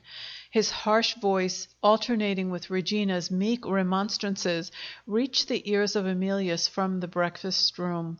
"I'm not going to wait for the gentleman socialist," Mr. Farnaby announced, with his hardest sarcasm of tone. "Dear uncle, we have a quarter of an hour to spare." "We have nothing of the sort. We want all that time to register the luggage." The servant's voice was heard next. "Mr. Goldenheart, Miss—" Mr. Farnaby instantly stepped into the hall. "Good bye," he called to Emilius through the open door of the dining room, and passed straight on to the carriage.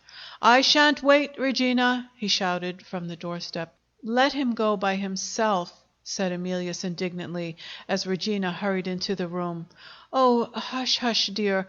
Suppose he heard you? No week shall pass without my writing to you. Promise you will write back, Emilius. One more kiss. Oh, my dear!" The servant interposed, keeping discreetly out of sight. "I beg your pardon, miss. My master wishes to know whether you are going with him or not." Regina waited to hear no more. She gave her lover a farewell look to remember her by, and ran out.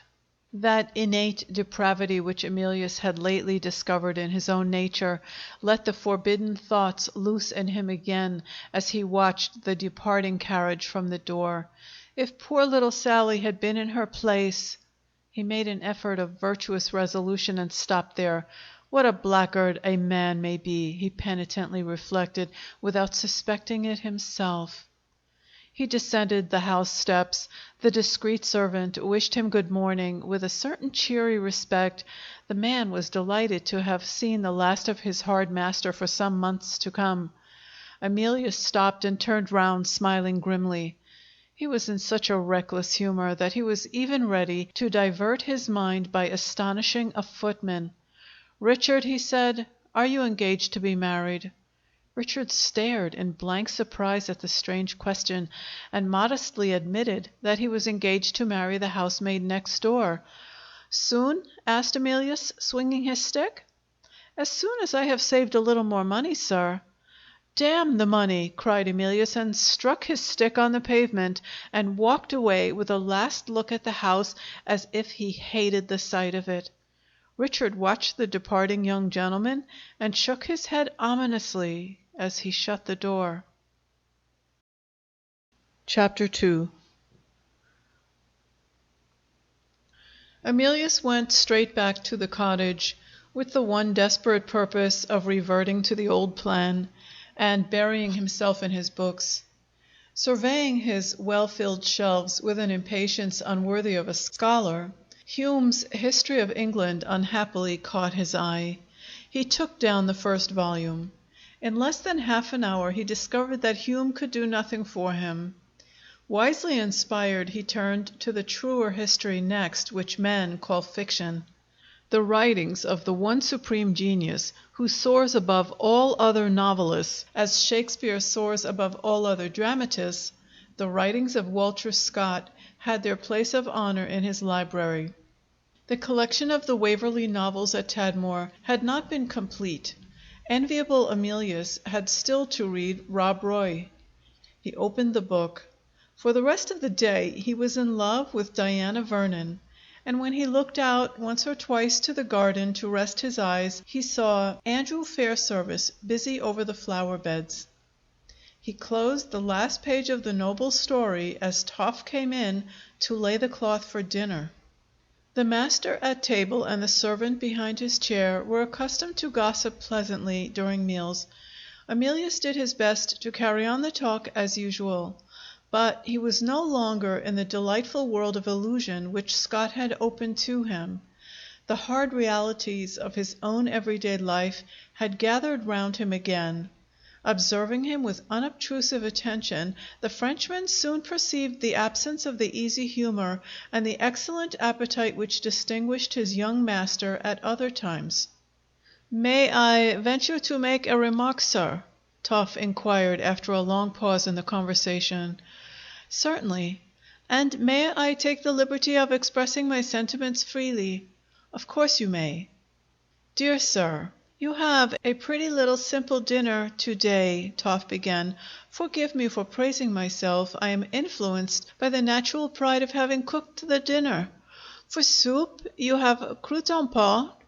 For meat you have turneau à la sauce poivrade. For pudding you have pommes au beurre. All so nice, and you hardly eat anything. And your amiable conversation falls into a melancholy silence which fills me with regret. Is it you who are to blame for this? No, sir. It is the life you lead. I call it the life of a monk. I call it the life of a hermit. I say boldly, it is the life of all others which is most unsympathetic to a young man like you. Pardon the warmth of my expressions. I am eager to make my language the language of utmost delicacy. May I quote a little song? It is in an old French piece, long since forgotten, called Les Maris Garçons. There are 2 lines in that song. I have often heard my good father sing them, which I will venture to apply to your case. Amour, délicatesse et gaie, d'un bon Français, c'est la devise. Sir, you have naturally delicatesse and gait, but the last has for some days been under a cloud. What is wanted to remove that cloud? L'amour, love, as you say in English. Where is the charming woman who is the only ornament wanting to this sweet cottage? Why is she invisible? Remedy that unhappy oversight, sir. You are here in a suburban paradise. I consult my long experience, and I implore you to invite Eve. Ha! You smile. Your lost gaiety returns, and you feel it as I do. Might I propose another glass of claret, and the reappearance on the table of the turneau à la poivrade? It was impossible to be melancholy in this man's company. Amelia sanctioned the return of the turneau and tried the other glass of claret. "My good friend," he said, with something like a return of his old easy way, "you talk about charming women and your long experience.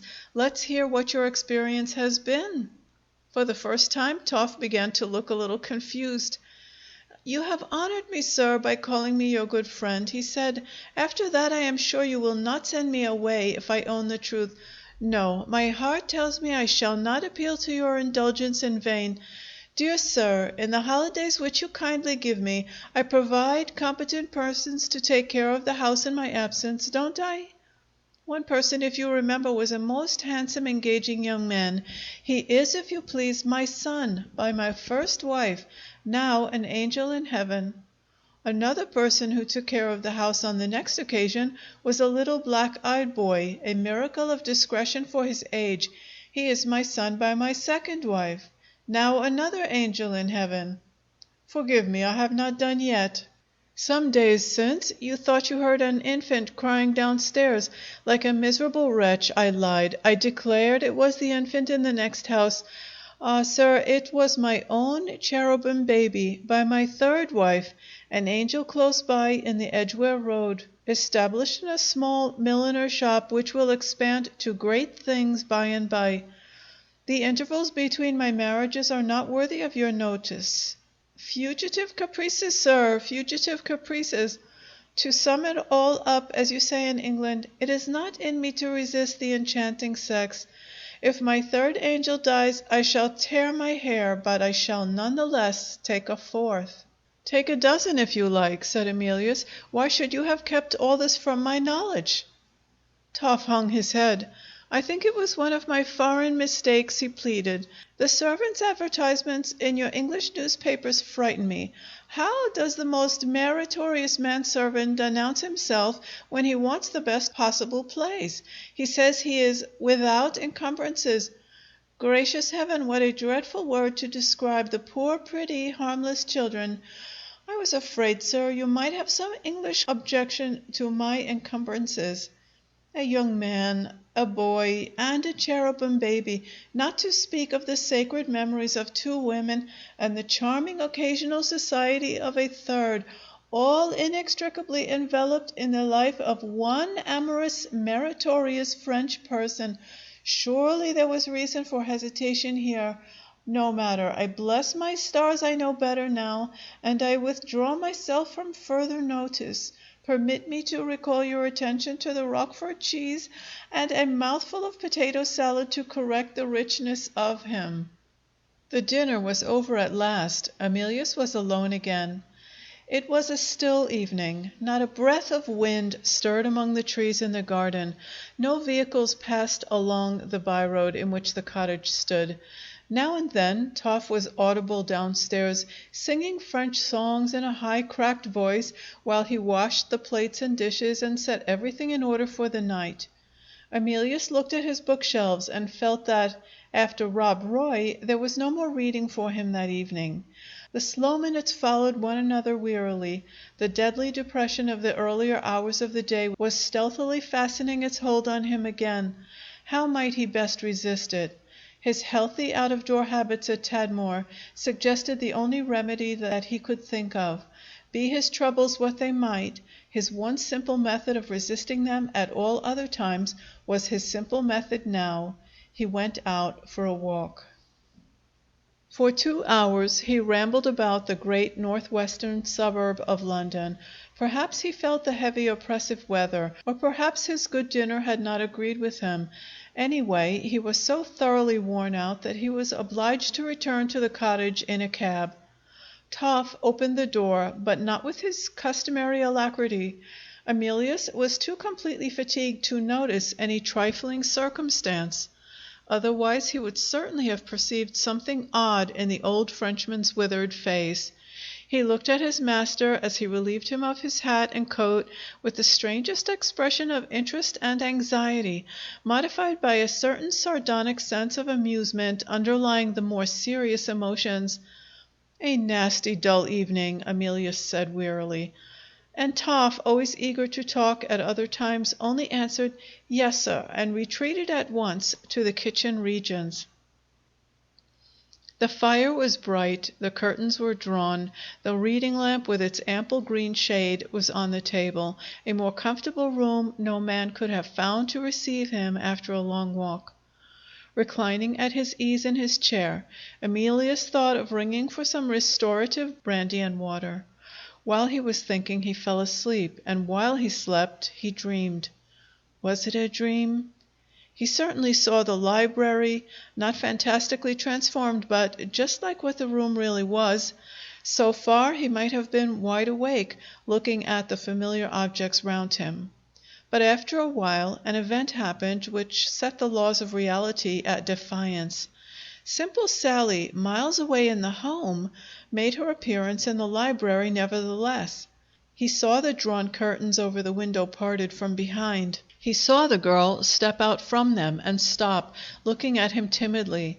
She was clothed in the plain dress that he had bought for her, and she looked more charming in it than ever. The beauty of health claimed kindred now in her pretty face with the beauty of youth. The wan cheeks had begun to fill out, and the pale lips were delicately suffused with their natural rosy red. Little by little her first fears seemed to subside. She smiled and softly crossed the room and stood at his side. After looking at him with a rapt expression of tenderness and delight, she laid her hands on the arm of the chair and said in the quaintly quiet way which he remembered so well, "I want to kiss you." She bent over him and kissed him with the innocent freedom of a child. Then she raised herself again and looked backwards and forwards between Emilius and the lamp. "The firelight is the best," she said. Darkness fell over the room as she spoke. He saw her no more. He heard her no more. A blank interval followed. There flowed over him the oblivion of perfect sleep. His next conscious sensation was a feeling of cold. He shivered and woke. The impression of the dream was in his mind at the moment of waking. He started as he raised himself in the chair. Was he dreaming still? No, he was certainly awake, and as certainly the room was dark. He looked and looked. It was not to be denied or explained away. There was the fire burning low and leaving the room chilly, and there, just visible on the table, in the flicker of the dying flame, was the extinguished lamp. He mended the fire and put his hand on the bell to ring for Toff, and thought better of it. What need had he of the lamplight? He was too weary for reading. He preferred going to sleep again and dreaming again of Sally. Where was the harm in dreaming of the poor little soul so far away from him? The happiest part of his life now was the part of it that was passed in sleep. As the fresh coals began to kindle feebly, he looked again at the lamp. It was odd, to say the least of it, that the light should have accidentally gone out exactly at the right time to realize the fanciful extinction of it in his dream. How was it there was no smell of a burnt-out lamp? He was too lazy or too tired to pursue the question. Let the mystery remain a mystery, and let him rest in peace. He settled himself fretfully in his chair. What a fool he was to bother his head about a lamp, instead of closing his eyes and going to sleep again. The room began to recover its pleasant temperature. He shifted the cushion in the chair so that it supported his head in perfect comfort, and composed himself to rest. But the capricious influences of sleep had deserted him.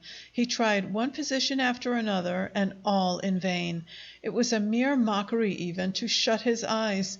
He resigned himself to circumstances and stretched out his legs and looked at the companionable fire. Of late he had thought more frequently than usual of his past days in the community. His mind went back again now to that bygone time. The clock on the mantelpiece struck 9. They were all at supper at Tadmor, talking over the events of the day.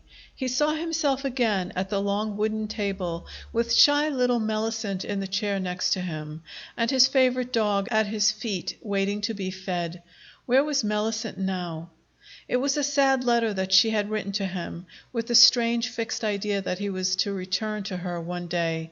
There was something very winning and lovable about the poor creature who had lived such a hard life at home and had suffered so keenly. It was a comfort to think that she would go back to the community. What happier destiny could she hope for? Would she take care of his dog for him when she went back? They had all promised to be kind to his pet animals in his absence, but the dog was fond of Mellicent. He would be happier with Mellicent than with the rest of them. And his little tame fawn! And his birds! How were they doing? He had not even written to inquire after them. He had been cruelly forgetful of those harmless, dumb, loving friends. In his present solitude, in his dreary doubts of the future, what would he not give to feel the dog nestling in his bosom and the fawn's little, rough tongue licking his hand? His heart ached as he thought of it. A choking, hysterical sensation oppressed his breathing. He tried to rise and ring for lights and rouse his manhood to endure and resist. It was not to be done. Where was his courage? Where was the cheerfulness which had never failed him at other time? He sank back in his chair and hid his face in his hands for shame at his own weakness, and burst out crying. The touch of soft, persuasive fingers suddenly thrilled through him. His hands were gently drawn away from his face. A familiar voice, sweet and low, said, "Oh, don't cry." Dimly through his tears he saw the well-remembered little figure standing between him and the fire. In his unendurable loneliness he had longed for his dog, he had longed for his fawn. There was the martyred creature from the streets, whom he had rescued from nameless horror, waiting to be his companion, servant, friend. There was the child victim of cold and hunger, still only feeling her way to womanhood, innocent of all other aspirations, so long as she might fill the place which had once been occupied by the dog and the fawn. Emilius looked at her with a momentary doubt whether he was waking or sleeping. "Good God!" he cried. "Am I dreaming again?" "No," she said simply. "You are awake this time." "Let me dry your eyes. I know where you put your handkerchief." She perched on his knee and wiped away the tears and smoothed his hair over his forehead. "I was frightened to show myself till I heard you crying," she confessed. "Then I thought, 'Come, he can't be angry with me now,' and I crept out from behind the curtains there. The old man let me in. I can't live without seeing you. I've tried till I could try no longer. I owned it to the old man when he opened the door. I said, 'I only want to look at him. Won't you let me in?' And he says, 'God bless me! Here's Eve come already.' I don't know what he meant. He let me in. That's all I care about. He's a funny old foreigner. Send him away. I'm to be your servant now. Why were you crying? I've cried often enough about you. No, that can't be. I can't expect you to cry about me. I can only expect you to scold me. I know I'm a bad girl." She cast one doubtful look at him and hung her head, waiting to be scolded. Emilius lost all control over himself. He took her in his arms and kissed her again and again. "You are a dear, good, grateful little creature," he burst out, and suddenly stopped, aware too late of the act of imprudence which he had committed. He put her away from him. He tried to ask severe questions and to administer merited reproof. Even if he had succeeded, Sally was too happy to listen to him. "It's all right now," she cried. "I'm never, never, never to go back to the home. Oh, I'm so happy. Let's light the lamp again." She found the matchbox on the chimney piece. In a minute more the room was bright. Emilius sat looking at her, perfectly incapable of deciding what he ought to say or do next. To complete his bewilderment, the voice of the attentive old Frenchman made itself heard through the door in discreetly confidential tones. "I have prepared an appetizing little supper, sir," said Toff. "Be pleased to ring when you and the young lady are ready." Chapter 3. Toff's interference proved to have its use. The announcement of the little supper, plainly implying Simple Sally's reception at the cottage, reminded Emilius of his responsibilities. He at once stepped out into the passage and closed the door behind him. The old Frenchman was waiting to be reprimanded or thanked, as the case might be, with his head down, his shoulders shrugged up to his ears, and the palms of his hands spread out appealingly on either side of him, a model of mute resignation to circumstances. "Do you know that you have put me in a very awkward position?" Emilius began. Toff lifted one of his hands to his heart. "You are aware of my weakness, sir. When that charming little creature presented herself at the door, sinking with fatigue, I could no more resist her than I could take a hop, skip, and jump over the roof of this cottage. If I have done wrong, take no account of the proud fidelity with which I have served you. Tell me to pack up and go, but don't ask me to assume a position of severity towards that enchanting miss. It is not in my heart to do it," said Toff, lifting his eyes with tearful solemnity to an imaginary heaven. "On my sacred word of honor as a Frenchman, I would die rather than do it." "Don't talk nonsense," Emilius rejoined a little impatiently. "I don't blame you, but you have got me into a scrape, for all that. If I did my duty, I should send for a cab and take her back." Toff opened his twinkling old eyes in a perfect transport of astonishment. "What?" he cried. "Take her back? Without rest, without supper, and you call that duty? How inconceivably ugly does duty look when it assumes an inhospitable aspect towards a woman! Pardon me, sir, I must express my sentiments or I shall burst. You will say, perhaps, that I have no conception of duty. Pardon me again. My conception of duty is here." He threw open the door of the sitting room. In spite of his anxiety, Emilius burst out laughing. The Frenchman's inexhaustible contrivances had transformed the sitting room into a bedroom for Sally. The sofa had become a snug little white bed.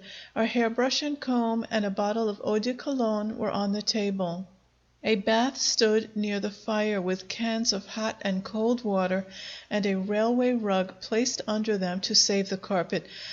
"I dare not presume to contradict you, sir," said Toff, "but there is my conception of duty. In the kitchen I have another conception, keeping warm. You can smell it up the stairs. Salmi of partridge, with the littlest possible dash of garlic in the sauce.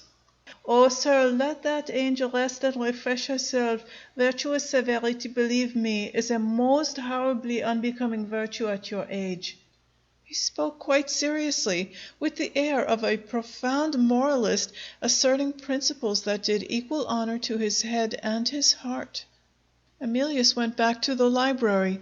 Sally was resting in the easy chair. Her position showed plainly that she was suffering from fatigue. "I have had a long, long walk," she said, "and I don't know which aches worst, my back or my feet. I don't care. I'm quite happy now I'm here." She nestled herself comfortably in the chair. "Do you mind my looking at you?" she asked. "Oh, it's so long since I saw you." There was a new undertone of tenderness in her voice, innocent tenderness that openly avowed itself. The reviving influences of the life at the home had done much, and had much yet left to do. Her wasted face and figure were filling out. Her cheeks and lips were regaining their lovely natural color, as Emilius had seen in his dream. But her eyes in repose still resumed their vacantly patient look, and her manner, with a perceptible increase of composure and confidence, had not lost its quaint childish charm. Her growth from girl to woman was a growth of fine gradations, guided by the unerring deliberation of nature and time.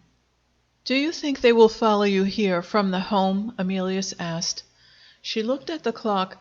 "I don't think so," she said quietly. "It's hours since I slipped out by the back door.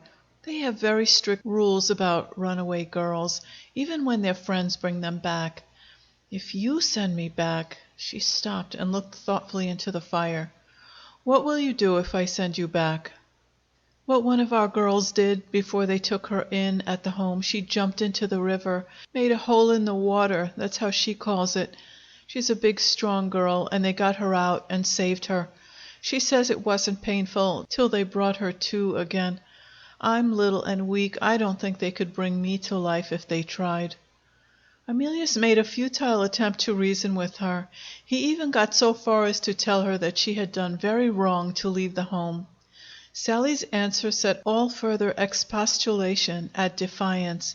Instead of attempting to defend herself, she sighed wearily and said, "I had no money. I walked all the way here." The well-intended remonstrances of Emilius were lost in compassionate surprise. "You poor little soul!" he exclaimed. "It must be 7 or 8 miles at least." "I dare say," said Sally. It don't matter, now I've found you." "But how did you find me? Who told you where I lived?" She smiled and took from her bosom the photograph of the cottage. "But Mrs. Payson cut off the address!" cried Emilius, bursting out with the truth in the impulse of the moment.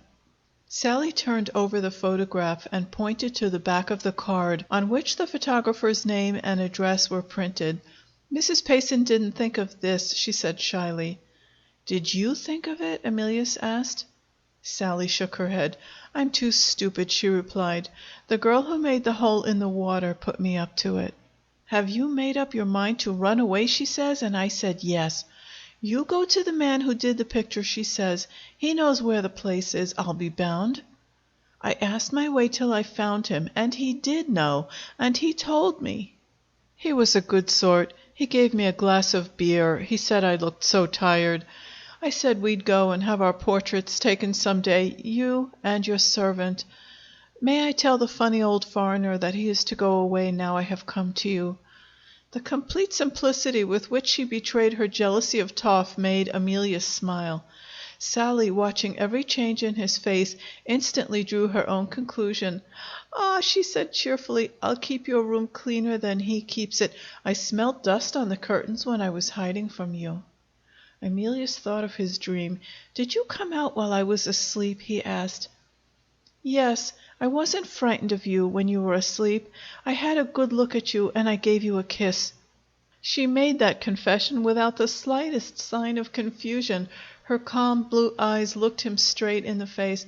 "You got restless," she went on, "and I got frightened again. I put out the lamp. I says to myself, if he does scold me, I can bear it better in the dark." Emilius listened, wondering. Had he seen drowsily what he thought he had dreamed?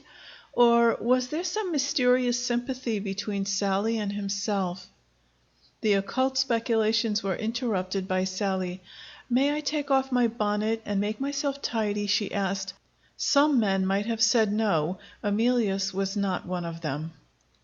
The library possessed a door of communication with the sitting room, the bedchamber occupied by Emilius being on the other side of the cottage. When Sally saw Toff's reconstructed room, she stood at the door in speechless admiration of the vision of luxury revealed to her. From time to time, Emilius, alone in the library, heard her dabbling in her bath, and humming the artless old English song from which she had taken her name. Once she knocked at the closed door and made a request through it. "There is scent on the table. May I have some?" And once Toff knocked at the other door opening into the passage and asked when "pretty young miss" would be ready for supper. Events went on in the little household as if Sally had become an integral part of it already. "What am I to do?" Emilius asked himself.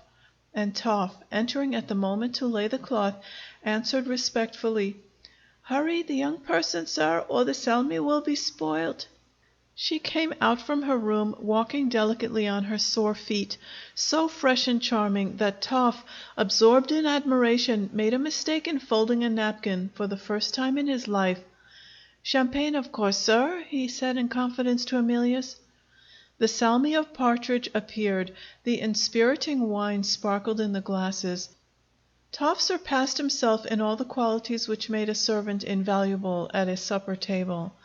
Sally forgot the home, forgot the cruel streets, and laughed and chattered as gaily as the happiest girl living. Emilius, expanding in the joyous atmosphere of youth and good spirits, shook off his sense of responsibility and became once more the delightful companion who won everybody's love. The effervescent gaiety of the evening was at its climax. The awful forms of duty, propriety, and good sense had been long since laughed out of the room, when Nemesis, goddess of retribution, announced her arrival outside by a crashing of carriage wheels and a peremptory ring at the cottage bell. There was dead silence. Emilius and Sally looked at each other. The experienced Toff at once guessed what had happened. "Is it her father or mother?" he asked of Emilius a little anxiously. Hearing that she had never even seen her father or mother, he snapped his fingers joyously and led the way on tiptoe into the hall. "I have my idea," he whispered. "Let us listen." A woman's voice, high, clear, and resolute, speaking apparently to the coachman, was the next audible sound. "Say I come from Mrs. Payson, and must see Mr. Goldenheart directly." Sally trembled and turned pale. "The matron," she said faintly. "Oh, don't let her in." Emilius took the terrified girl back to the library. Toff followed them, respectfully asking to be told what a matron was. Receiving the necessary explanation, he expressed his contempt for matrons bent on carrying charming persons into captivity by opening the library door and spitting into the hall. Having relieved his mind in this way, he returned to his master and laid a lank, skinny forefinger cunningly along the side of his nose. "I suppose, sir, you don't want to see this furious woman," he said. Before it was possible to say anything in reply, another ring at the bell announced that the furious woman wanted to see Emilius. Toff read his master's wishes in his master's face. Not even this emergency could find him unprepared. He was as ready to circumvent a matron as to cook a dinner. "The shutters are up and the curtains are drawn," he reminded Emilius. "Not a morsel of light is visible outside. Let them ring. We have all gone to bed." He turned to Sally, grinning with impish enjoyment of his own stratagem. "Ha, miss, what do you think of that?" There was a third pull at the bell as he spoke. "Ring away, Mrs. Matron," he cried. "We are fast asleep. Wake us if you can." The fourth ring was the last. A sharp crack revealed the breaking of the bell wire, and was followed by the shrill fall of the iron handle on the pavement before the garden gate. The gate, like the palings, was protected at the top from invading cats. "Compose yourself, miss," said Toff. "If she tries to get over the gate, she will stick on the spikes." In another moment the sound of retiring carriage wheels announced the defeat of the matron and settled the serious question of receiving Sally for the night. She sat silent by the window when Toff had left the room, holding back the curtains and looking out at the murky sky. "What are you looking for?" Emilius asked. "I was looking for the stars." Emilius joined her at the window. "There are no stars to be seen tonight." She let the curtain fall to again. "I was thinking of nighttime at the home," she said. "You see, I got on pretty well in the day with my reading and writing. I wanted so to improve myself. My mind was troubled with the fear of your despising such an ignorant creature as I am. So I kept on at my lessons. I thought I might surprise you by writing you a pretty letter some day. One of the teachers, she's gone away ill, was very good to me. I used to talk to her, and when I said a wrong word, she took me up and told me the right one. She said you would think better of me when you heard me speak properly, and I do speak better, don't I?" All this was in the day. It was the night that was the hard time to get through, when the other girls were all asleep and I had nothing to think of but how far away I was from you. I used to get up and put the counterpane round me and stand at the window. On fine nights the stars were company to me. There were 2 stars near together that I got to know. Don't laugh at me. I used to think one of them was you and one of them me. I wondered whether you would die or I should die before I saw you again. And most always it was my star that went out first. Lord, how I used to cry! It got into my poor stupid head that I should never see you again. I do believe I ran away because of that. You won't tell anybody, will you? It was so foolish. I am ashamed of it now. I wanted to see your star and my star tonight. I don't know why. Oh, I'm so fond of you." She dropped on her knees and took his hand and put it on her head. "It's burning hot," she said, "and your kind hand cools it." Emilius raised her gently and led her to the door of her room. "My poor Sally, you are quite worn out. You want rest and sleep. Let us say good night." "I will do anything you tell me," she answered. "If Mrs. Payson comes tomorrow, you won't let her take me away." "Thank you. Good night." She put her hands on his shoulders with innocent familiarity, and lifted herself to him on tiptoe, and kissed him as a sister might have kissed him. Long after Sally was asleep in her bed, Emilius sat by the library fire thinking. The revival of the crushed feeling and fancy in the girl's nature, so artlessly revealed in her sad little story of the stars that were company to her, not only touched and interested him, but clouded his view of the future with doubts and anxieties which had never troubled him until that moment. The mysterious influences under which the girl's development was advancing were working morally and physically together. Weeks might pass harmlessly, months might pass harmlessly, but the time must come when the innocent relations between them would be beset by peril. Unable as yet fully to realize these truths, Emilius nevertheless felt them vaguely.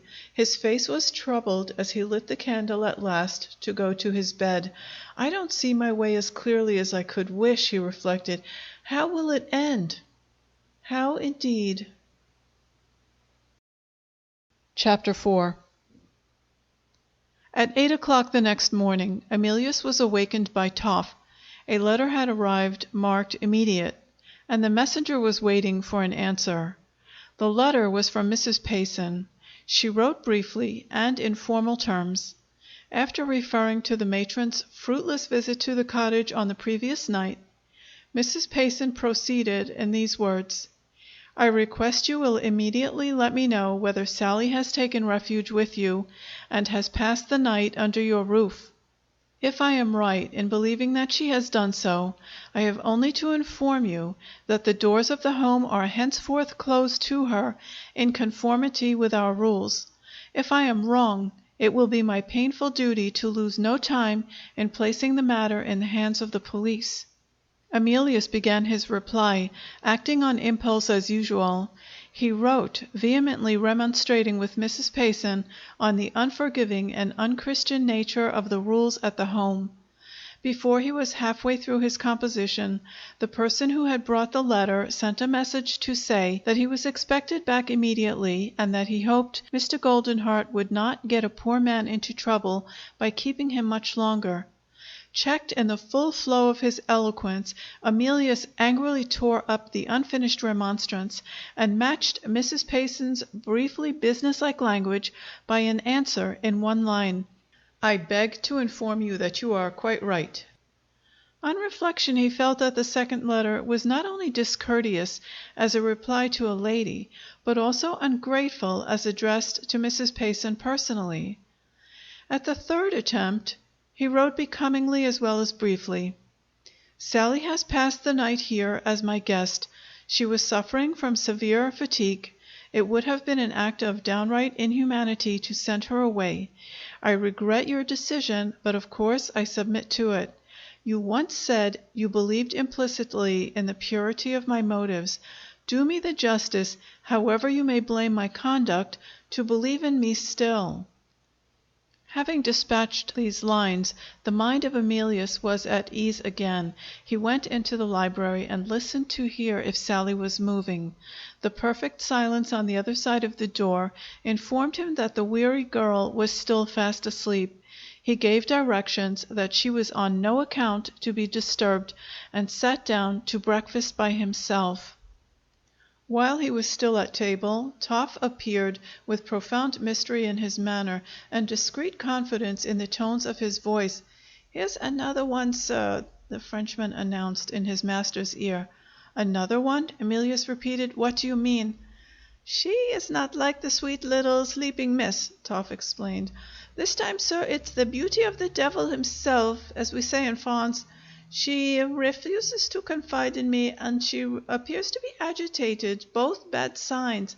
Shall I get rid of her before the other miss wakes?" "Hasn't she got a name?" Emilius asked. Toff answered in his foreign accent, "One name only, Phoebe." "Do you mean Phoebe?" "Have I not said it, sir?" "Show her in directly." Toff glanced at the door of Sally's room, shrugged his shoulders, and obeyed his instructions.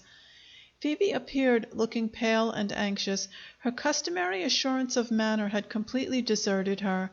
She stopped in the doorway as if she was afraid to enter the room.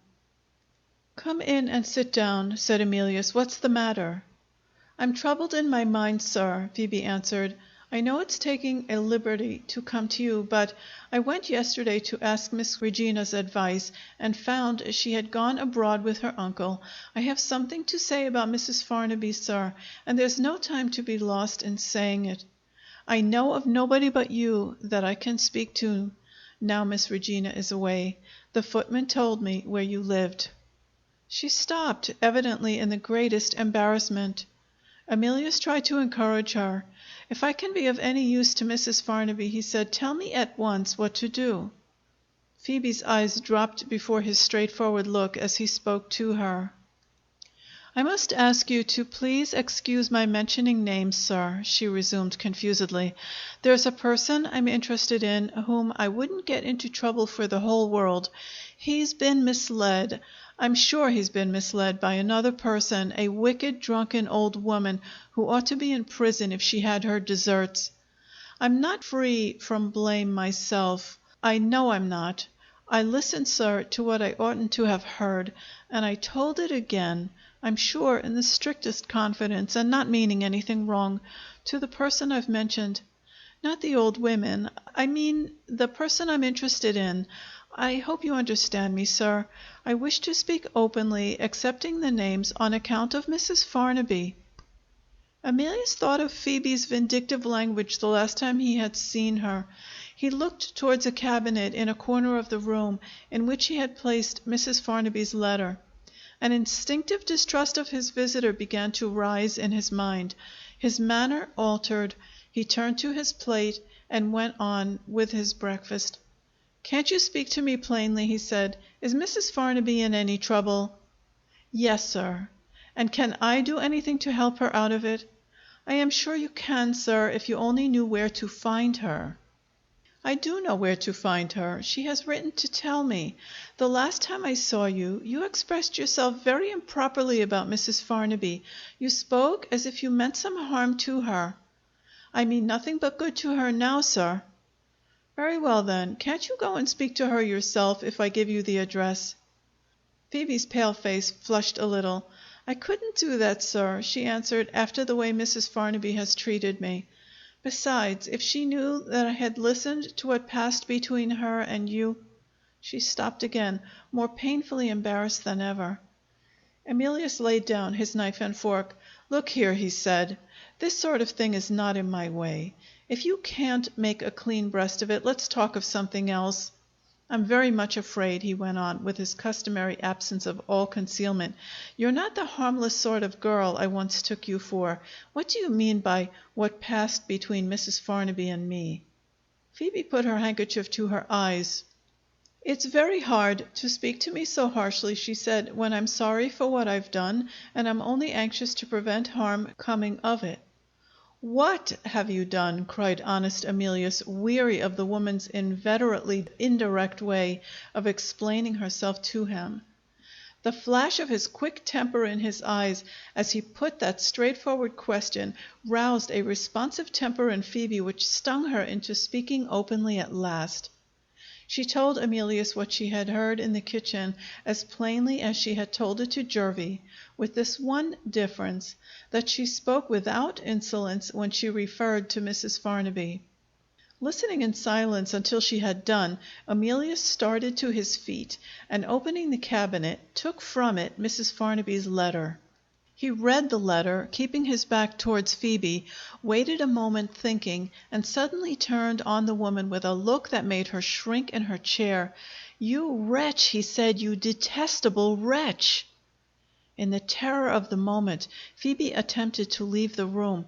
Emilius stopped her instantly. "Sit down again," he said. "I mean to have the whole truth out of you now." Phoebe recovered her courage. "You have had the whole truth, sir. I could tell you no more if I was on my deathbed." Emilius refused to believe her. "There is a vile conspiracy against Mrs. Farnaby," he said. "Do you mean to tell me you are not in it?" "So help me God, sir! I never even heard of it till yesterday." The tone in which she spoke shook the conviction of Emilius. The indescribable ring of truth was in it. "There are two people who are cruelly deluding and plundering this poor lady," he went on. "Who are they?" "I told you, if you remember, that I couldn't mention names, sir." Emilius looked again at the letter. After what he had heard, there was no difficulty in identifying the invisible "young man" alluded to by Mrs. Farnaby with the unnamed person in whom Phoebe was interested. Who was he? As the question passed through his mind, Emilius remembered the vagabond whom he had recognized with Phoebe in the street. There was no doubt of it now. The man who was directing the conspiracy in the dark was Jervie. Emilius would unquestionably have been rash enough to reveal this discovery if Phoebe had not stopped him. His renewed reference to Mrs. Farnaby's letter and his sudden silence after looking at it roused the woman's suspicions. "If you're planning to get my friend into trouble," she burst out, "not another word shall pass my lips."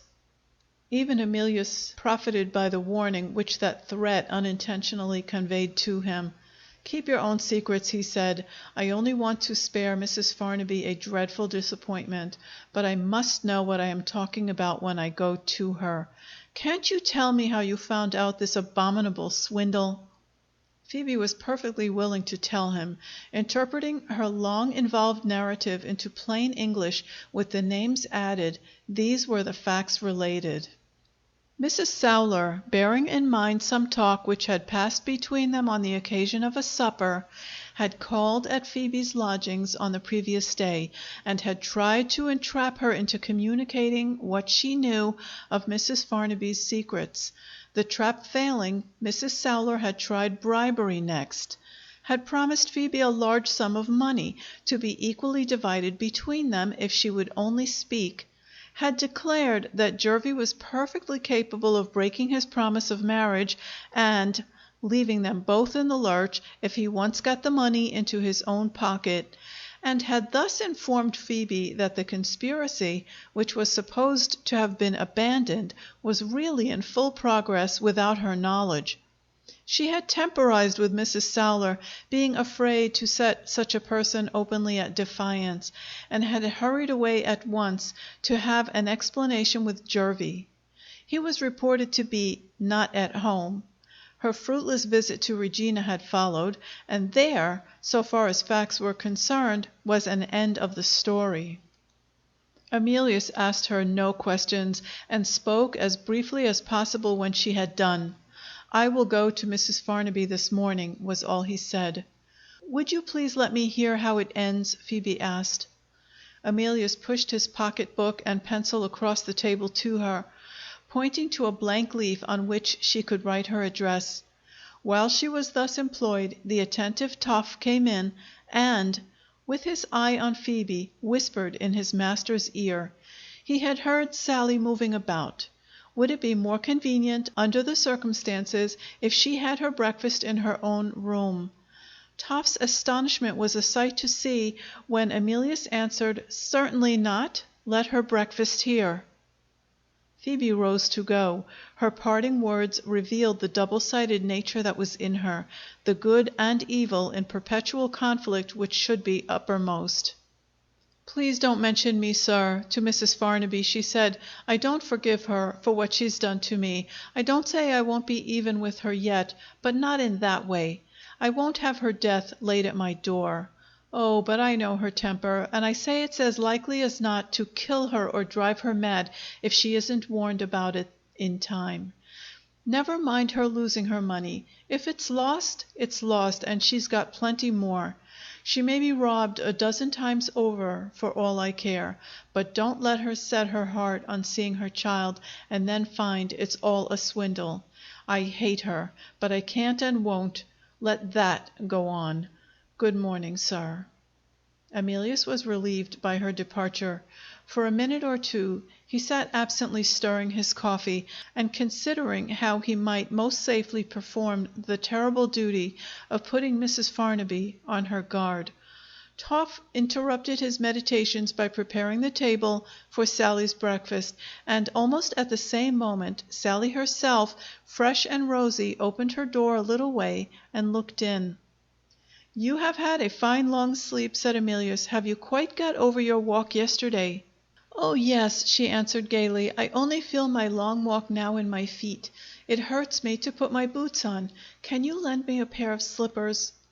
"A pair of my slippers? Why, Sally, you would be lost in them. What's the matter with your feet?"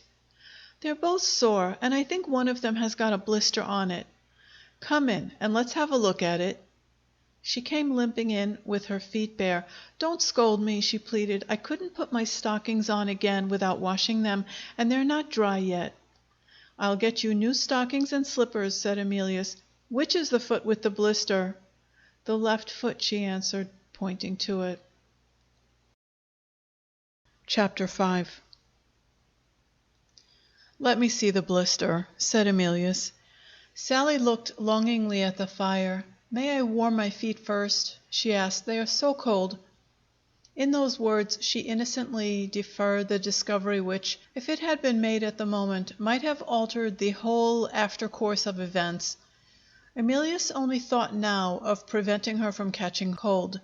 He sent Toff for a pair of the warmest socks that he possessed, and asked if he should put them on for her.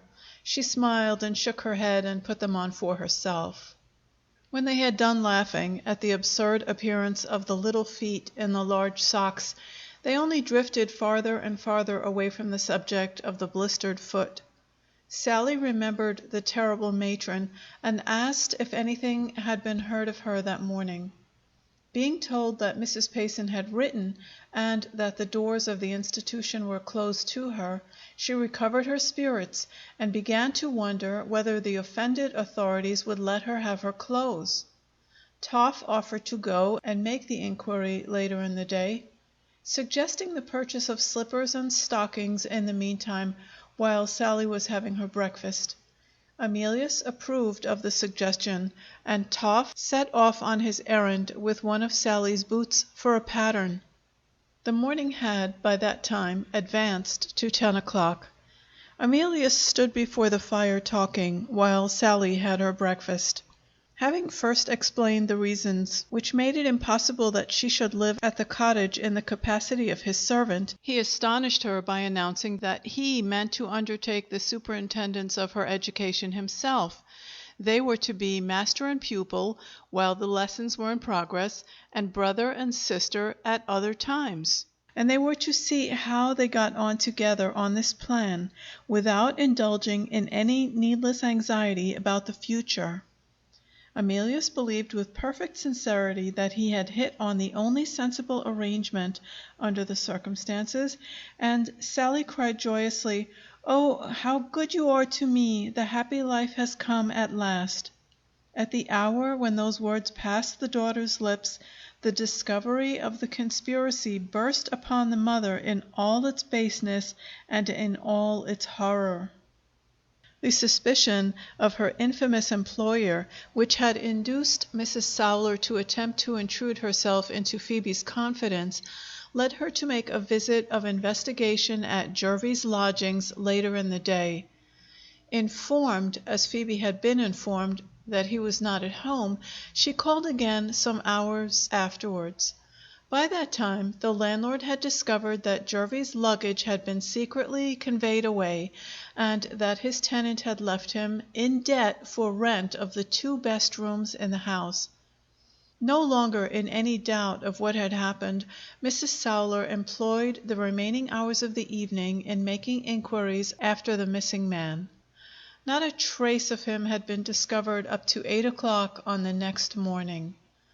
Shortly after 9 o'clock, that is to say, towards the hour at which Phoebe paid her visit to Emilius, Mrs. Sowler, resolute to know the worst, made her appearance at the apartments occupied by Mrs. Farnaby.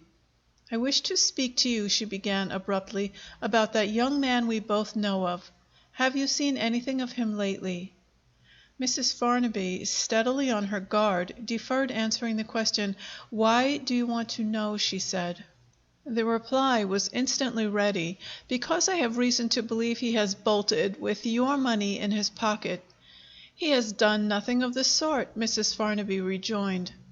"Has he got your money?" Mrs. Sowler persisted. "Tell me the truth, and I'll do the same by you. He has cheated me. If you're cheated too, it's your own interest to lose no time in finding him. The police may catch him yet. Has he got your money?" The woman was in earnest, in terrible earnest. Her eyes and her voice both bore witness to it. She stood there, the living impersonation of those doubts and fears which Mrs. Farnaby had confessed in writing to Emilius. Her position at that moment was essentially a position of command. Mrs. Farnaby felt it in spite of herself. She acknowledged that Jervy had got the money. "Did you send it to him or give it to him?" Mrs. Sowler asked. "I gave it to him." "When?" "Yesterday evening." Mrs. Sowler clenched her fists and shook them in impotent rage. "He's the biggest scoundrel living!" she exclaimed furiously. "And you're the biggest fool! Put on your bonnet and come to the police. If you get your money back again before he's spent it all, don't forget it was through me." The audacity of the woman's language roused Mrs. Farnaby. She pointed to the door. "You are an insolent creature," she said. "I have nothing more to do with you." "You have nothing more to do with me?" Mrs. Sowler repeated. "You and the young man have settled it all between you, I suppose." She laughed scornfully. "I dare say now you expect to see him again?" Mrs. Farnaby was irritated into answering this. "I expect to see him this morning," she said, "at 10 o'clock." "And the lost young lady with him?" "Say nothing about my lost daughter. I won't even hear you speak of her." Mrs. Sowler sat down. "Look at your watch," she said. "It must be nigh on 10 o'clock by this time. You'll make a disturbance in the house if you try to turn me out. I mean to wait here till 10 o'clock." On the point of answering angrily, Mrs. Farnaby restrained herself. "You are trying to force a quarrel on me," she said. "You shan't spoil the happiest morning of my life. Wait here by yourself." She opened the door that led into her bedchamber and shut herself in. Perfectly impenetrable to any repulse that could be offered to her, Mrs. Sowler looked at the closed door with a sardonic smile and waited. The clock in the hall struck 10. Mrs. Farnaby returned again to the sitting room, walked straight to the window, and looked out. "Any sign of him?" said Mrs. Sowler. There were no signs of him. Mrs. Farnaby drew a chair to the window and sat down. Her hands turned icy cold. She still looked out into the street. "I'm going to guess what's happened," Mrs. Sowler resumed. "I'm a sociable creature, you know, and I must talk about something. About the money now? Has the young man had his traveling expenses of you to go to foreign parts and bring your girl back with him, eh? I expect that's how it was. You see, I know him so well. And what happened, if you please, yesterday evening? Did he tell you he'd brought her back and got her at his own place? And did he say he wouldn't let you see her till you paid him his reward as well as his traveling expenses? And did you forget my warning to you not to trust him? I'm a good one at guessing when I try. I see you think so yourself. Any signs of him yet?" Mrs. Farnaby looked round from the window. Her manner was completely changed. She was nervously civil to the wretch who was torturing her. "I beg your pardon, ma'am, if I have offended you," she said faintly. "I am a little upset. I am so anxious about my poor child. Perhaps you are a mother yourself. You oughtn't to frighten me. You ought to feel for me." She paused and put her hand to her head. "He told me yesterday evening," she went on, slowly and vacantly, "that my poor darling was at his lodgings. He said she was so worn out with the long journey from abroad that she must have a night's rest before she could come to me. I asked him to tell me where he lived and let me go to her. He said she was asleep and must not be disturbed. I promised to go in on tiptoe and only look at her. I offered him more money, double the money, to tell me where she was. He was very hard on me. He only said, 'Wait till 10 tomorrow morning,' and wished me good night. I ran out to follow him and fell on the stairs and hurt myself. The people of the house were very kind to me." She turned her head back towards the window and looked out into the street again. "I must be patient," she said. "He's only a little late." Mrs. Sowler rose and tapped her smartly on the shoulder. "Lies!" she burst out. "He knows no more where your daughter is than I do, and he's off with your money." The woman's hateful touch struck out a spark of the old fire in Mrs. Farnaby. Her natural force of character asserted itself once more. "You lie," she rejoined. "Leave the room." The door was opened while she spoke. A respectable woman servant came in with a letter. Mrs. Farnaby took it mechanically and looked at the address. Jervy's feigned handwriting was familiar to her. In the instant when she recognized it, the life seemed to go out of her like an extinguished light. She stood pale and still and silent, with the unopened letter in her hand. Watching her with malicious curiosity, Mrs. Sowler coolly possessed herself of the letter, looked at it, and recognized the writing in her turn. "Stop!" she cried, as the servant was on the point of going out. "There's no stamp on this letter. Was it brought by hand? Is the messenger waiting?" The respectable servant showed her opinion of Mrs. Sowler plainly in her face. She replied as briefly and as ungraciously as possible, "No." "Man or woman?" was the next question. "Am I to answer this person, ma'am?" said the servant, looking at Mrs. Farnaby. "Answer me instantly," Mrs. Sowler interposed. "In Mrs. Farnaby's own interest. Don't you see she can't speak to you herself?" "Well, then," said the servant, "it was a man." "A man with a squint?" "Yes." "Which way did he go?" "Towards the square." Mrs. Sowler tossed the letter on the table and hurried out of the room. The servant approached Mrs. Farnaby. "You haven't opened your letter yet, ma'am," she said. "No," said Mrs. Farnaby vacantly. "I haven't opened it yet." "I'm afraid it's bad news, ma'am?" "Yes, I think it's bad news." "Is there anything I can do for you?" "No, thank you." "Yes, one thing. Open my letter for me, please." It was a strange request to make. The servant wondered and obeyed. She was a kind-hearted woman. She really felt for the poor lady. But the familiar household devil, whose name is curiosity, and whose opportunities are innumerable, prompted her next words when she had taken the letter out of the envelope. "Shall I read it to you, ma'am?"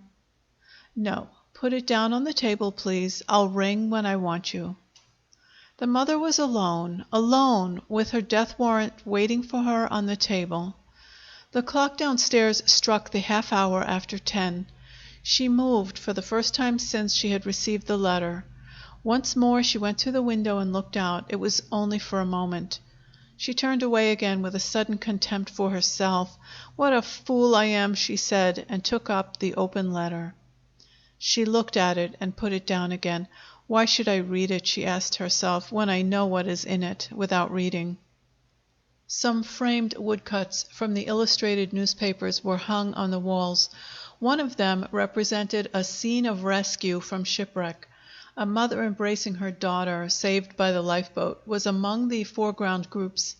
The print was entitled "The Mercy of Providence." Mrs. Farnaby looked at it with a moment's steady attention. "Providence has its favorites," she said. "I am not one of them." After thinking a little, she went into her bedroom and took 2 papers out of her dressing case. They were medical prescriptions. She turned next to the chimney piece. 2 medicine bottles were placed on it. She took one of them down, a bottle of the ordinary size, known among chemists as a 6-ounce bottle. It contained a colorless liquid. The label stated the dose to be 2 tablespoonfuls, and bore, as usual, a number corresponding with a number placed on the prescription. She took up the prescription. It was a mixture of bicarbonate of soda and prussic acid intended for the relief of indigestion. She looked at the date and was at once reminded of one of the very rare occasions on which she had required the services of a medical man. There had been a serious accident at a dinner party given by some friends. She had eaten sparingly of a certain dish from which some of the other guests had suffered severely. It was discovered that the food had been cooked in an old copper saucepan. In her case, the trifling result had been a disturbance of digestion and nothing more. The doctor had prescribed accordingly. She had taken but 1 dose. With her healthy constitution, she despised physic. The remainder of the mixture was still in the bottle. She considered again with herself, then went back to the chimney piece and took down the second bottle. It contained a colorless liquid also, but it was only half the size of the first bottle, and not a drop had been taken. She waited, observing the difference between the 2 bottles with extraordinary attention. In this case also the prescription was in her possession, but it was not the original. A line at the top stated that it was a copy made by the chemist at the request of a customer. It bore the date of more than 3 years since. A morsel of paper was pinned to the prescription, containing some lines in a woman's handwriting. "With your enviable health and strength, my dear, I should have thought you were the last person in the world to want a tonic. However, here is my prescription, if you must have it. Be very careful to take the right dose, because there's poison in it." The prescription contained 3 ingredients: strychnine, quinine, and nitrohydrochloric acid, and the dose was 15 drops in water. Mrs. Farnaby lit a match and burned the lines of her friend's writing. "As long ago as that," she reflected, "I thought of killing myself. Why didn't I do it?" The paper having been destroyed, she put back the prescription for indigestion in her dressing case, hesitated for a moment, and opened the bedroom window. It looked into a lonely little courtyard. She threw the dangerous contents of the second and smaller bottle out into the yard, and then put it back empty on the chimney piece. After another moment of hesitation, she returned to the sitting room with the bottle of mixture and the copied prescription for the tonic strychnine drops in her hand. She put the bottle on the table and advanced to the fireplace to ring the bell. Warm as the room was, she began to shiver. Did the eager life in her feel the fatal purpose that she was meditating and shrink from it? Instead of ringing the bell, she bent over the fire, trying to warm herself. Other women would get relief in crying, she thought. I wish I was like other women. The whole sad truth about herself was in that melancholy aspiration.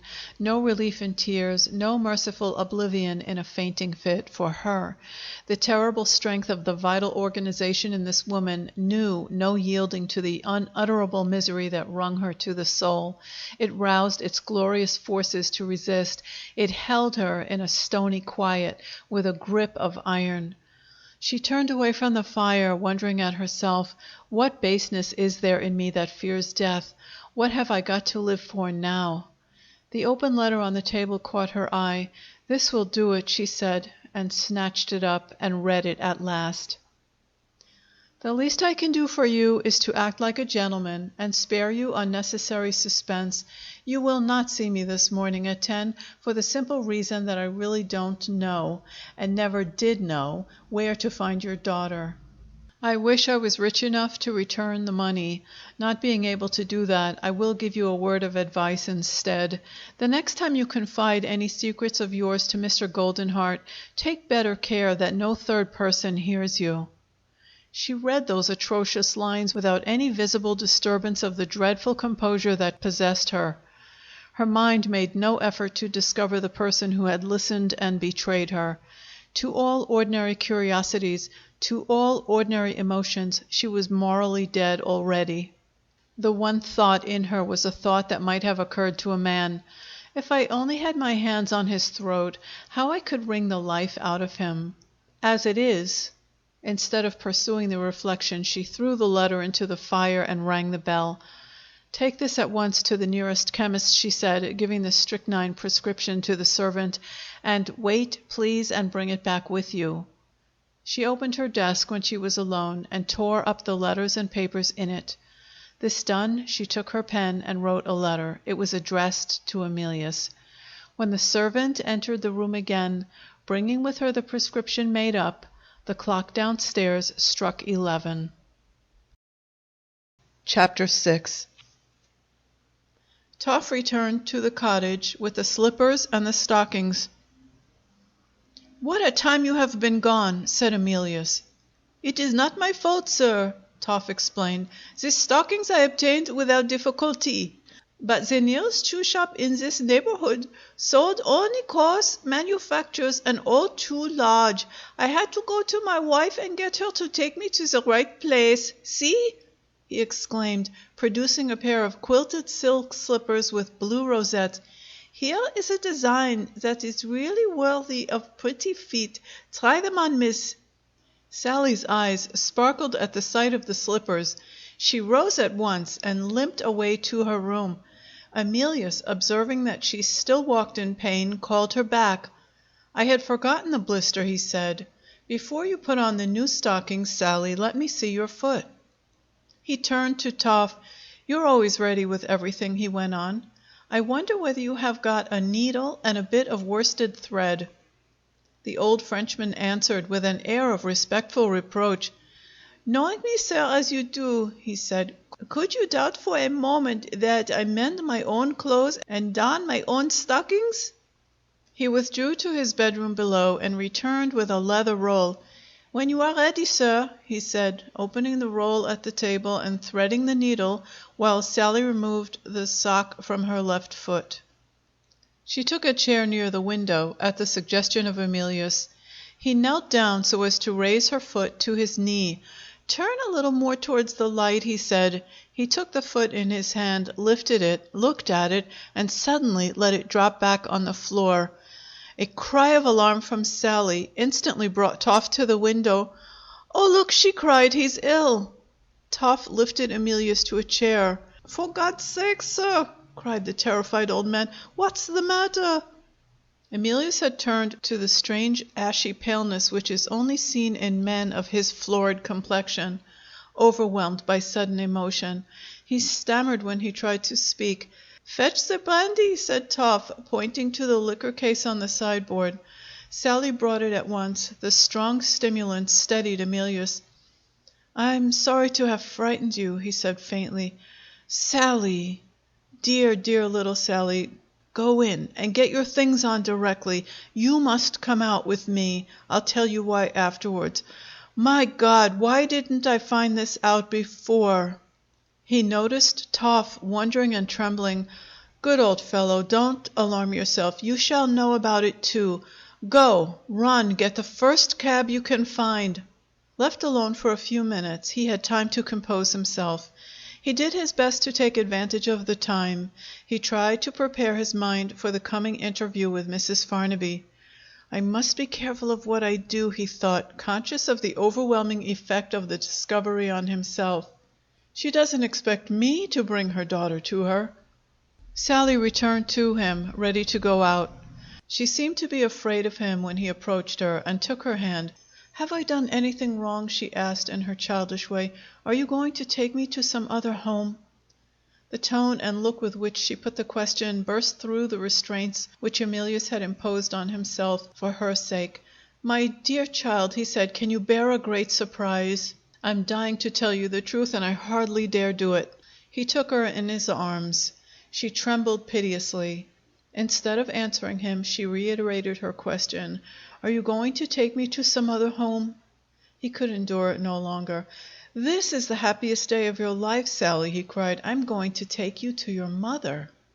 He held her close to him and looked at her in dread of having spoken too plainly. She slowly lifted her eyes to him in vacant fear and surprise. She burst into no expression of delight. No overwhelming emotion made her sink fainting in his arms. The sacred associations which gather round the mere name of mother were associations unknown to her. The man who held her to him so tenderly, the hero who had pitied and saved her, was father and mother both to her simple mind. She dropped her head on his breast. Her faltering voice told him that she was crying. "Will my mother take me away from you?" she asked. "Oh, do promise to bring me back with you to the cottage." For the moment, and the moment only, Emilius was disappointed in her. The generous sympathies in his nature guided him unerringly to the truer view. He remembered what her life had been. Inexpressible pity for her filled his heart. "Oh, my poor Sally, the time is coming when you will not think as you think now. I will do nothing to distress you. You mustn't cry. You must be happy and loving and true to your mother." She dried her eyes. "I'll do anything you tell me," she said, "as long as you bring me back with you." Emilius sighed and said no more. He took her out with him gravely and silently when the cab was announced to be ready. "Double your fare," he said when he gave the driver his instructions, "if you get there in a quarter of an hour." It wanted 25 minutes to 12 when the cab left the cottage. At that moment the contrast of feeling between the two could hardly have been more strongly marked. In proportion as Emilius became more and more agitated, so Sally recovered the composure and confidence that she had lost. The first question she put to him related, not to her mother, but to his strange behavior when he had knelt down to look at her foot. He answered, explaining to her briefly and plainly what his conduct meant. The description of what had passed between her mother and Emilius interested and yet perplexed her. "How can she be so fond of me without knowing anything about me for all those years?" she asked. "Is my mother a lady? Don't tell her where you found me. She might be ashamed of me." She paused and looked at Emilius anxiously. "Are you vexed about something? May I take hold of your hand?" Emilius gave her his hand, and Sally was satisfied. As the cab drew up at the house, the door was opened from within. A gentleman dressed in black hurriedly came out, looked at Emilius, and spoke to him as he stepped from the cab to the pavement.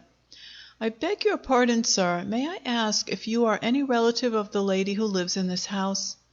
"No relative," Emilius answered, "only a friend who brings good news to her." The stranger's grave face suddenly became compassionate as well as grave. "I must speak with you before you go upstairs," he said, lowering his voice as he looked at Sally, still seated in the cab. "You will perhaps excuse the liberty I am taking when I tell you that I am a medical man.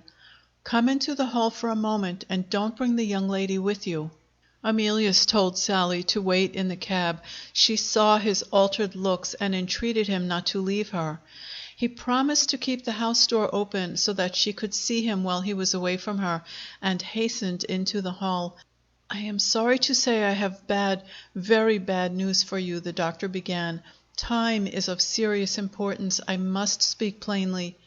You have heard of mistakes made by taking the wrong bottle of medicine. The poor lady upstairs is, I fear, in a dying state from an accident of that sort. Try to compose yourself. You may really be of use to me if you are firm enough to take my place while I am away." Emilius steadied himself instantly. "What I can do, I will do," he answered. The doctor looked at him. "I believe you," he said. "Now listen. In this case, a dose limited to 15 drops has been confounded with a dose of 2 tablespoonfuls, and the drug taken by mistake is strychnine. 1 grain of the poison has been known to prove fatal. She has taken 3. The convulsion fits have begun. Antidotes are out of the question. The poor creature can swallow nothing. I have heard of opium as a possible means of relief, and I'm going to get the instrument for injecting it under the skin. Not that I have much belief in the remedy, but I must try something. Have you courage enough to hold her, if another of the convulsions comes on in my absence?" "Will it relieve her if I hold her?" Emilius asked. "Certainly." "Then I promise to do it." "Mind, you must do it thoroughly. There are only 2 women upstairs, both perfectly useless in this emergency. If she shrieks to you to be held, exert your strength. Take her with a firm grasp. If you only touch her, I can't explain it, but it is so, you will make matters worse." The servant ran downstairs while he was speaking. "Don't leave us, sir. I'm afraid it's coming on again." "This gentleman will help you while I am away," said the doctor. "One word more," he went on, addressing Emilius. "In the intervals between the fits she is perfectly conscious, able to listen and even to speak. If she has any last wishes to communicate, make good use of the time. She may die of exhaustion at any moment." "I will be back directly." He hurried to the door. "Take my cab," said Emilius, "and save time." "But the young lady—" "Leave her to me." He opened the cab door and gave his hand to Sally. It was done in a moment. The doctor drove off.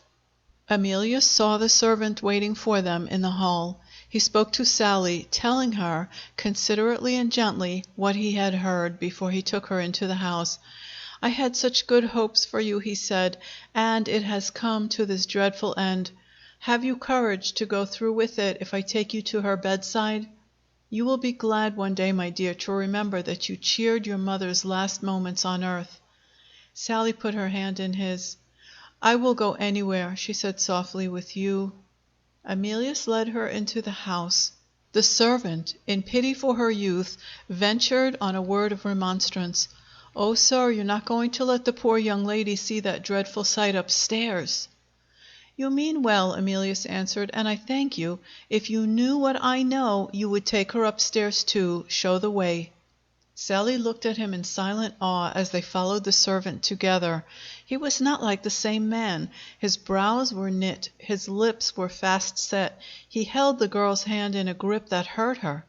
The latent strength of will in him, that reserved resolution, so finely and firmly entwined in the natures of sensitively organized men, was rousing itself to meet the coming trial. The doctor would have doubly believed in him if the doctor had seen him at that moment. They reached the first floor landing.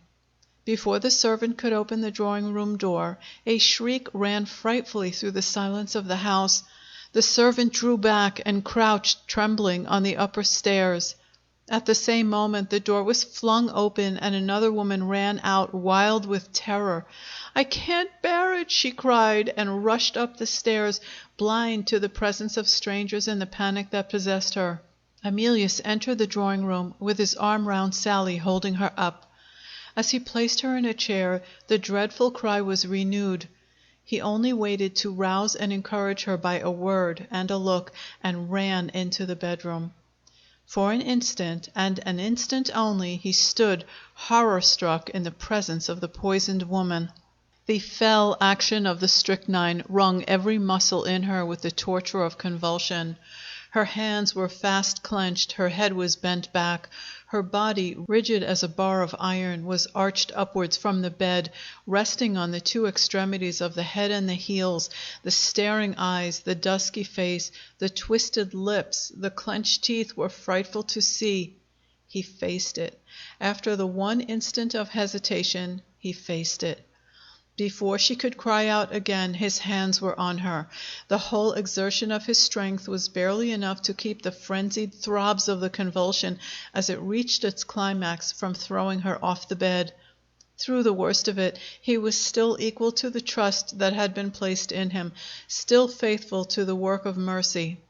Little by little he felt the lessening resistance of the rigid body as the paroxysm began to subside.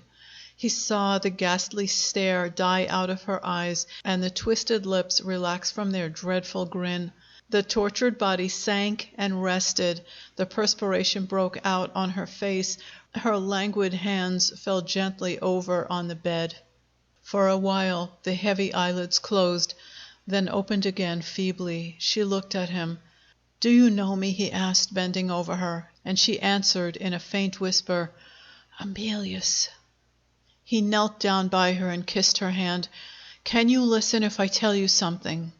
She breathed heavily. Her bosom heaved under the suffocating oppression that weighed upon it. As he took her in his arms to raise her in the bed, Sally's voice reached him in low, imploring tones from the next room. "Oh, let me come to you. I'm so frightened here by myself." He waited before he told her to come in, looking for a moment at the face that was resting on his breast. A gray shadow was stealing over it. A cold and clammy moisture struck a chill through him as he put his hand on her forehead. He turned towards the next room. The girl had ventured as far as the door. He beckoned to her. She came in timidly and stood by him and looked at her mother. Emilius signed to her to take his place. "Put your arms round her," he whispered. "Oh, Sally, tell her who you are in a kiss." The girl's tears fell fast as she pressed her lips on her mother's cheek. The dying woman looked at her with a glance of helpless inquiry, then looked at Emilius. The doubt in her eyes was too dreadful to be endured. Arranging the pillows so that she could keep her raised position in the bed, he signed to Sally to approach him, and removed the slipper from her left foot. As he took it off, he looked again at the bed, looked and shuddered. In a moment more it might be too late. With his knife he ripped up the stocking, and lifting her on the bed, put her bare foot on her mother's lap. Your child, he cried. "I've found your own darling.